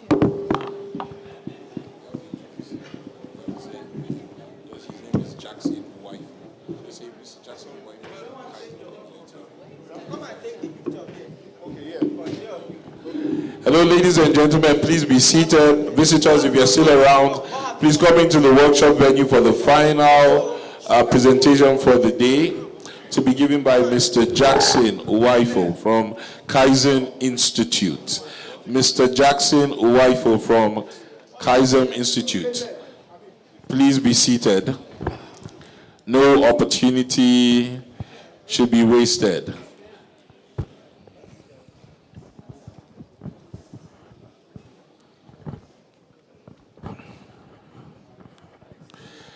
Ladies and gentlemen, please be seated. Does he have he has a microphone. Okay. So just for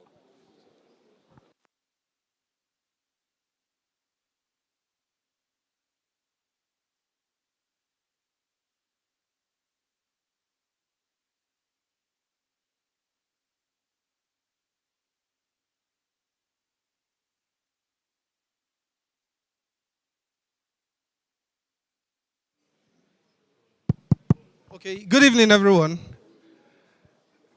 The energy is a bit low. Shall we just stand up for a bit, maybe move around, or is it too cold? Which one? It's too cold. Exactly, so just stand for a bit, move around. Exactly, that's it. Shake your waist. I intend to make it very interactive, by the way.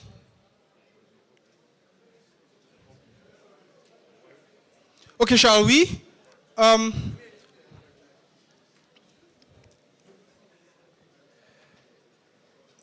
Boss.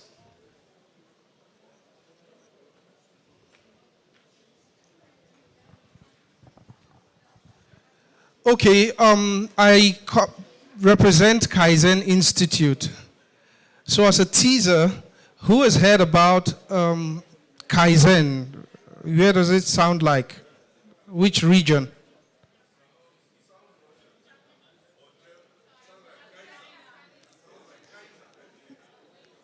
Okay, so there's a hand there that says sounds Japanese. Dr. Victor is saying it sounds Russian or German. Okay, so Kaizen, Kaizen is a combination of two Japanese words, Kai and Zen, right? So she got it right. A round of applause for her.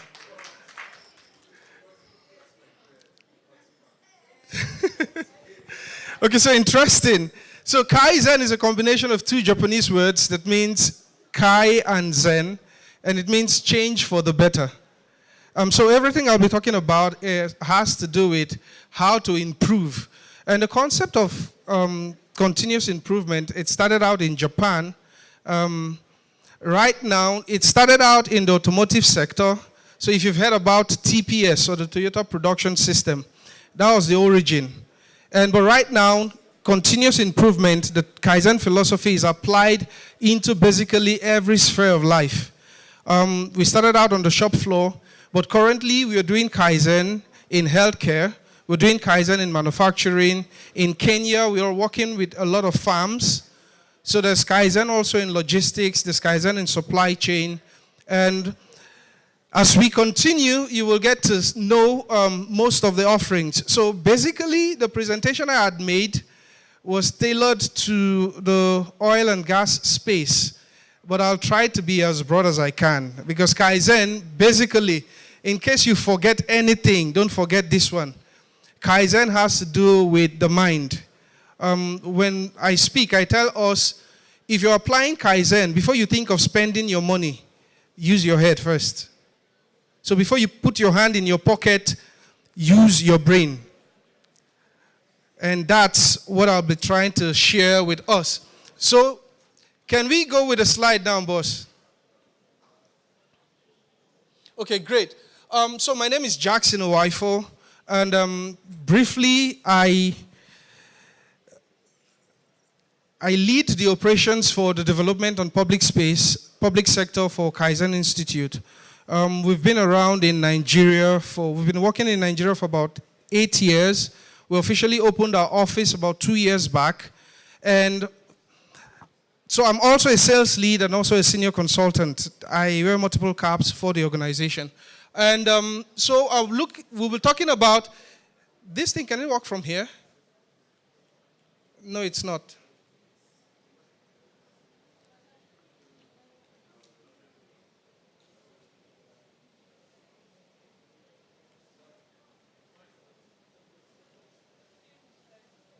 Oh, okay, so we'll work together. You just help me from there then.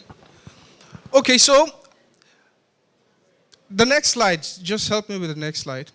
Okay, so great. So key facts about Kaizen Institute. I'll tell us a little story. Our founder, his name is Masaki Imai. He used to work very closely with Taiyoshi Ono. Taiyoshi Ono is the father of the Toyota Production System. And so in 1985, he wrote a book called Gemba Kaizen, the key to Japan's competitive success. And you will agree with me that if you look at the automobile space, the major players there are the Japanese or the Asians. So when you're talking about Nissan, you're talking about Hyundai, you're talking about Toyota, you're talking about Honda. So Mitsubishi, thank you. So these guys are very efficient in what they do. And if you take it deeper and you look at longevity of businesses, the ones that are up in the radar there, they are companies that have a strong culture, which is rooted also in Kaizen. So he wrote a book, Gemba Kaizen, The Key to Japan's Competitive Success. That book became an instant bestseller outside Japan. So business leaders in the Western world read that book and said, please come and teach us the concepts you have written in this book. And he went, he had some tours, and that was how Kaizen Institute was born. He shared his idea, and Kaizen Institute was born. So please, stay on the slide for me. So in 1985, we had Kaizen Institute as an organization. Currently, we're in 6 continents, and who can guess the continent where we are not in? I want it to be interactive. Is it you again? I'm hearing somebody say Antarctica there. Okay, you said Antarctica. Great. And it's because of this thing that's happening to you now. Cold, yeah. The Antarctica is the coldest place. And that's why we are not there. So currently, we're in 6 continents, with the exception of Antarctica. We're in 60 plus countries. We operate in 45 sectors now. Mining is there, inclusive. Education is there. There's Kaizen in governance. So in a place like India, we work with the Prime Minister's office. We work very closely also with the government of India. Over the last 5 years, if you see the trajectory of the Indian economy, it can be traced to the gains or the contribution of what we are also doing there. We have 55 offices, Nigeria now inclusive, and we have 30 plus languages. And I'm excited to say we've been able to add Hausa to the vocabulary of Kaizen, courtesy of the work we now do as a grantee of the Bill and Melinda Gates Foundation here in Nigeria. So in Nigeria here, we are helping to strengthen the supply chain of health commodities here. And we are working in about 10 states. Kaduna, it's there, Yobe, Nasarawa, Niger, and Kano. Those are the states we are working in currently now. And obviously, it's one Kaizen Institute. Help me with the next slide. Okay, so great. If we talk about continuous improvement, the summary is I'll be helping us to get some productivity hacks. When you talk about improvement, there are 2 things you should have in mind. The first is delete waste, improve flow. Delete waste, improve flow. So if you don't remember anything, when you say you want to improve something, you should be looking out for where you have losses and how to ensure that there is no obstruction to flow. A simple exercise is, how long do you think you can hold your breath?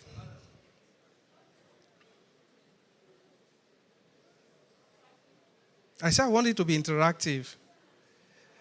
10 seconds, maybe 5 seconds. Now, what happens is if you're trying to restrict your breath, there's an obstruction to the flow of air into your lungs, right? And what happens? There is chaos. So the same thing happens if we look at improvement also in that line as to whenever there is an obstruction, what you see as a problem is an output or proof of obstruction. So when we talk about continuous improvement, we are looking at whether it's processes, whether it's in people, whether it's in systems, you are looking out for where there is an obstruction to flow and how to take it out. So that's the summary of continuous improvement. So at the heart of what we do is pure improvement. And when we work with organizations, we tell them continuous improvement should not just be a department.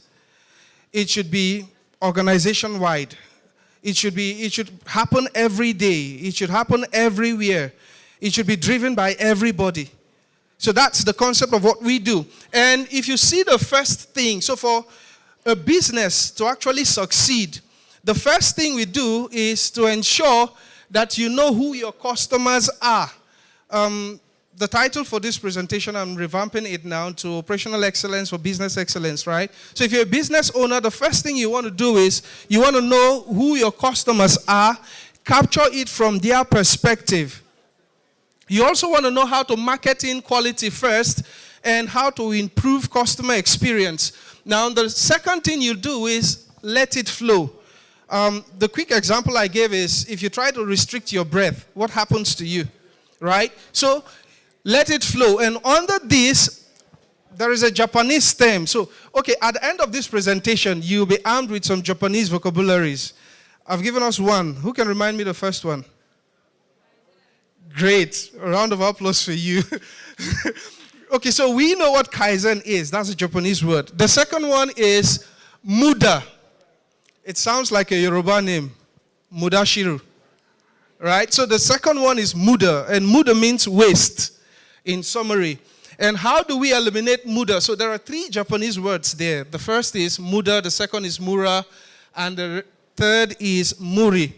This 3 summarizes as waste. One is waste, the second is variation, and the third is burden, excess burden. So when you're walking also, you don't want to overburden people. So when you're standing for too long, using equipment for too long, you also want to ensure that the equipment wear and tear is managed and how to calculate all that. Please stay with me. The third Japanese word you'll be adding to your vocabulary is Gemba. Gemba. Right? And Gemba means the real place. So when we engage organizations, or if you want to improve your systems, the first thing you should know is know who your customer is and how to sell value. The second is ensure there are no obstructions to your flow and your processes. Now, the beautiful thing is this. Continuous improvement can be applied everywhere. And I'll tell you why. Wherever you have people and there are processes, it means there will always be room for improvement.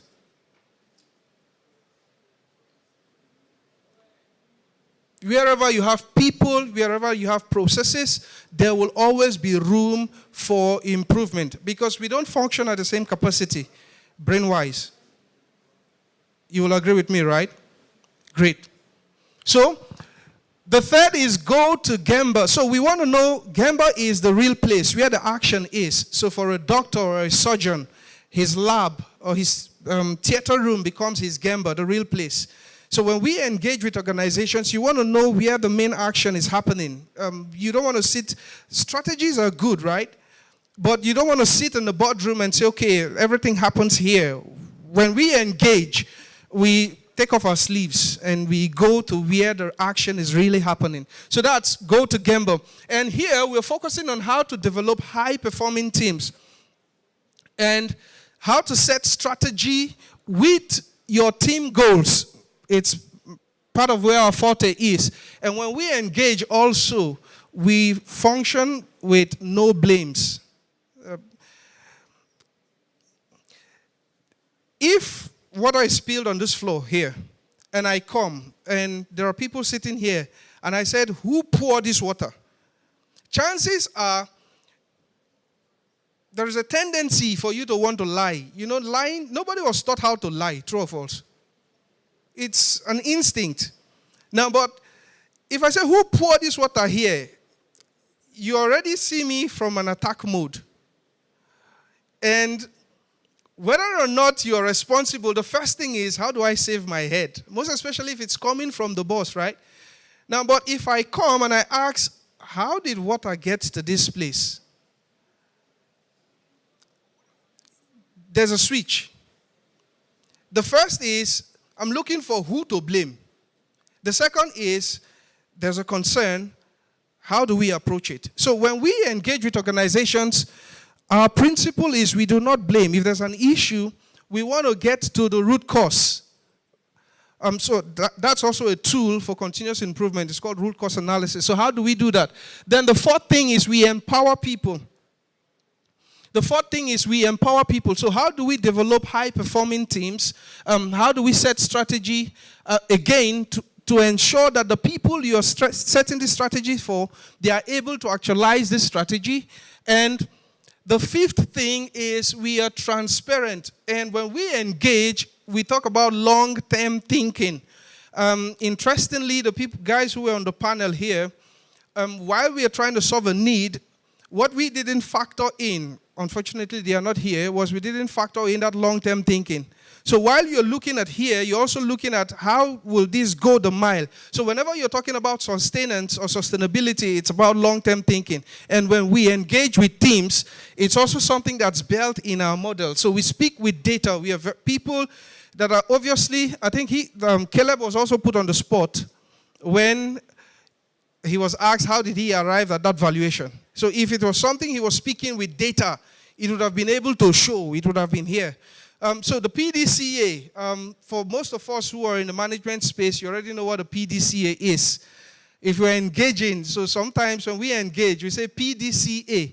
If we go to organizations and we are talking, and when we say PDCA, it means...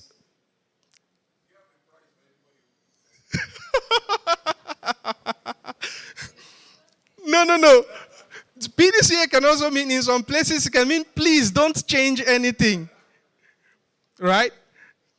Now, but PDCA means plan, do, check, and act. Exactly. So that's why I said if you're in the management space, you already know what PDCA means. And SDCA is sustain, do, check, and act. And reflect, learn, and improve. Help me. I'll be fast, please. How many of us have seen this? Previously, you've seen this before. Okay, so Peter Drucker, oh dear me. I'm excited in a way. It means I'm not singing to a choir, right? Okay, so since it's a knowledge sharing session, Culture Eats strategy for breakfast is accredited to Peter Drucker. He's a management guru, a management consulting guru. And it means no matter how beautiful your strategy is, if the culture of that place is wrong, it will swallow it. Nigeria is a case study. So, we have beautiful plans sitting in decks. You go to an organization and they tell you this is our organizational strategy. In fact, everything rises and falls on culture. For organizations, yes. So if you go into a place and the culture is bad, it just give it time. It will catch up with you. Or it will swallow you. So, help me. Great. I'll spend some time here. If you're a business leader or somebody who is in the business space or you're an entrepreneur, what can you make out of this picture or what we're seeing here? I really want it to be interactive. Great. Please help him with the mic.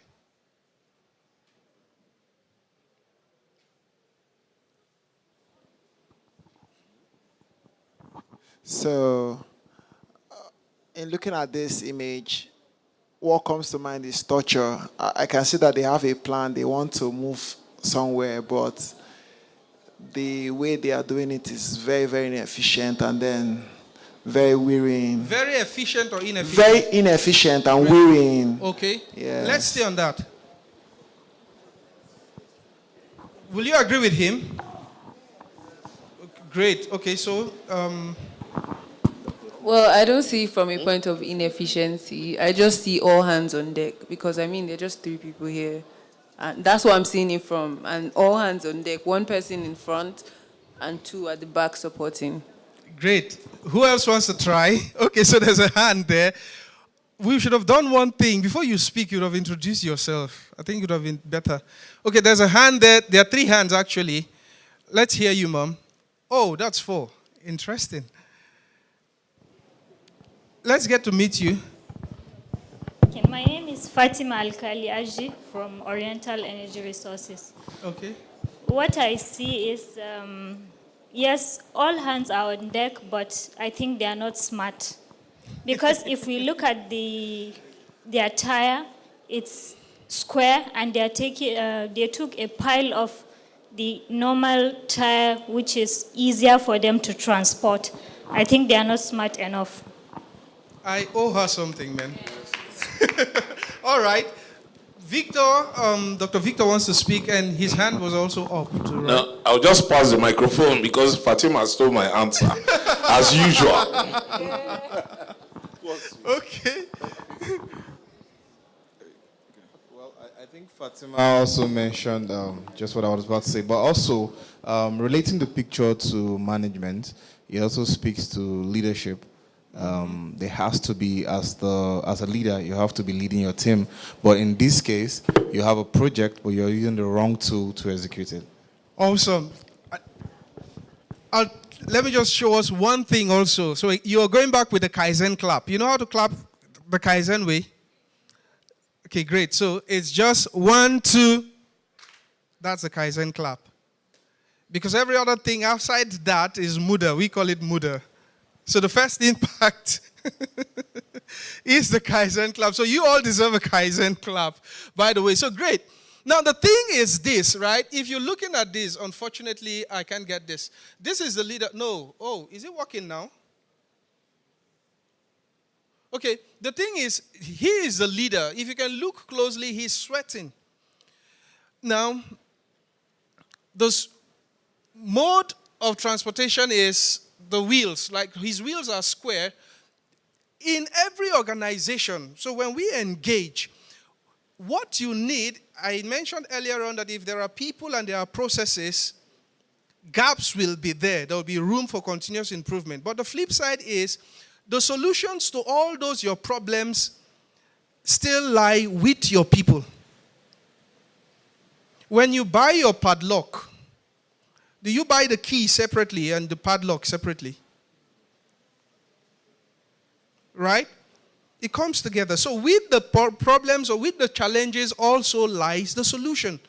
Now, but the thing is, people need to learn how to see problems. So when we engage with organizations, the first level of our engagement is how to see muda. That's what happens. So we give you a new pair of eyes. How to see problems. Because not until I tell you that this is a problem, you will not understand that this is a problem. Now, when we talk about waste, there are 8 types of waste. I don't want to go technical, but the summary is downtime. If you look at downtime, so that downtime is an acronym. D is for defect, O is for overprocessing, the W is for waiting, T is for transportation, and I is for excess inventory, motion, and like that. So you can actually look at acronym downtime or the 8 types of lean waste. You can look that up. So please help me here. So if our people and processes are broken, there will always be problems. And so when there is no vision, even though the strategy is there, we will have pulling and pushing. And as I mentioned from that our little picture, those people have the solutions. So the resources for improvement is always resident there. But how do we see it? That's where the catch is. The next slide, I'll run. Now, most times when you say, okay, let us find time for improvement. And by the way, who doesn't want to improve here? Who doesn't want to improve? At least, even if you don't want anything, you want improvement in your salary, right? You want your salary to improve. So, oh dear me, why are we here?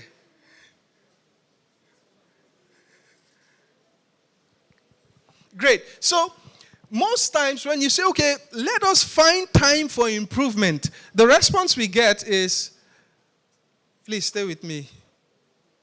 The response we get is, we are too busy. Right? And the process for us to say, okay, let us change.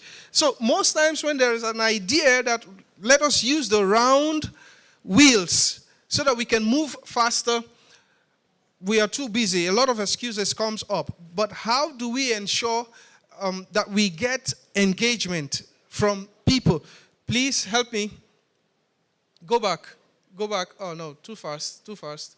Too fast. Too fast. Great. So the question is, in this space, now I had initially mentioned that this was prepared for maybe the oil and gas setting. But right now, look at it in the context of your own business. And obviously, stay with me. Now, in operations, so if you're a business owner or you're a CEO, you will have to bother your head about operations, right? You will have to look at maintenance, right? Because you will have equipment. Not so. You have inventory. How do you manage them? So in terms of your support department, your HR, your accounts, in terms of your logistics, so do you have square wheels in the place of round wheels? If yes, and more often than not, in your own case, in all of these places, you might have square wheels as against round wheels. And that might be the reason why maybe you are not progressing as fast as you want to. Or why your operations is suffering. So if in any of this area, you know, they say a chain is as strong as its weakest link. So in any of these areas where the burden is heavier, it means it will ground your progress. It will ground your operations. The next slide. So for the oil and gas industry, it's divided into three spaces. The first is the upstream, midstream, and the downstream. So in the upstream, you can have those square wheels, right? In exploration, in production, right? In processing, in transportation, in storage, in refining, in marketing, and also in the marketing of chemical materials. So this exists. It's all there. Now, our function or what we can bring as value to any organization is to open your eyes to see, okay, where are we having losses, or where do we have squares in the place of circle or round wheels? And what is slowing down our progress in terms of growth, expansion, right? Productivity, increase in output. The next slide. So for us to transform, now keep in mind that I'm talking to a large base now. You might also be in the education space, right? So how do you apply this thinking to what you are doing? Now, in transformation rule number 1, the next slide, focus on improving the whole, not the bits. Now, most times, some people will say, okay, I only want our operations to be very, very strong. Now, if the operations is very strong and your logistics is bad, or your marketing or your research and development is not strong, then it dampens the whole thing again. Most of us, we use the gym, right? So do you go to the gym and you say, I'm only going to gym my right arm?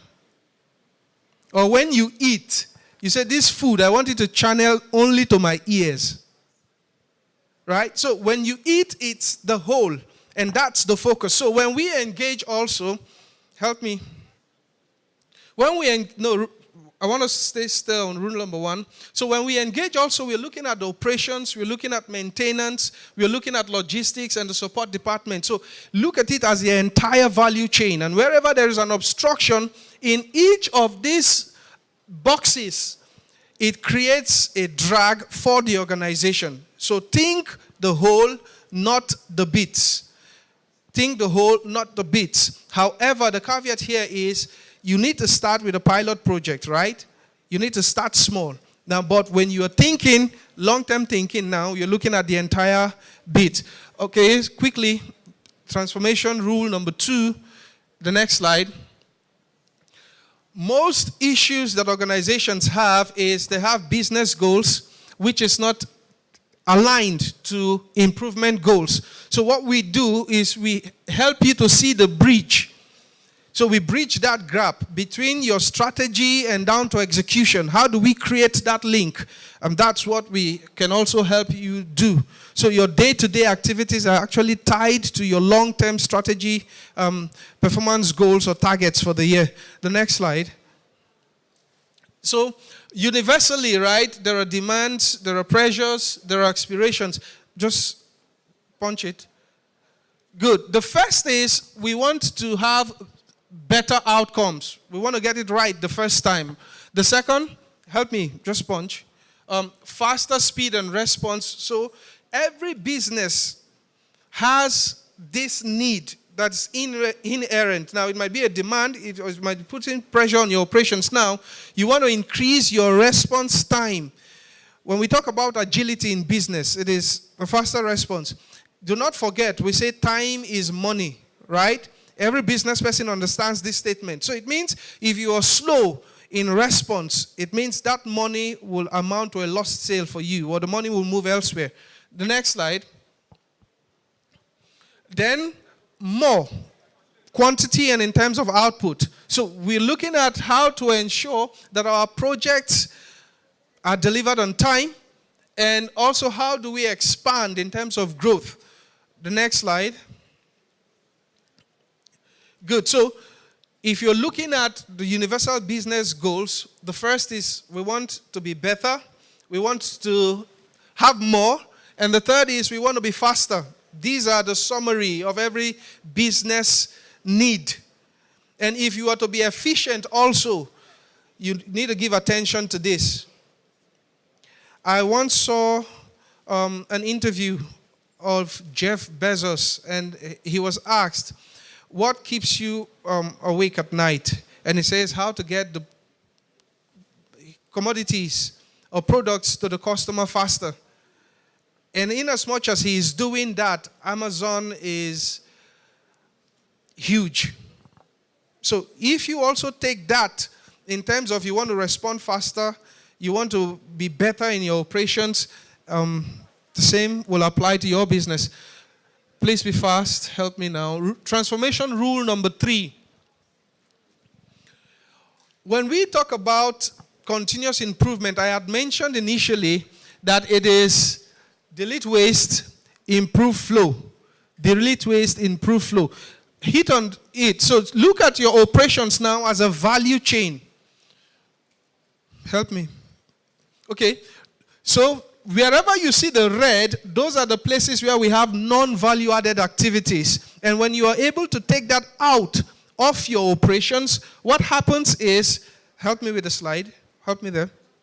What happens is you crush the lead time, and this will result in higher flexibility, better service, reduced complexity, better quality, and you'll also have less costs of operation. Please, the next slide. We had mentioned that for every process, wherever you have people and processes, for every system now, these are your 3 enemies. And wherever there are people and processes, these guys find their way there. It is a given. Wherever you have people and processes, these guys, Muda, Mura, and Muri, the triplets or the trilemma, as it were, help me. Stay on the slide. These guys find their way there. So Muda is waste, Mura is variation, Muri is excess burden. The next slide. So, like I mentioned earlier on, Gemba. So, if you are looking forward to bringing improvements or continuous, you want to be strategic in your operations, focus on where the real problem is, go and see, look at real situations, keep assumptions aside. You should be dealing with real people, engage, speak, don't assume. You should also speak with facts, data, and and you should prefer real solutions, not assumptions, right? The next slide, transformation, no. Transformation rule number 4, that's where we're supposed to be, back. Back.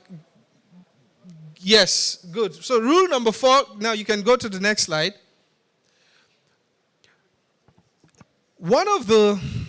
You must have heard about lean, right? You must have heard, so if you're in this space also, you might have heard of Six Sigma. There are also some management tools like that. What Kaizen brings to the fore is most of this will help you execute, right? But it will not build a culture. And we all use mobile devices. So your operating system might be an Android. It might be Android-based. Or your operating system might be iOS, right? If you're using a PC, the same thing applies there. Now, when we talk of organizations also, there need to be an operating system in that organization. Help me there. So you know these are the evolution of the Windows operating system, and it's what makes your PowerPoint presentation, which we're using for this now, to work. Without that operating system, we would not have the PowerPoint presentation working here. So what we do is the culture transformation of the organization should be where you attack first before you now build on projects. The next slide. Now, this is very basic. So if I'm having back pains, right, I go to the doctor, he tells me, do you stand a lot? Do you sit a lot? After he does all this, he will now tell me maybe you need a lifestyle adjustment. One of the recommendations he will tell you is exercise some more, right? So if you are looking for this to eliminate the back pain, do some exercise. So beyond the problem solving, the lifestyle you need to add, great. So the lifestyle you need to add will now be building daily fitness. So just please, I'll wrap up. We have a tool called the Kaizen Business System. And there are 3 categories of people that are there. The first is the customer, the second is the shareholder, and the third is the employee. And what we bring in is the Kaizen Foundations, which is more like a tool. The operating system is what we call the Kaizen Change Model. We don't have time to go into all that. And another tool also is ensuring we have Kaizen audits and total quality management, which are also tools. Now, but end to end, if you can see, growth is part of it. So if you deploy this, growth becomes, you have increase in your growth. Quality will also improve. You become more resource efficient. Your cost of operations will go down. There will be flow efficiency. And also you will have more engagement of people, which will show that your organization is actually a good place to work in. Next slide, just help me. I think I'll just skip. So this is our approach. When we engage with organizations, we know you can work with the consultants for a long time. So how do we build internal competence or capacity within that organization? So we move you from fish to fishing. So when we are pulling out, the organization already has capabilities to run, to self-sustain. So that's our approach, yeah? The next slide. Overall impact, move. So all 3 will win. So these are some of the things that become added advantage. Rejection rates will drop, defects. Your 5S, which is basically housekeeping, right, will also improve. Your workplace organization will also be on the rise. Your changeover times now will also improve. OTIF, which is a metric, a very important metric for supply chain performance, on time in full error free, you will also go high. Your inventory will also come down. You will also reduce your costs in terms of labor costs. Please just help me. Next slide. Overall, the previous slide was about tangible benefits, right? So the intangible benefits you will have are summarized here. So employee engagement will go up, continual improvement culture will be built, teamwork will be there, and your people will be able to provide solutions autonomously, right? The next slide. That's our founder, by the way, Masaki Imai. He's 93 now, and he's still alive, sound. The next slide. Great. So these are summaries of our case studies in the oil and gas space. Just move. Be fast. So these are typically what the concerns were, how we were able to provide solutions. Move quickly. Just move. So this was, they had no clarity in terms of how to run their day-to-day operations. So we deploy what is called daily work management. Move, please, just quickly. So this tells us how do we track our performance daily to ensure that what we have set, we cascade business goals daily to targets we can achieve by the day. If you don't get it right in the day, the week will be wrong. At the end of the week, the month will be wrong. And if the months are wrong, month on month, at the end of the year, we will now have empty balance sheets. So that's how do we manage day-to-day operations so that we don't have surprises at the end of the month. Okay, so please move. Move. So this is a summary of, okay, what it was and how it was. A tool called 5S. Just move. I want to stay on somewhere. Move, just move. Great. So just move. One of our major clients, just move. Just keep moving. Move it. Just move it. Just move. Yep. Great. So in Nigeria currently, we work with Shell, the LNLG. So these are part of the countries globally where we've done work with Shell. And the next slide will tell us, please move. Great. So from 2013 onwards till now, we've been working with them. No, just stay there, please. We've completed over 200 plus projects with about 50 consultants. We've worked in the upstream, the Shell integrated gas, the downstream, Shell projects, renewable energies. So this is just one of our major clients here. You can move. Yeah, this is also one of the clients we support. And we've also been able to help them improve their operations, reduce their costs, and also improve their productivity. Any questions? I think I'm done here. Let's just save it. Okay, great. Our hand is up. And sorry I had to be very fast. We're winding down on... Thank you. Okay, so my question is basically about work management.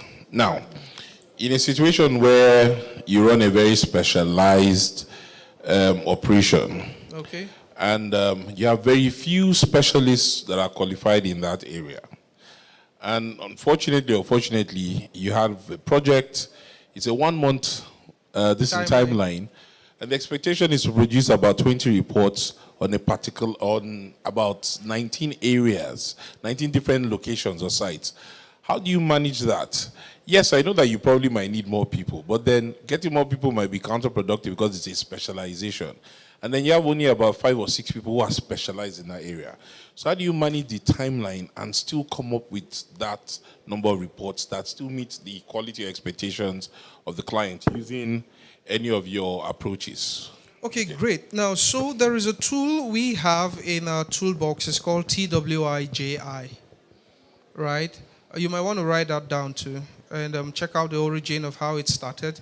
A little story about it is during the Second World War, right? American soldiers were deployed outside, and once you were 18 and you were a male, you were conscripted into the military. Right? So it now happened that there was, the Americans had to produce equipment, manufacture guns, boots and all that. But the people who were specialized in this field, they were already sent to war. Now, so they came up with a tool. How do we ensure that we can continue producing our equipment and be furnishing and the factory doesn't shut down? So that's the summary of the TWIJI concept, right? So what happens is they came up with a structured approach by which women, in a short span of time, in less than 2 weeks, were efficient in manning specialized equipment or manufacturing plants. So the women were just brought in and they were trained because of that stepwise approach, and in a very short period of time, they were also efficient in producing the same quality of bullets, the same quality of whatever it was that they were sending out. So that might be a tool you will also want to look at. But when we come in or when we engage with the organizations, we also help deploy this TWIJI tool, and in a short period of time, we've done this in the jewelry industry. The jewelry industry, for instance, before you come to a level of expertise, will take you a period of minimum of about 5 years, right? Before you're able to actually come up with a quality jewel if you're an operator. But this tool, we have case studies where it's been deployed in the jewelry industry, and it crashed that period of about 5 years to less than 2 months. So this is something you might want to be of interest to you. So that's a tool. So within yours, the first thing we do is we conduct what is called a skill gap analysis, right? So the skills that will be needed in generating your report, as the case may be, you might want to list out those skills, conduct what is called a skill gap analysis for the team, and depending upon who is the highest there, whose competence is high, it's easier for you to build that person. Then you now build on the skill gap analysis, you deploy the TWIJI, and I think that should solve your problem or help you crash your time. That was consultation now, on the spot. Okay, great. Any other questions, please? Okay, so I think I have 2 questions.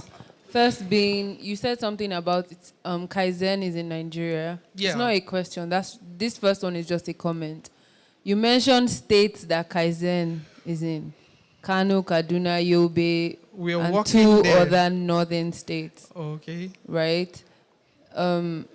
Is it secluded? I don't know. Once you just said the 5 states to me, it's as if it's just secluded to the north. Right? Okay, great. Now, let me provide context to that. No, let me just finish my question. Hold on. Sorry. That's one. That's a comment. And then second of all, I wanted to ask if Kaizen solutions, I don't know what to say, Kaizen problem solve. Okay, Kaizen Institute that solves problems. Are you limited to just industry sectors? Do you go towards like software development and stuff like that, or is just different particular industries that you provide solutions for? Can small-scale businesses use your same theories and the businesses will work? Can software development come out? Can a software be produced with your methodology? Fantastic. You get what I'm saying? So yeah, you can answer my question. Okay, great. So let me provide context to the comments about where we are working now. So we are based in Lagos. But we are a BMGF grantee. And what that means is we do some work as an implementing partners for the BMGF. BMGF is the Bill and Melinda Gates Foundation. So they are the largest donor agency in the health space. One of the largest donor agencies in the health space, the largest being the US government, USAID. Right? So we are doing some work there. And maybe I was too quick in mentioning it. But under that, we are helping to improve the supply chain of health commodities by providing capacity strengthening capacities now of the value adders in that chain, in that value space. So we work with the DMA, the Drug Management Agency now, in Nasarawa, in Niger, in Kaduna, in Kano, and in Yobe. Lagos is also there, so if you're thinking it's only in the north, it's not only in the north. Okay, so to your second question, Kaizen is first in the head, the mind. It's a way of thinking.